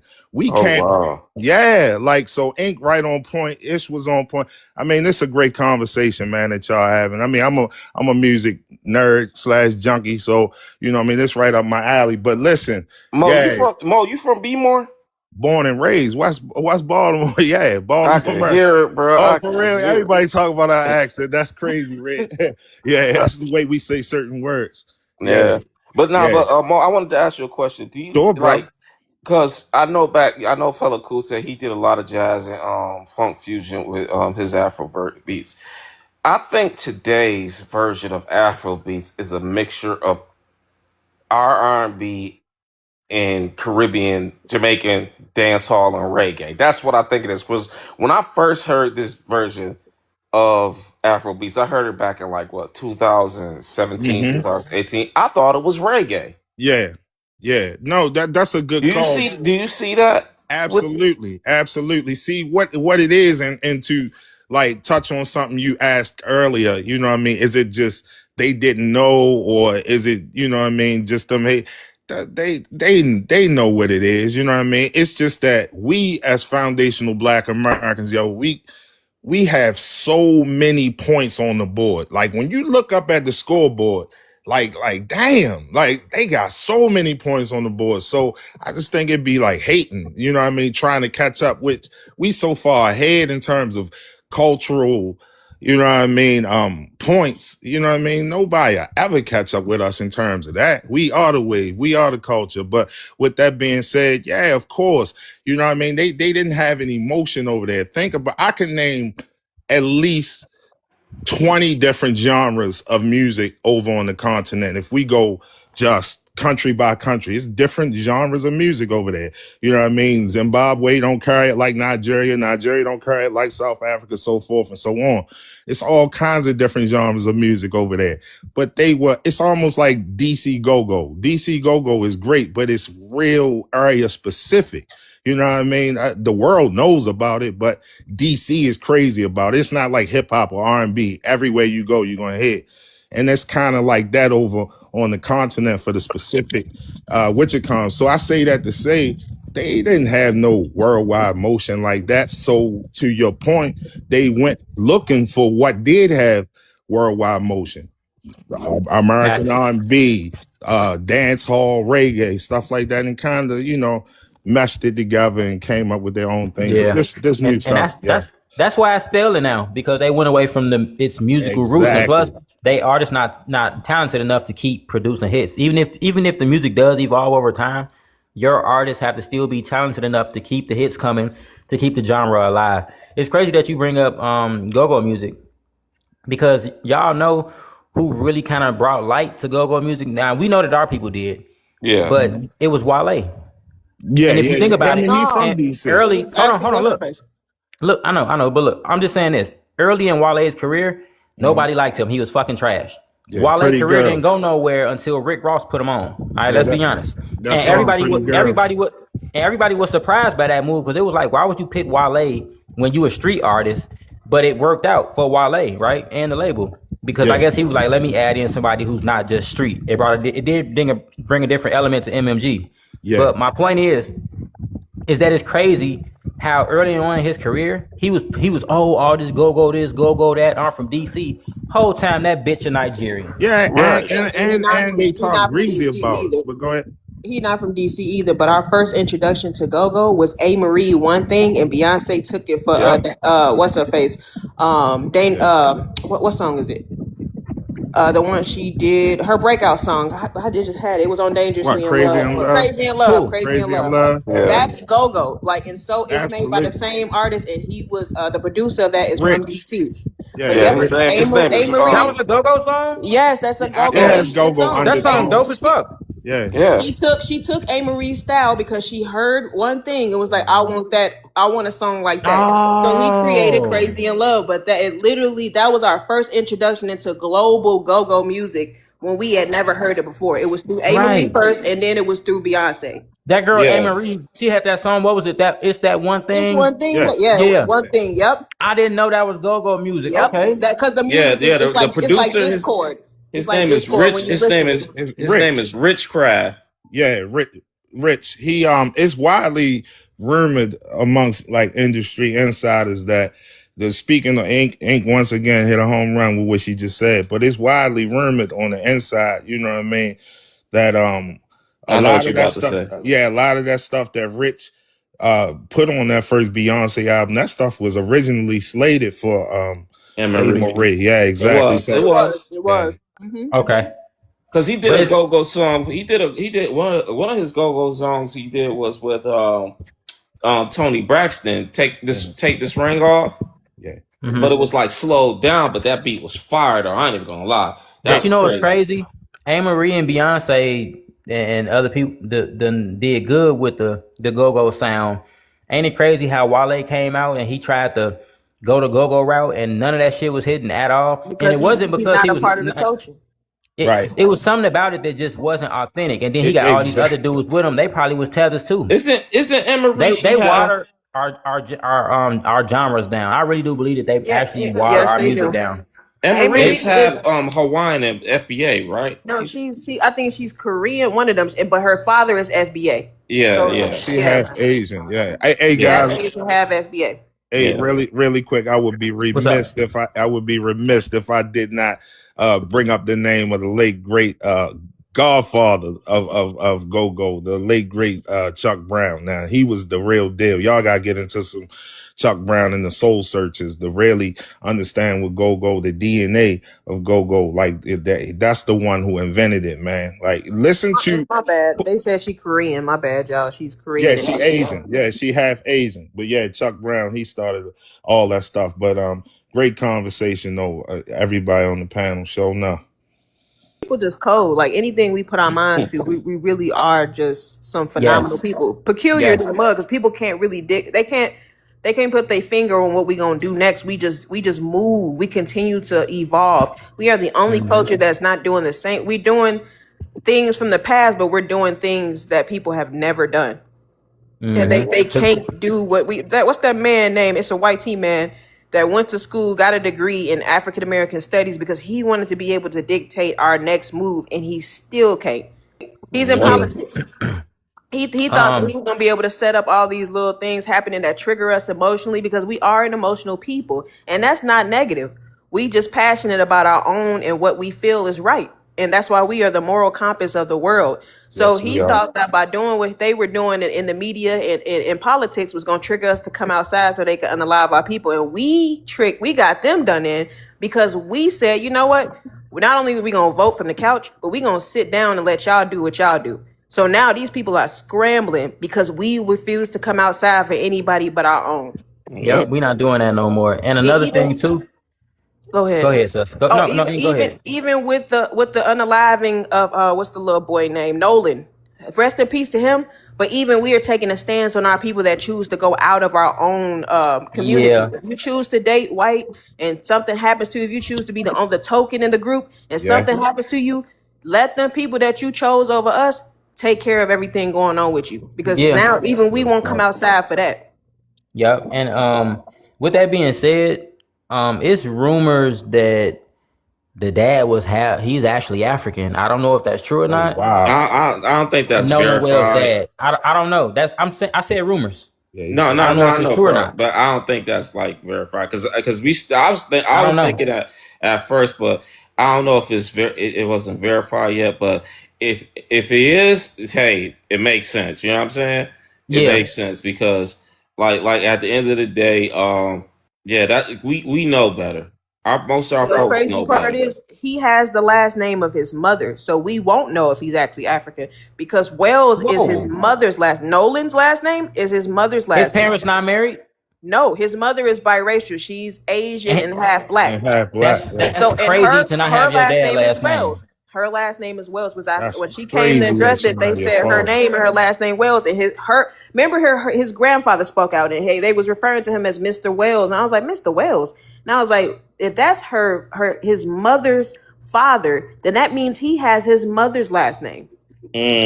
That's odd, especially when the mom and the dad are in the press conference, hugged up Exactly. together. And my thing is, even if they not together, why does he not have his dad's last name? That's what I'm I trying don't to figure understand out. that. I mean, Um, and Red, the Red, I ain't gonna hold you, bro. I kind of feel like, yo, maybe bro is a tether. Maybe he is. I don't know. I You don't know know. what though? You speaking to bro's point, and I don't know what his ethnic origin is or not, but I'm just saying, like that one telling thing in that press conference, when I took 3 steps back, is when that interviewer asked him, like, "Do you think this is race related?" And he was like, "I don't know. I don't think so. I don't Yep. want to think." Yeah, But and they Hey, said I'm his look, looking father at last him name like, is boy, you Wansley. Have y'all goofy. ever heard of Wansley for a Black American? They said that's the no, daddy last name because they put their nah, names on the press conference, and her last name was Wells, and they had her yeah, father talking too, and his last name is Wansley. So that don't he sound doesn't right. have the same last Spell it, name Ink, real as quick. Nolan. Spell it. And let me say this. Listen, if you have a baby by a woman and she get a baby, her last name, That's she hates weird. you. Yeah, She that's hates you. I weird, just want to yo. say that. That's We love TikTok disrespectful. Shop. That woman do not like you. It probably ain't even your baby. I will look into that. Yeah, But yo, you gotta get a but blood test. listen, this is what I say. What made me take a step back from the case was because when his dad said that, of all people, I'm like, Right. bruh, what the fuck you mean Nolan didn't see color? And here's my thing. I don't want to say that somebody failed their child, but I feel like both of the parents, whether they together or not, I feel like they failed to teach him how the world sees him and how he's supposed to maneuver through this world around groups of people who are not black racially. You understand what I'm saying? Especially in Yes. And Mississippi. by them not Especially in doing Mississippi. that, yeah, and especially in Mississippi of all The places, and sister by them just not said doing that. that, yeah, and by them not doing that, I think that that's what really led to the ultimate demise. But the crazy thing is, I'm not surprised that he said that. You know At why? all. Cause for some reason, when brothers start dating outside they race, quote unquote, and start dealing with these foreign chicks, quote unquote, they fucking brains turn into mush. Now all of Right. a sudden racism don't exist because you getting some white pussy or some Asian Yeah. pussy. Yes. Yeah. Now all of a sudden it ain't no such thing as white supremacy because you Right. banging a Latina chick. Yeah. Now all of a sudden it ain't no such thing as systematic white supremacy because you banging on an Indian chick. Like, That's bruh, real talk. are you serious? Hey, And that's why I Exactly. kind of took a step back and was like, man, hey, Red. I don't really got nothing to say about the case. And real talk, we did listen. I know I had a hand in getting this white boy fired from his job that made that video about Nolan. Cause my thing was, you attacking black Americans when you make that video. And Exactly. then look, and so that's why we had to stand on business. We did get, man, listen, people done got fired behind this shit and everything. Another thing, the Asians tried to piggyback. Oh, well, where's the Asian community? He was half Asian. How come the Asians ain't standing up? Because the Asians, just like white tea people, one drop of black blood makes your ass black. They don't give a fuck about that, boy. But the crazy thing is, y'all Facts. come to our community, we the main ones standing up. Reverend Al Sharpton, I can't stand him, but he got 50,000. Then other people talking about they got more money, leading to the arrest. I just seen Pretty P come in earlier, and she said that for this new autopsy that they doing for the private autopsy, they said that his Colin throat was Kaepernick not. paid for it. Yeah, his throat wasn't given to the medical Yeah. examiners though. So Yeah. why is that? Also, the original medical examiner needs to be investigated because she keeps writing off all these unalivings of black men as foul play. So we need more black medical examiners as well. Yep. Okay, Great point. we need Great more point. black people in that field. But with that being said, man, bro, we got to Real, keep our children away from white people. I don't care what nobody say. Me and my lady know our You baby know can't have no something? white friends. You know something? And Oh, my another bad, thing, bro. and Go ahead. hold on, another thing. Hold on, brother. Hold on. I'm Go almost ahead, my done bad, because I'm bro. finna eat. I Yeah, just go want to say ahead. this real quick. We also boycotting Asian businesses. I saw on X, I brought this up last time I went live. These melanated people, I'm assuming they black Americans, was at Benihana eating. The fucking ceiling fell down and then hit their ass in the head. You done got this Good. now this black lady all laid out on the floor. Motherfuckers done, you feel me? Good. And listen, on Twitter, on the comments, I said that's what your ass get. We supposed to be Exactly. boycotting them anyway. Nah, That's the that ancestors. Stay the fuck up out their establishment. My goodness, that's Fuck is crazy. wrong with y'all? hard head make a soft behind, bro. Yes, you do. Shit. And I bet you, and look, and I bet you it was some Mexicans that built that motherfucker. I guarantee Oh you. my God. They done hired them for the cheap. Here, build this building. Every time they build some shit, it go fall into pieces or the building lopsided. Stay your ass out they damn shit for the ancestors come get your ass. And I land my plane. I'm finna Now eat. she Go was ahead. laid out. Y'all crazy. G, she was laid out, sus. You hear me? Imagine you just minding your business, eating in the restaurant. La la la. The chef cooking in front of you. Oh, look at this nigga doing tricks with the spoon. Oh shit. Ceiling hit you. Boom. Now your ass on the floor. You Oh passed my out. God. At least she gonna get paid. She gonna get paid, Yeah, y'all. She gonna get paid. nice, but Yeah, she she gonna get a gonna little, eat. That's She about gonna eat. nice little grip, but still. Nigga, look. If I was at the table next over, I would have fell down. Oh, shit, I some of would that have shit hit me. too. My neck, my back, my neck and my And back. my Why I back. play Yeah. Ezel in that Oh, bitch? my son. Listen, stop playing with us. But no, stay y'all ass Hold out on, the restaurants nah, for the Red, motherfucking ancestors get y'all. Hold on, Red. so- This is what happened. This is what the ancestors did.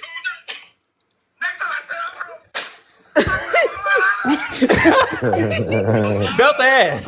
Now she done got whooped. That's crazy though. G, I'm I ain't telling never you, been. G. Hey, look, I ain't gonna lie. That's one of my fears though. Being in a inner building or something and fall down the roof cave in. Oh my God, that's crazy. G, the roof.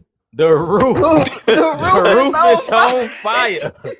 Like, We don't need literally. no You know what? water. Let Hey, that but look, motherfucker they be burn. making the fires touch the roof too, though. If you ever been to one of them restaurants, the hibachi grills, them fires be going high. Yes, they do. Like Them ceilings ain't high enough, to be it's honest. burning them ceilings down. They was over there Mhm. watching it and oh look at this, taking videos, and that roof then caved in. That's crazy. Hey, she was laid the fuck out. I'm sorry, it's not funny. And look, my comment got a whole lot of likes. And then motherfuckers in the comments like, hey, G, you right? But look, let's give her a pass. No, the ancestors didn't give her ass no pass. Somebody in the Shoot, comments gonna dog, come that out joke some, was funny. look, Laid out on hey, the ground looking. hey, family, somebody in the comments said, Red, just let her cook. We gonna let this pass, and after this, she gonna boycott. I said, shit. I said her ass got cooked. Fuck you talking about? That ceiling hit her ass in her forehead. Fuck you mean? You better sit your ass down somewhere. Y'all better make y'all own motherfucking everything. That was her grandmama said. What I say? Smack. Belt the Exactly. ass. It was belt the forehead with her because the ceiling hit her in the head. Ooh. No, it gotta be because listen, our ancestors and elders didn't mind walking 20 miles to go to work. Like, what's wrong with us boycotting? This is a simple boycott. You could cook at home. Our people sacrifice so much. It ain't hard to boycott. It's Right. not. Make your own shit. The other day, my lady was like, I want some Chinese food. I looked at her ass like, gee, I got this look I do. But motherfucker, she know like, nigga, you not doing none of that. Hey, I made fried rice Her last ass night. found, yeah, you better find something else to eat. You better find some black people that make Chinese food because you not paying for it and I'm not paying for it. So how the fuck we supposed to get Chinese food? Yeah, we both got money, but I'm not paying for it and you ain't paying for it. And that's an order. It's I better love at you, home. but it ain't Make it gonna at happen. home. The fuck? Yeah. Them egg rolls ain't that fucking good? They really not. Shit. Not. And what's crazy is to go back to Nolan. Somebody said his name is Elmore Wansley. If Elmore is one of them types of Caribbean names like Elroy and different things like that, they be having them types of names. Because I ain't never had a person in my family, not even an uncle in my name, that was named Elmore. Yeah, I don't know if his dad a tether or not, but either way it go, Now I looked up they failed their I looked up the child. last name Wansley. It's an English name. So Yeah, but the English colonized the Caribbean. I hope y'all yeah. understand that. Yeah, they did. Oh yeah. But even in like in the area they're talking about, he from Mississippi. Let me tell you something about my papa, my daddy's father. He is from Vicksburg, Mississippi. When I tell you, when I be telling y'all that my grandparents never allowed white tea people in their home, not even for delivery, he never to this day, he called them monkeys and crackers, never allowed them into his home. So if he's from Mississippi, the same Mississippi they claiming that they from, how don't you know what they be on? Like you not blind to that, and it's weird how. And it's I done spoke to a lot of Mississippians who feel the same way. They do not play with white tea people. Yeah. Yeah. But look, here's the thing. Dude is in a quote unquote interracial relationship. I don't know. She have, so I can't really say it was interracial. But She was raised by The her mama, so it was low key. You know, she was raised in her mama yeah, culture, so it is yeah, kind of interracial because yeah, the mama carries the culture. And yeah. she said publicly, I'm a black woman, so I felt that. Of course you're gonna be black now. Oh yeah, that's a Shit. great point. And then my thing is, I don't know if she really feel that way, but bottom line Okay, is, if you feel like you black and your man feel like he black, then you should know the racial dynamics in this country. We Exactly. had a absolutely. we had a Haitian lady on a panel the other day. Y'all know the last time we went live and that damn Haitian lady was up here for damn near an hour and a half. I asked her if she thought racism was real. Man, it took her 30 seconds to answer the question. Asked her if white supremacy was real. Took her forever to answer the question. That's a Asked her yes or no. if systemic white supremacy was real. She couldn't damn near answer the fucking question.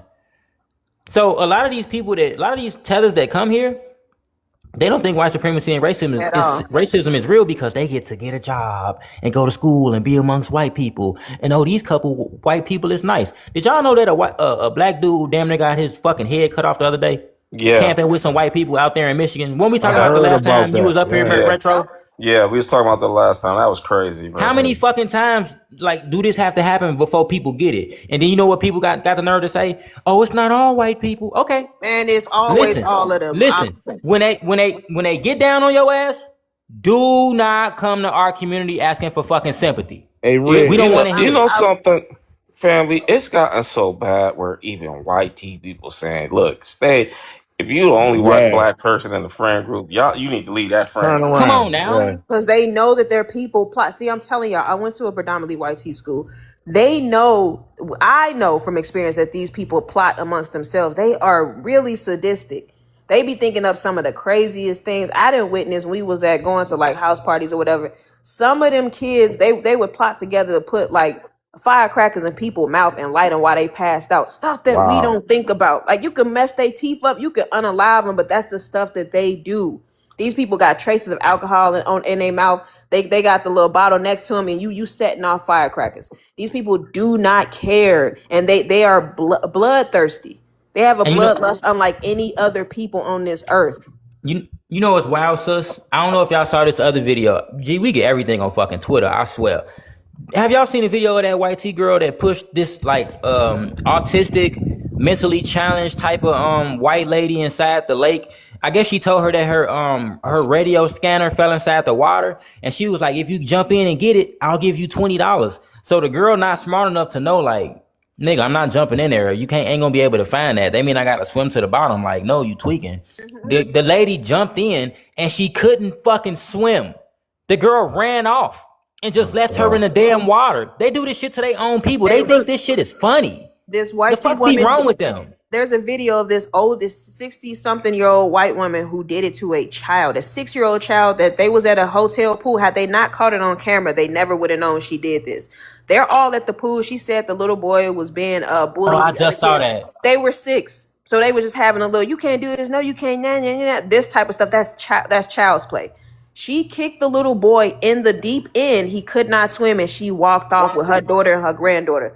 And his auntie jumped in and had to get him, and she tried to lie and say she didn't do it. They pulled the cameras, and they ended up arresting her because She went to lied. jail, yeah. Yeah, she tried I to just cry saw and say, that. "Oh, I don't know what you guys are talking about. I only did that because he was bullying other." Why would you kick a child in a pool?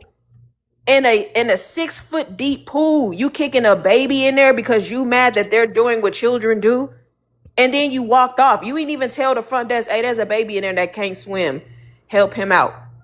You just walked off like it was nothing.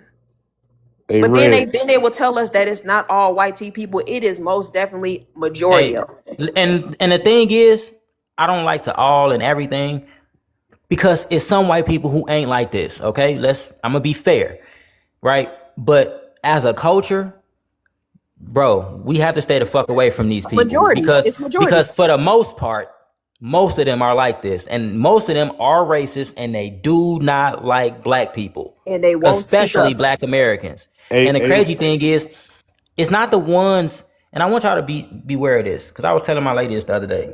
We actually be having a lot of these type of discussions. See, you don't got to be too worried about the ones that you know are racist and are outwardly racist. It's the ones that smile in your face and ask you Yes. how you doing and be nice to you. Those are the most dangerous ones. The The ones who Democrats. befriend you. Hey, Red. Yes. Hey, And some Red. of them Republicans too. Oh, we're not racist, buddy, but you against reparations and anything Yes. for black people. So beware of the white people that are fucking nice to you, especially the ones who go to church and Yo, act like they just these holy Christians. Our Christianity and theirs is not the same. At two Y'all all. better totally keep different y'all things. fucking kids away from them. Please. Hey, Red.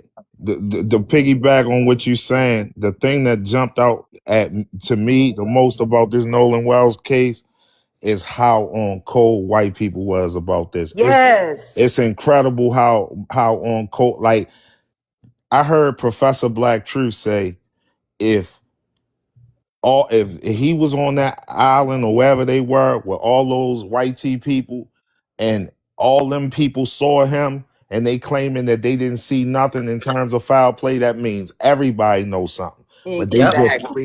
but they're just staying on cold. And to connect that to what Ink said like a little earlier today, like that's a lesson that us foundational black Americans can learn from. And I feel like we are more on code than I've ever seen in my entire lifetime right now, but we can become way more on code. But to connect it to what she said earlier, we the moral compass, we are the people of morality. So imagine if we all 50 million plus on code. You know what I mean? Like how these white people was down in Mississippi in terms of this case. But we on code with that moral base and that moral fiber that we have inside us. Man, we'd be unstoppable. Yeah, I mean, you seen how we stood on business for Carmelo. So a lot of our people Absolutely. is on code. And the thing is, Exactly. family, it's a reason why. We know for the most part to stay away from these crackers. See, but these Africans and Caribbeans don't get it. That's Hell why no. you see Africans being lynched now. Wow. They fucking love white people. And ain't nothing wrong with loving white people if you think one ain't racist or you got a good relationship with them. But me personally, I'm good. I don't got no white friends. I don't need none. Bitch, if your pale ass ain't got a check for me, you can get the fuck out my face. I don't even talk to white people. I told y'all that. When I they speak to me in literally public, don't have no white I don't friends. even speak to their ass. Don't even talk to me, bitch. I do But business with them, but I don't have not one white friend. fuck. Yeah, if you're not entering into this contract with my company, shut the fuck up. You ain't paying me. I don't even got shit to say to white people. And honestly, that's how they view us. If we not benefiting them financially, they can give a fuck about what we got going on. We need to return that same energy. Exactly. That's why they scared though, for real. Yo, Yeah. I'm about to drop down, but salute to everybody. Pleasure talking to Oh, all hold y'all. on, Oh, okay, yeah, I ain't in no rush. Go ahead. Yeah. What's up, Rick? Wish Ink a happy birthday. It's her birthday today. Oh, Before you Ink, leave. yeah, one of my favorites. I always hear this sister on the panel. Ink, happy birthday to you, sis, and I wish you many, many more. Show enough from the Yes. bottom of my heart Happy birthday. because all y'all, like when I pop up in these panels, I'm new to the TikTok community, but only thing I come on TikTok for is people who like I call y'all out FBA journalists and and newsmakers. So I follow all of y'all, and whenever I get a chance to talk to any of y'all, Red, Ish, anybody who up, all y'all, it's always an honor, man, because y'all definitely pushing the culture, keeping us informed, and people like me who not y'all, one of the y'all our newsmakers and all that stuff. We appreciate y'all. I'm speaking on the behalf of all us that listen to y'all and follow y'all. So keep up the great work, guys. You know it. And y'all send Ink some gifts, y'all. It's her birthday. Send us some gifts, show us some love, give her her flowers. Sis been putting in work. Salute, for the longest. Salute. Thank you so much, y'all. Love you, sis. She been putting in work for the longest, giving us so much information and scholarship and being here every fucking night as well. You understand? So big shout out to my sister. Big shout out to Queen Gatekeeper Ink. No Straight doubt. up. Prime time. What's up, Prom? What's up, good, gang? man? Happy birthday, Ink. Thank you, Prom. Thank you. Man, what's you doing today, man? What's your plans? So my parents take me to dinner and then we gonna go to the show. So I'm probably gonna see the new the new Toy Story movie, Toy Story 5. Yeah. Just for the old time's sake. That movie came out when we was kids, and the fact that it's still going on, I just want to see how it's gonna end. Oh Yeah. yeah. Oh, That's so But right. this the yeah, but happy last G Day, Toy man. Story? I hope you and Yeah, your I think family have this a the good last time. one. I think this the last Toy Story that's ever. I mean, all of them old now. Yeah. What's his name? They all old, and I'm glad they doing it while they still alive. Because I'd be mad if one of them was to pass away like 10 years or 20 years from now, and they be like, "Oh, we want to do a new Toy Story." Nah, it's too late. You That's know what's what? up. You got go live that Toys R Us kid birthday life. You Yeah, know what we. it is. Hey, but y'all see the new toys, man? This so sad that they don't put no more effort into making toys no more. The new Woody and the new Buzz, they trash. I'm like, Yeah. dang, the new kids don't even get to deal like had the toys that we had in the past. Like all of our every single button worked on Wood Buzz's outfit. It don't even work no more. Like they don't have the push toys no more that we used to have. They used to have the actual Woody with the string that come in the back and he said the words, "There's a snake in my boot." They don't even have that. I'm like, There's a snake in my boot. I remember where the that. details? Where the details from the toys like we used to have? Yeah, Like, these remember new y'all toys remember is like trash. remember the Ain't cooking nothing the toys and stuff? same. Fisher Price used to have McDonald's toys. We used to be serving up food like we was working at McDonald's. Y'all remember? Like we used to be Yeah. cashiers, grocery store. Like Yeah. they don't even have them types of toys no more. Yeah, you gotta go look for them kind of toys. Real Right. talk. And that's crazy. I think that went away with Toys R Us. Yeah. Yeah. Toys R Us was a big loss Remember the to book American that we used to culture. get every Christmas? Remember the little Yeah, the Toys Toys R Us R Us book? book. Mm-hmm. Amazon tried to do the same thing, but it's not the same. I remember we used to go through that book, circling the toys that we wanted. Man, it's crazy how all of that Yeah. culture went away. I Man, we Hey, were remember so when you I have to focused to was make your circling you them know how toys, to we make ain't your never get them. list. Yeah. Yeah, Yeah, make a and little then we used to Christmas be like, list, and then you have to put if everything you wanted. Yeah. Your mom somebody say, "I want good, to give you 5 of these things."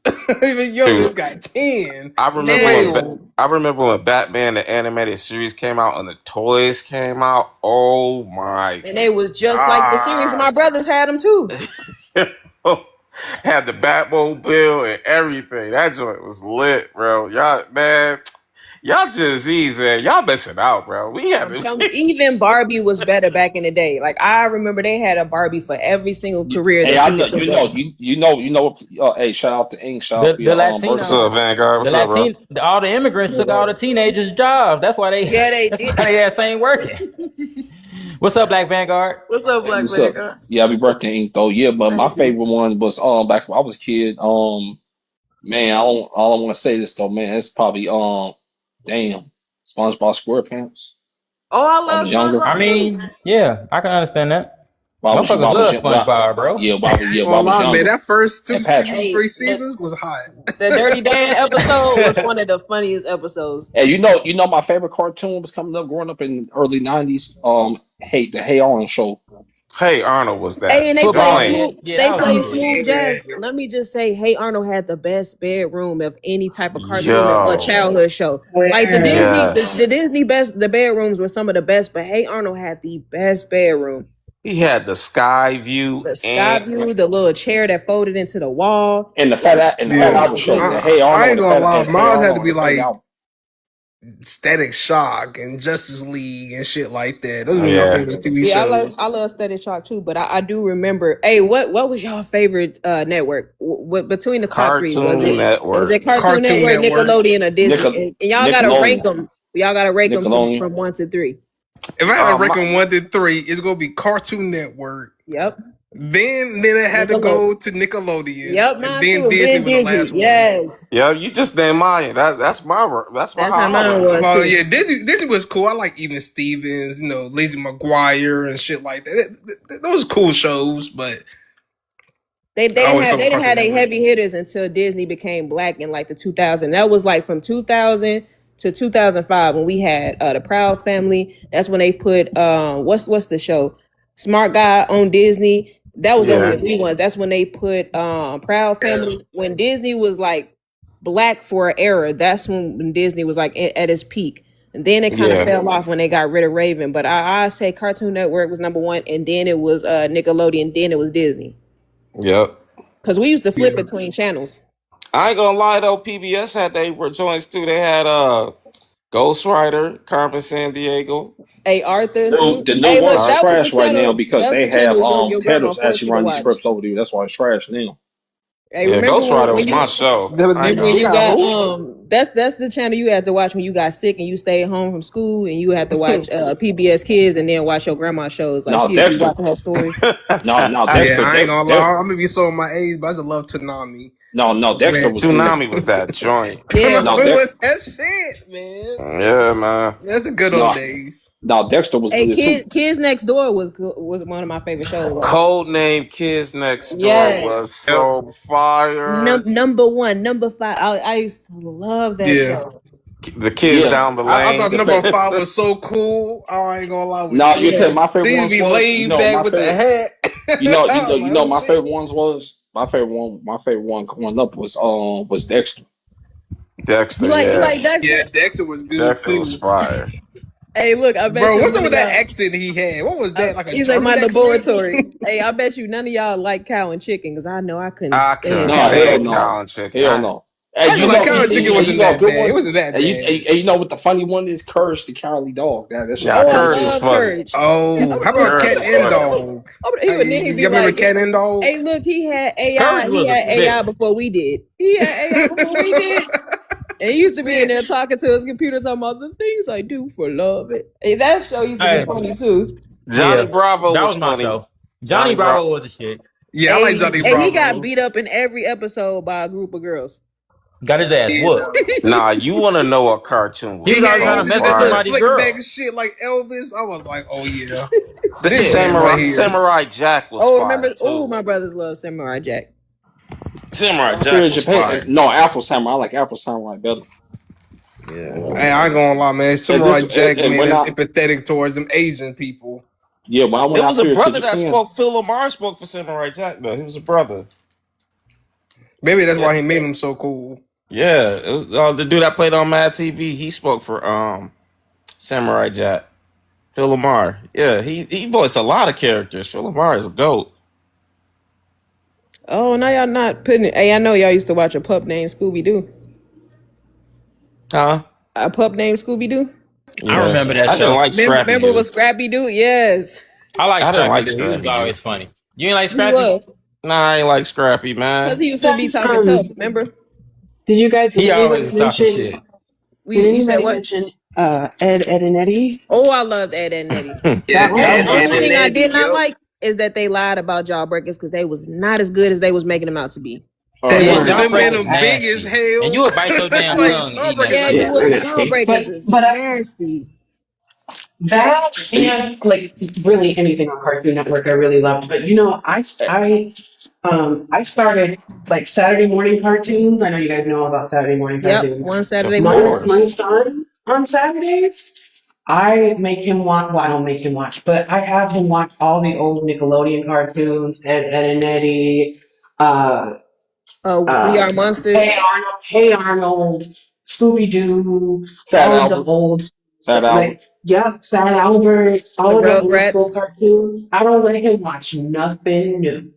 None of the I new feel you. cartoons. You gotta tell you why, Yeah, because a lot of new age stuff though they got perverted symbols, symbolic stuff though they put. Yeah. I like the that's old school. true. That's true. You And gotta you be know careful what? now. Something else I do, The cartoons I they make. still do. Like when I was, when we were growing up, you get up on Saturday, you clean, you play old school music, Motown music. I do that with my son too. So I keep that same See energy with the cartoons because these new cartoons they got ain't. a lot of perverted. They got a lot of perverted symbols in Yo, their messaging now. Like I'm like these cartoons. You gotta think about a lot of these tethers be running these cartoon networks now. They be doing description now. The cartoons ain't like it was back in the early '90s and early 2000s. They clearly changed. listen. Don't take y'all kids to go watch that new He-Man movie. Don't take it. Don't Did you? that Did you? Hey, that did hey? junk. They had so much, rainbow it references in that junk. It was like, don't take y'all kids to go see it. I was looking like, yo, what the heck is this? Like, Did you see that new? Did you see that new thing called Captain You Durag? talking You about had the to check. Masters of the Universe movie? yeah, don't take Oh, y'all kids that to go see that. sucks. I It wanted to go sucked. see And that it one was just a lot of They were saying like a lot of perverted jokes in there. I was like, what the heck is Listen, I this? hope to God that they don't fuck up Street Fighter because I'm gonna be pissed. No, You it's know gonna be that trash. I already could I'm tell. not gonna you know lie that to new It's that. gonna be cartoon series trash. that Yeah, I know Tether. what movie I'm waiting for. I know that sound real crazy. I'm waiting for that Spider Man. A brand new Tuesday. day. Oh, right. That A comes brand out on new my day. birthday. That comes out on my birthday. I'm Did excited. What you does? hear? Oh, for real? The brand new day come out as your birthday? I think that come out what, the Yep. 31st? The 30th? I'm not sure. Yeah. No, the Okay. 31st. 31st. I'm Did gonna you? be Yeah. there. Hey, Did you I'm hear? going. I'm gonna have to see that one. I ain't gonna lie with y'all. Did you hear about that new? Did you hear about that new cartoon called Captain Durag? Oh Yeah, yeah, that I look like heard weird about What? that. Man, shit. that shit dumb as hell. That new cartoon series His that they did called Captain Durag. It was his actually kryptonite is a job application. What the fuck are we yep talking about here? stereotypical types. You know who author? You know who made that cartoon series? A Jamaican Tether. Yeah, that was the one that made that little short film about doing rituals Sacrificing on black Black They Americans. ate Americans. her ass Yep. up on Twitter. They ate her ass up on Twitter. Oh, Ray, Okay. Ray, was you on Twitter to get on her ass?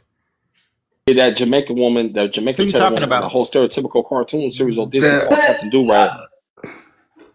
I remember that. The Twitter yeah. family handled that. I just recently got back on Twitter, kind of more in rotation. But when that was going on, you already know the Black Twitter family be standing on business. They standing on business right now. I guarantee you. I was you got on her But ass and made a video about it. nah, listen, I brother didn't. Red, you ain't lying because listen, over there we can act a fool over there. We Hey, can we act be. a fool They over can't here. stand us on Over Twitter. there. Listen, Now, my dad last week. It actually wasn't last week. It was a couple weeks ago. My dad texted me while I was at work. Because I was in the thick of it. I was in somebody thread, and my dad was like, "I need you to get off of Twitter and stop calling people bitches." I was like, "No, but they're bitches though." And my dad was like, "I get that they're bitches, but I need you to get off of Twitter and stop calling people bitches Not your before too many parents people calling you on report your. you. And then you lose your I love account. your You lose page your though. account." Hey, I love your page because like the way you break you be breaking people down the same way like as you would live like in the comments, and I'm like, gee, you so articulate. It's like, yeah, you Yep. be cooking motherfuckers on You know that. who she? You know who she remind me of? Her and Candace have the same thing. Where they have the vernacular and they also have the lexicon to do it, and it don't be to the point where like Candace will call you an MF or two, but the algorithm doesn't catch it the same way it doesn't catch Ishmael, which be cracking me up because they be yo, getting called every single name under the book and some, but the algorithm never catch it. And I be trying to tell people it's about the tone. Like not to tone Yeah. police people. If you say it softly, like man, you a bitch, they ain't gonna hear it, and they be like, oh, you not mad. Like that's how they gauge it and how they police us Yes. because we be so passionate. Intellectual gangbang. Yep. I will Yeah. cuss you it's out intellectually quick on Twitter. Yeah, they can't stand us on X. It's so many tethers on fucking X. It's it's ridiculous. ridiculous. Yeah, it is. All of them cosplaying. That's All of them kind of one talk of the shit. reasons why I got off X because it They was talk just shit all damn day. It's white supremacists and tethers just running rampant all on X. So the Black Twitter family be standing on hella Yeah, business they be over there. having a Black field Vanguard, day. he on X too, I think. He on I Twitter don't know how too. y'all do it though. They be having a field day. I be having to get off of it Yeah, too You know because what I it be I'm on like, is? X oh though. my I'm on god. X. I'll be at a check-in though. Like I put a post about out here in Los Angeles though how you had a race soldier, a Latino, and this a Latino and a white race soldier race profile on a 16-year-old black teen. Then you had another brother calling him a C with the R-E-R. Mm. And then you had them white folks, white supremacists and the terrorists out of my comment. I had to block damn near over 300 So people. so look, here's the thing. This how you gotta move on X so it won't bother you. First things first, you can't be on that motherfucker all day. That's rule Mm-hmm. number one. You cannot scroll down that timeline all day, every day. Cause it's gonna wear on you mentally. Cause it's a lot of racial shit, and it also depends on who you follow. Um, and when you post stuff, it's like, gee, when I post shit, I don't even really respond to the comments like that. It's like when I post something, here come all the haters. You know what I'm saying? So, but it is good for getting all type of news and information first. I'm telling y'all, we get a lot of information first on X, and that's really what I use it for It's not a because censor. yeah, and it's not censored. So unfortunately, you got to deal with a lot of racial shit on there, and that's Elon Musk's fault. Yep. The algorithm, this algorithm bias going on, especially towards our people. But that's That's how why you got to mine is just. maneuver on That's X. why mine is just music videos. I get all the R&B videos down my timeline, but I normally don't see. Reason why I started seeing the racist stuff because of that page I follow. You know what I'm talking about, Red? The one that be I exposing. expose Pato. Yes. Yeah, And yeah. I just laughed at a comment that was on there, and I was agreeing with what somebody said. And here come the YT supremacists. I was like, "Oh my So god, y'all so are crazy." what you do is just put not interested. If you don't want to see that kind of stuff at all, just on his post, just put not interested, and you won't see it no more. Everybody, hold Mute up it one too. second. Yeah, and mute it. Yes. So y'all, we got a Somalian tether on the stage. 285. Go ahead, and unmute. Listen to his accent, y'all. He been practicing. 285. Unmute. Come on, tether. You can do it. Practicing is crazy. See what I tell y'all? Y'all hear him? Practicing is crazy. No What do you think? lie. Time out. Hold on. Let's stop Oh the Lord. hold on, 285. Let's stop the conversation right here. To my FBA family, who popularized the term blah blah blah is crazy at the end? Can y'all tell me? FBAs. You Thank already you. know. Thank you. So So you what you using want? our What you want? vernacular, you using What you our want? A cookie terms or and our something, man? slang.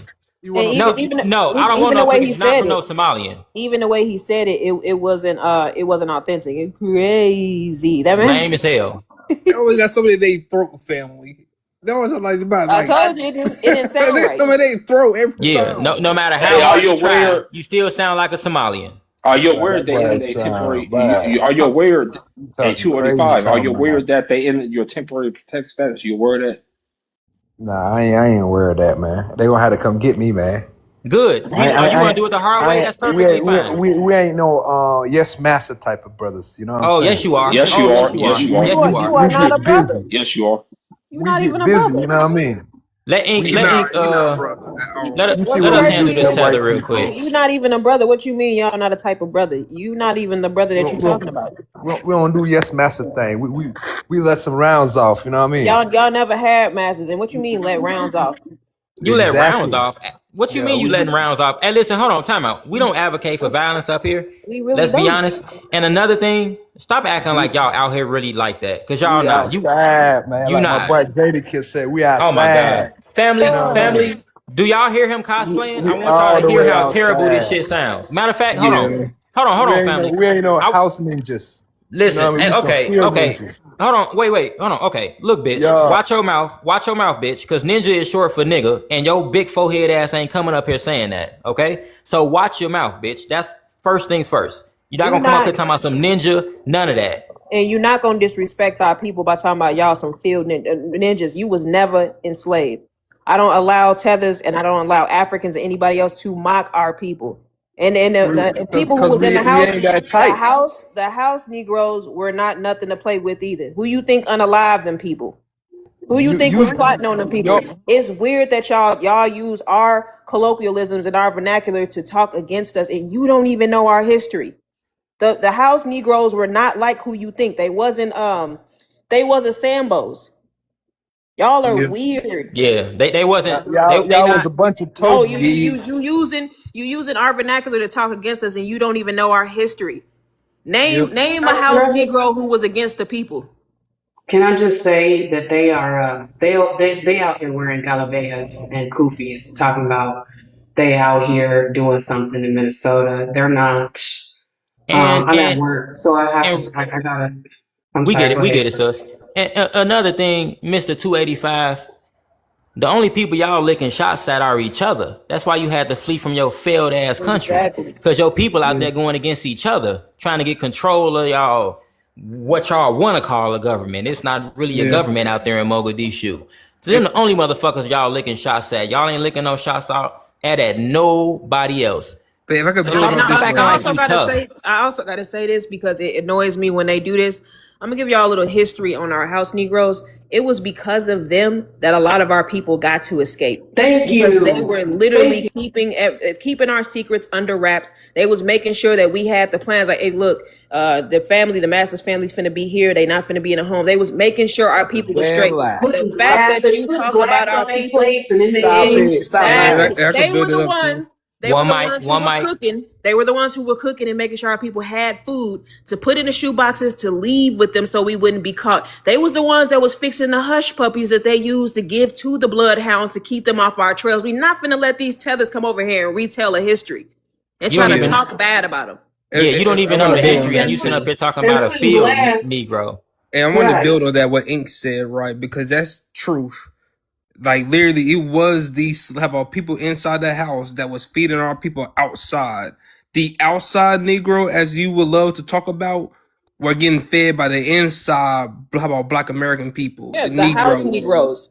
Now, They but were it the wasn't ones for that were those educating people. themselves too. I want y'all to understand the house Negroes were the ones that were learning how to read, that was illegal, Mm-hmm. that was learning the legal system, that was helping our people fight. So you never finna talk about our own people. And You know, Caesar, I watched a movie about that in like middle school, where my teacher Miss Jackson, I remember Miss Jackson's name, right? She literally showed us a video of how the house Negroes was feeding the outside Black American people, the outside Negroes. That was a fact. That what they was doing. yeah, and In the video, they made it seem like it was more easier, but she was like, nah, them Exactly. people had to hide that shit, like inside their clothes. That's where the shoebox Yeah, come from. Do yeah, y'all that's right. understand why? That's right. Do y'all understand why we fry chicken the way we do? Because you can cut- leave Toby, fried Toby chicken G out. You the can leave fried chicken outside for like 2 or 3 days, and it won't go rancid, and we can eat off of it. The reason why we have pound cake is because of house Negroes, because it's so dense that it doesn't spoil, and it's something for our people to eat and feed on for a few days, and that the people don't know that we're eating Exactly. it because it didn't crumble. So yeah. our So people came up with so many different things. I'm not gonna let these tethers who eat baby food, you eat bananas and rice. That's Gerber food. Talk about our people. yeah, You and a Yeah, go baby. ahead, bro. Ray. Y'all eat chicken. Go ahead, Y'all Ray. eating Tell them how. pig I'm gonna feet. tell them how y'all love messing with little girls over there in How Somalia. y'all oh, eating you chicken? already know. You already know that's where I'm finna go with it. Boy, y'all marry fucking 11 and 12-year-olds over there. You can't come up here and say shit about our people. Fuck is you talking about? You not even in your own fucking Ninja, you ain't even know your father. You a bastard. You bitch. Are you stupid? I know exactly who my daddy is. My daddy raised me, goofy. The fuck is you talking about? My mama and my daddy. The I did fuck you too. mean? My whole family took care of me, nigga. you a My one grandmama, my auntie, I know my one night. whole entire family.